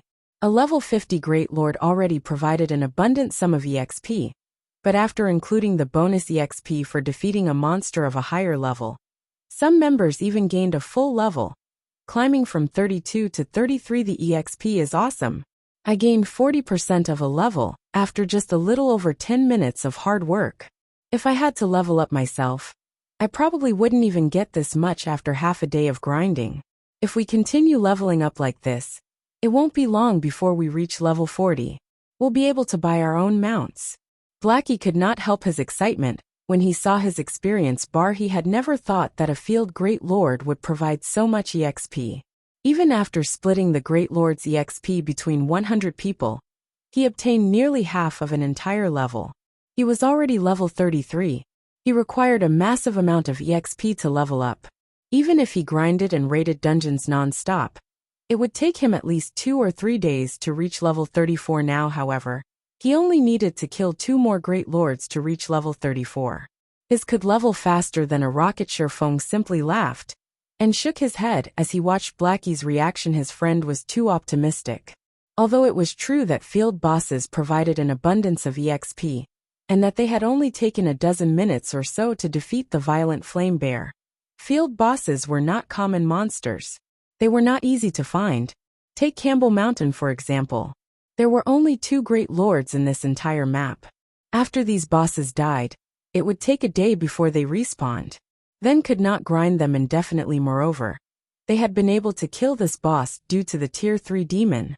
Without the Tier 3 demon tanking the Great Lord, with their current level and equipment, killing a level 50 Great Lord was impossible for them as they were guild leader. What did the boss drop? Although Kola was similarly shocked by the EXP he had received, he was more interested in the boss's loot. Hearing Kola's question, everyone redirected their attention towards the loot. As well, a Great Lord ranked boss's loot was a temptation to any guild in God's domain. The loot is alright. The Flame Bear dropped 8 weapons and pieces of equipment. Among them, one is a level 50 dark gold ranked plate armor, one is a dark gold ranked 2-handed battle axe, and the rest are all fine gold rank. However, this flute is the most precious item among the loot. After Shifeng finished arranging the drops, he smiled as he revealed a silver flute. Players were lucky if an ordinary level 50 Great Lord dropped even 10 items. It was only due to the first kill bonus and Shifeng's high luck attribute that the violent Flame Bear had dropped over 20. Among the items, over half were rare materials. The materials were all good quality, and even an ingot of Inferno gold, an item with an extremely low drop rate, had dropped. They had definitely profited from this raid. However, what had surprised Shifeng the most was the appearance of the silver flute in his hands. Guild leader, what's so special about this flute? Even after examining it for a long moment, Aqua Rose could not see any peculiarities about the silver flute. The others couldn't see anything special about it either. There was only one line of text introducing this silver flute: broken flute. If they had picked up this item during a normal hunt, they would have sold it to an NPC as garbage. You guys have heard of summoning flutes, right?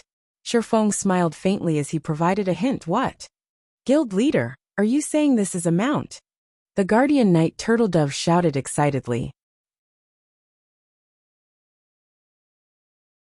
While everyone else relied on their own feet for travel, it would be absurdly awesome if she could ride a high-ranking mount. Mounts were still out of players' reach, and it wasn't only because of their low levels.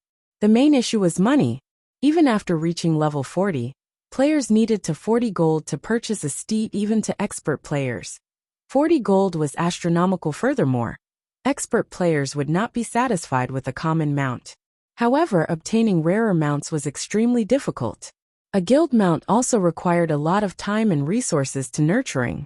Hence, riding a high-ranking mount right now was practically a dream. Everyone began drooling over the silver flute. In Shifeng's hands, this flute should trigger a quest that rewards a mount. The mount should be bronze rank at the very least. It might even be mysterious iron rank. Shifeng was relatively familiar with mount quests. A mount quest generally awarded a bronze mount. However, as they had obtained this flute by killing a field boss for the first time, the mount quest might even reward a mysterious iron mount. Alright, which one of you wants it? We'll start the bidding at 50,000 GCPs. In terms of coins, 50,000 GCP was worth roughly 150 gold. A bronze mount would cost far more than just 150 gold. There was also a chance that this silver flute would yield a mysterious iron mount. If that were the case, the mount would be worth several times more. Guild leader, don't you want it? This is a high-ranking mount. Aqua Rose asked strangely. Shifeng was Zero Wing's guild leader. He was their guild's face. He should be seen on the best mount they could find. Although she knew that the guild had already captured a mount, the guild stable had not been built yet. None of them could purchase a guild mount right now. Moreover, a guild mount only started out slightly stronger than a common mount. It was far from the prestige of a bronze or mysterious iron mount. I already have one, so you can fight for it. Shifeng smiled faintly. He had not told anyone that he had obtained an even better mount when he had visited the dark den. When everyone heard that Shifeng would not participate in the auction, their hearts pounded as they frantically shouted their bids. In just a short moment, the bidding had increased past 100,000 GCPs. However, this was only the beginning.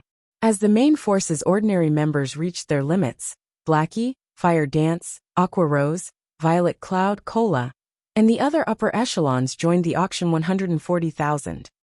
145,000. 150,000.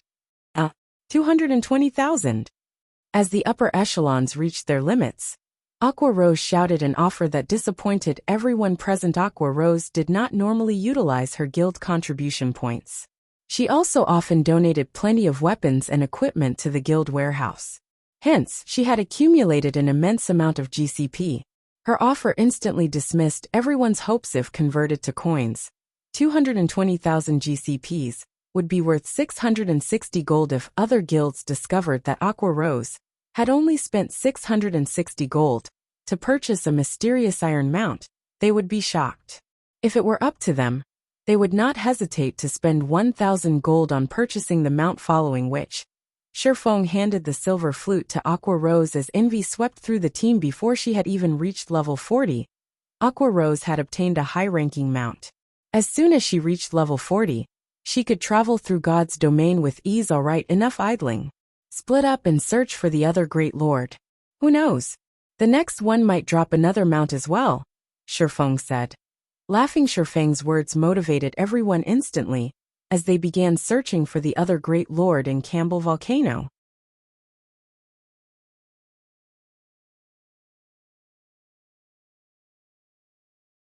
Chapter 769. Levels rising rapidly. In the Stoneclaw Mountains, a long-abandoned city rested in a circle of mountains. Tens of thousands of corpses belonging to both players and half-orcs surrounded and littered this city. Several hundred players stood at the city's entrance.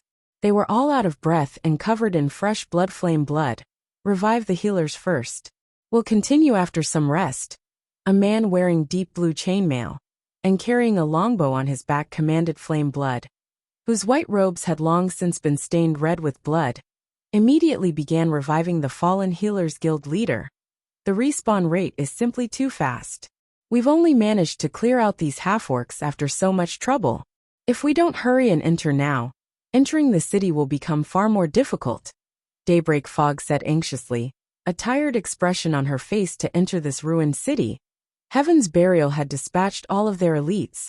Over 20,000 players only after several hours of fighting, had they eliminated the half-orcs surrounding the ancient city. Overall, they had sacrificed over 20,000 elite players to deal with the tens of thousands of elite half-orcs, a Great Lord-ranked half-orc, and 5 High Lord-ranked half-orcs. If they did not venture into the city now, all the regret in the world would not help them when the monsters respawned. It doesn't matter. Even if they respawn, that level 45 Great Lord won't be a problem. At most, we'll have to deal with those High Lords again. If we want to complete this quest, we need to stabilize the situation outside the city. Otherwise we'll die. Singular Burial, who was the man in the deep blue chainmail, responded calmly. We've been here for several days already. Now that success is in sight, it is important that we do not rush. As long as we complete this quest, Heaven's Burial will become Starmoon City's overlord. Both Ouroboros and the Star Alliance will have no choice but to submit. Currently, players throughout the Starmoon Kingdom and surrounding countries drooled over the Stoneclaw Mountains. These guilds watched Stone Forest Town, which was under Zero Wing's control. Enviously, however, nobody knew that the person responsible for activating the Stoneclaw Mountains was Heaven's Burial's guild leader, Singular Burial. But now that Zero Wing has stabilized its position in Stone Forest Town, it is only a matter of time before the Stoneclaw Mountains become their backyard. Will this quest really help Heaven's Burial become Starmoon City's overlord? Lightning Blade questioned doubtfully. Singular Burial had been keeping a tight lid on the quest's information. Nobody else knew what the quest would award based on Lightning Blade's understanding of God's domain. There shouldn't be a quest that could allow a guild to dominate over a city Zero Wing's backyard? Singular Burial sneered. It's just the Stoneclaw Mountains. So what if we give it to Zero Wing? Since this quest is almost complete, I'll explain. Do any of you know why there are so many magic crystals in the Stoneclaw Mountains? Although other countries have their own regional dungeons that provide magic crystals, none of them are as saturated as the Stoneclaw Mountains. This ancient city is the reason. This city contains a treasure that is capable of condensing mana naturally. Hence, the Stoneclaw Mountains monsters have a much higher chance to drop magic crystals if we can get our hands on that treasure. Even without grinding monsters in the Stoneclaw Mountains, any monster we kill within a certain radius of the item will drop magic crystals. Moreover, the drop rate will be the same as it is in the Stoneclaw Mountains. Do you think I would pay so much just to clear a ruined city, if not for such a treasure? When Daybreak Fog and the others heard Singular Burial's explanation, they were stunned. The monsters in the Stoneclaw Mountains were too strong. Not only were these monsters hard to kill, but they were also harder on weapons and equipment than monsters elsewhere. If monsters in other maps could also drop magic crystals with the same probability as the monsters in the Stoneclaw Mountains, they would be able to farm magic crystals much faster and more efficiently than in the regional dungeon. Moreover, it would cost less to farm elsewhere. Even if the other guilds put more effort into farming crystals in the Stoneclaw Mountains, they would be miles behind Heaven's Burial as long as they had a sufficient stock of magic crystals. Heaven's Burial could rise to power. Alright, get some rest. We'll enter the city when we've recovered, Singular Burial commanded. While Heaven's Burial's members were preoccupied with their secret quest, the various large guilds throughout Starmoon Kingdom desperately tried to level up, getting themselves ready to challenge level 40 large-scale team dungeons to ordinary players. Level 40 was still far out of their reach. To the various large guilds, however, they would reach it soon. Level 40 could be considered a new beginning. At level 40, players could use mounts, doubling their mobility. As a result, their leveling and questing efficiency would double as well. However, purchasing a large number of mounts for its members was unrealistic for a guild. Having a guild mount was more reasonable.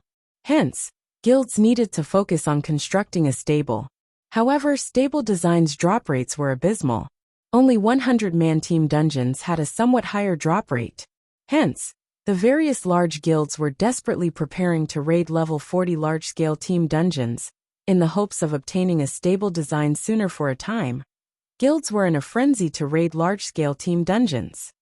Time quickly passed. 3 days had gone by before anyone had realized it. During this period, Shifeng led Zero Wing's main force all around the kingdom, hunting for great lords. If they did not find any, then they would kill field lords and high lords until they had finally exhausted the magic amplification scroll. Shifeng had also completed his quest. All 10 Inferno gold ingots were accounted for. Meanwhile, the team had climbed in levels. Originally, the average level of Zero Wing's main force was level 33. Now the lowest among the team was level 37. Blackie, Fire Dance, and the other upper echelons had even risen to level 38. Throughout all of God's domain, they had the highest levels currently. The number 1 player on Starmoon Kingdom's ranking list was only level 35. Although there was only a difference of 2 levels, the EXP gap was massive. As for Shifeng, he had reached level 39.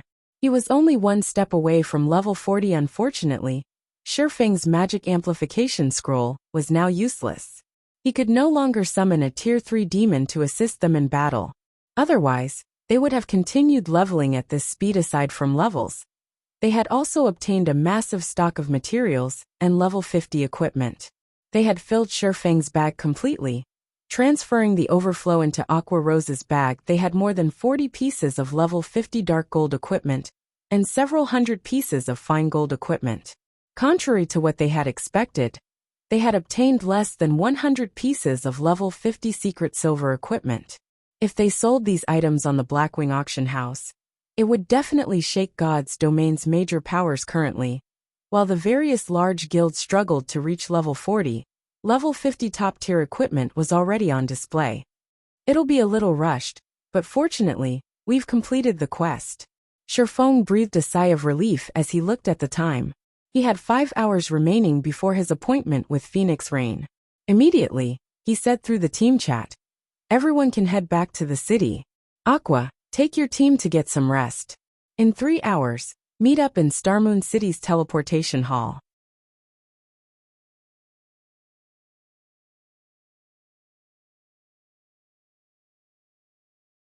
Chapter 770, Basic Fire Resistance Armor Kit.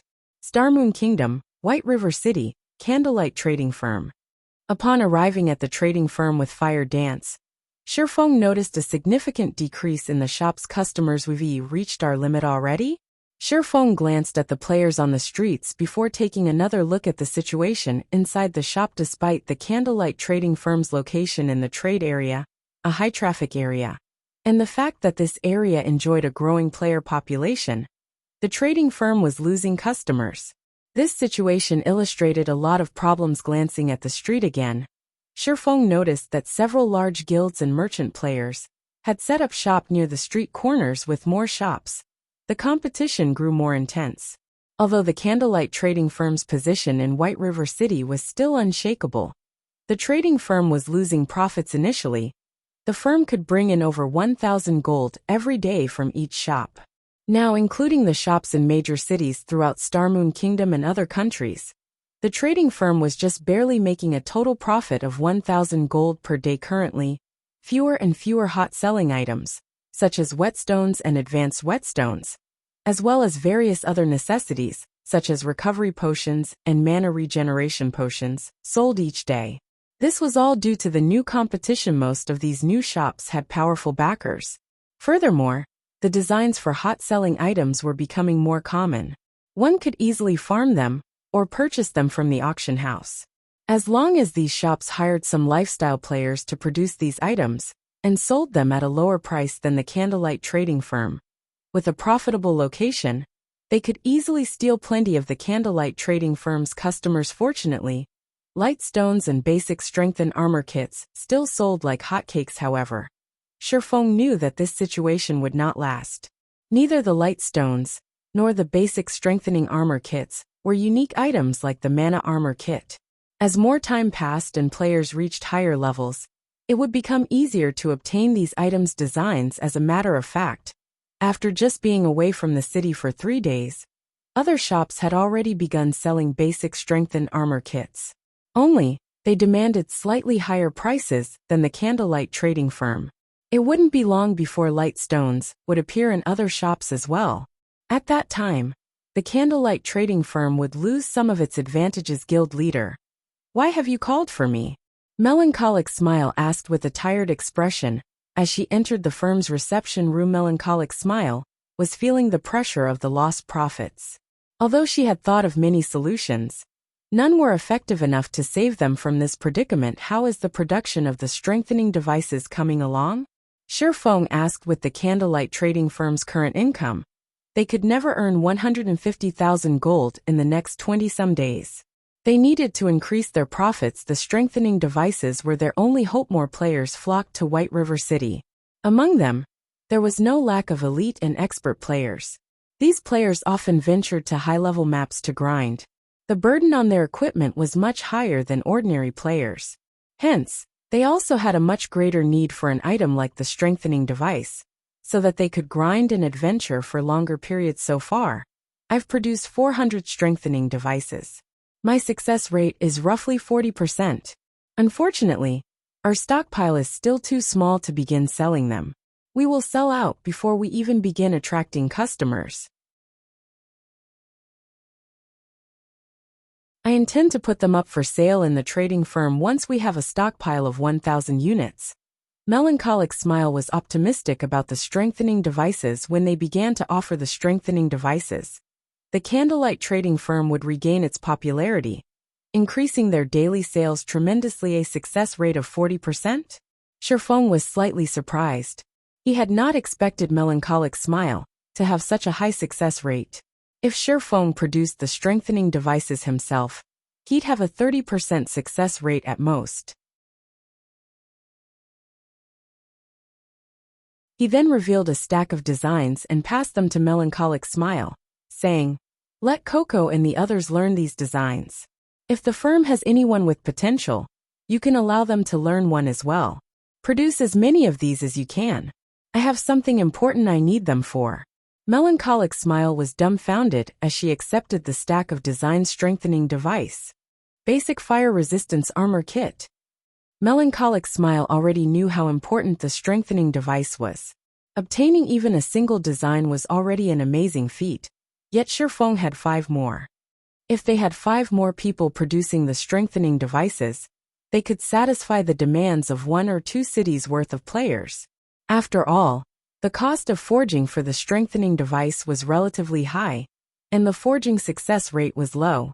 Hence, they could not offer the devices for too low a price. However, the other item, the basic fire resistance armor kit, confused her slightly. Basic fire resistance armor kit. Defense plus 120, endurance plus 5, agility plus 3, fire resistance plus 7, maximum binding limit per character, 3. Can only be bound to level 30 equipment or above. In terms of basic attributes, it was only slightly stronger than the basic strengthened armor kit. However, the materials it required were much rarer. The basic fire resistance armor kit would cost twice as much to produce as the basic strengthening armor kit. Would anyone really be willing to buy these? Although the fire resistance armor kit provided quite an amount of fire resistance, there were many areas in God's domain that didn't offer the danger of fire. Players didn't need to head to leveling maps or dungeons that required high fire resistance. One could say that the fire resistance armor kit was not a necessity. Even if they produced this item, not many players would be willing to purchase it. However, the fact that Shifeng viewed the basic fire resistance armor kit and the strengthening device as equally important showed that the former was just as precious. From now on, focus on forging strengthening devices and basic fire resistance armor kits. Set everything else aside. Shifeng was aware of Melancholic Smile's concerns. However, the basic fire resistance armor kit was no less valuable than the strengthening device, although the armor kits were not useful right now. Once the Eclipse Gate opened, items that provided fire and ice resistance would skyrocket in price. Only then would the fire resistance armor kits shine. With these 3 armor kits, one could gain 21 points of fire resistance. This way, players could equip fewer pieces of fire resistance equipment.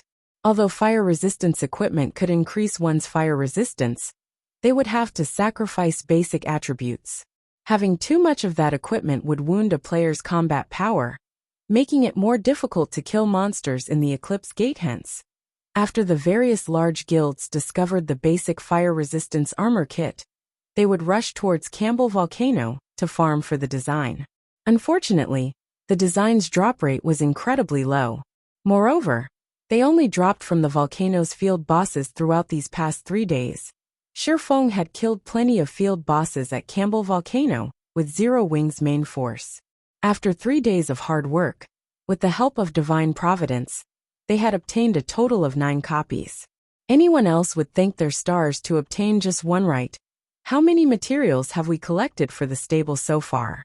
Shifeng made it clear that the guild stable was also a priority. The various large guilds were closing in on level 40. It would be a huge waste if he had the stable design, but could not construct it.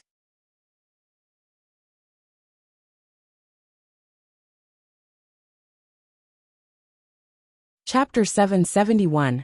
Thousand Transformation Evolves.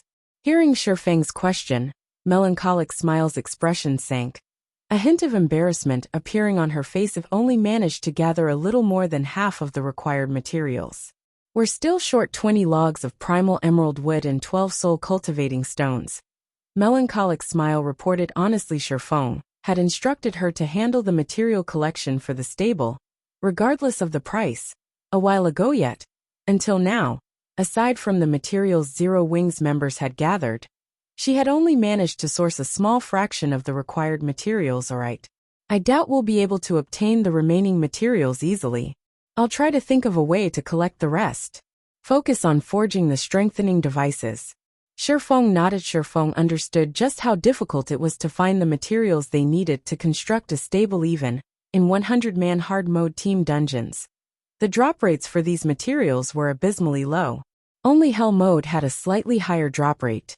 If they had not obtained the first clear of the Frost Prison, they wouldn't have as much stock as they did right now. It was already impressive that they had over half of the materials. Moreover, the situation in God's domain had changed. The various large guilds were only a short time from the level 40 era. As long as the various large guilds did a little research, they would discover a hint to what they needed for their own stables. Primal emerald wood and soul cultivating stones were among the more obvious necessities. However, only those with stable designs would know the majority of the materials they needed. There were many kinds of rare materials that dropped in large-scale team dungeons, and they could be used in multiple designs. Even if they came across some building material that the stable design would require, the various guilds might assume it had a different purpose. However, as information on the primal emerald wood and soul cultivating stones was available in cities' libraries, it would be nearly impossible to purchase these materials from other guilds. They were usually hard to obtain. However, Shifeng was also feeling celebratory. If he had not been able to participate in the Dark Arena, searching for a way to obtain the remaining stable materials would have really given him a headache. On the surface, the Dark Arena appeared to be a secret competition between the various international corporations. In truth, however, it was a place for the various corporations to exchange precious material and items. The Dark Arena provided a method to obtain the rarer materials and items. Of course, if one wanted these items, they needed to gamble on the team battles in the Dark Arena. Credits were not the most valued resource. Rather, it was the precious materials and items of God's domain. Normally, God's domain's major powers refused to sell these rarer items. At most, they might be willing to trade for items of equal value. Meanwhile, in the Dark Arena, if one offered a fair price, they could negotiate. Once both sides agreed, they would then bet on a match of their choosing. The winner would take everything. However, the winning battle team would also earn a small portion of this bet. If the battle team did not want the offered rewards, The party that won the bet could purchase the items from the winning team with credits. This was why so many powers throughout God's domain had hungered to join the Dark Arena in the past. They hadn't just wanted the fame. They had also wanted the chance to earn endless wealth and resources in God's domain. Unfortunately, not everybody could take part in the Dark Arena. The Dark Arena had its own inner circle. Ordinary guilds were not worthy of an invitation. Take Shifeng, for example. Despite being the guild leader of a second-rate guild, he needed to get the assistance of the upper echelon of a first-rate guild to gain entry into the Dark Arena. In the past, Shifeng had visited the Dark Arena over a dozen times, and he had to admit that second-rate guilds could not afford to mingle there. Even legendary items and player-constructed cities were sometimes used as bargaining chips, much less legendary rank materials. Although each team in the Dark Arena consisted only of 10 members, the profits one could earn from a single match could inspire hundreds, even millions, of people to fight. The primal emerald wood and soul cultivating stones were precious materials. In the Dark Arena, however, these materials were considered subpar wagers. Hence, it would not be difficult for Shifeng to gather the materials he needed to build his stable. After Shifeng stored the rare materials and level 50 weapons and equipment in the trading firm's warehouse, he hurriedly led Fire Dance towards Celiura's smithy. In Celiura's smithy, Shifeng handed Celiura the 10 Inferno gold ingots. Immediately, the sound of a system notification reached his ears. System. Epic Hidden Quest, recast 1,000 transformations, completed quest rewards. 200 million EXP and Fortitude plus 5. Suddenly, Shifeng's experience bar rose to 42% of level 39.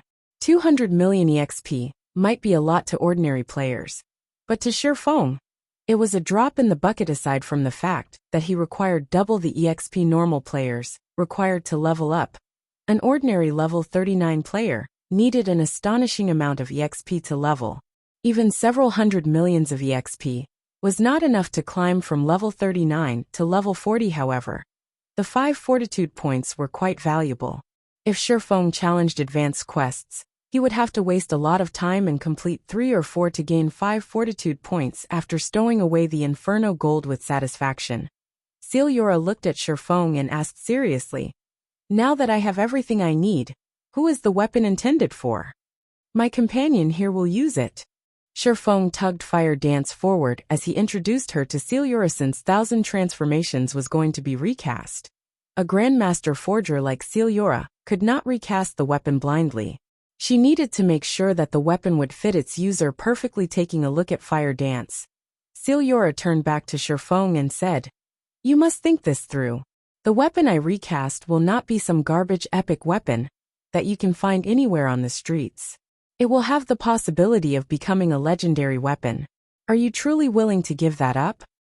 Even tier 6 gods would go crazy over a legendary weapon. Celiura refused to believe that Shifeng would actually go through all that effort for the sake of a companion. "Why wouldn't I be willing?" Shifeng laughed. 1,000 transformations was a short sword. Although swordsmen could use short swords as well, they did not suit his style. On the other hand, Fire Dance was Zero Wing's #1 assassin. She could wield the 1,000 transformations to its greatest potential. Hearing Shifeng's confidence, Fire Dance's face burned with both excitement and bashfulness. With the light from the smithy's furnace, Fire Dance's normally white cheeks seemed to have been stained red. "You blockhead. Fine. It's your decision." Celiura then shifted her gaze towards Fire Dance. "You follow me?" Fire Dance nodded silently. She then followed Celiura and arrived before a silver magic array. "All you need to do is stand in the center of the magic array," Celiura instructed. Her hands then began tracing divine runes in the air. By the time Fire Dance took her place at the array's center, Celiura had already written dozens of lines of golden divine runes. Her casting speed was tremendous. Shortly after, Celiura flicked her delicate finger, and the divine runes wrapped around Fire Dance's body rapidly, enveloping her. After finishing her preparations, Celiura took out the mana stones Shifeng had readied for her and tossed them into the furnace. Suddenly, 100 mana stones hovered above the magic array. looking like stars as they circled the 1,000 transformations, which the Grandmaster Forger had placed inside the furnace. In you go. Celiora took out the 10 Inferno gold ingots and tossed them into the furnace as well. Immediately, the crimson flames transformed into golden tongues of fire. In the next moment, the broken sword, which even killing ray could not damage, melted as they watched. When 1,000 transformations had melted completely, it transformed into multicolored globs of molten metal condensate. Celiora shouted. A multicolored magic array then enveloped the furnace and everything around it. The 100 mana stones instantly transformed into liquid and melded with the liquefied 1,000 transformations. Afterward, Celiora returned to rapidly writing divine runes and curses. The golden runes and purple curses also began to flow into the liquid metal inside the furnace. The Grandmaster Forger wrote runes for over half an hour. By the time Celiora finished, her face had paled to an unhealthy white. Meanwhile, the divine runes and curses had molded the liquefied 1,000 transformations. Celiora waved her finger. 1,000 transformations then flew out of the furnace and hovered in midair. Currently, 1,000 transformations glowed red and radiated a scorching heat. It's finally complete. Celiora could not help but reveal an excited smile as she gazed at the newly recast 1,000 transformations. You're tuning in to the Li Mei's Wuxia Whispers YouTube channel. We're so grateful for your support, and don't forget to subscribe to join us on this incredible journey through captivating stories. Your generosity through donations truly makes a world of difference, as it's the primary source of revenue that allows me to expand and enhance this channel for you. Thank you from the bottom of my heart for being a part of this adventure.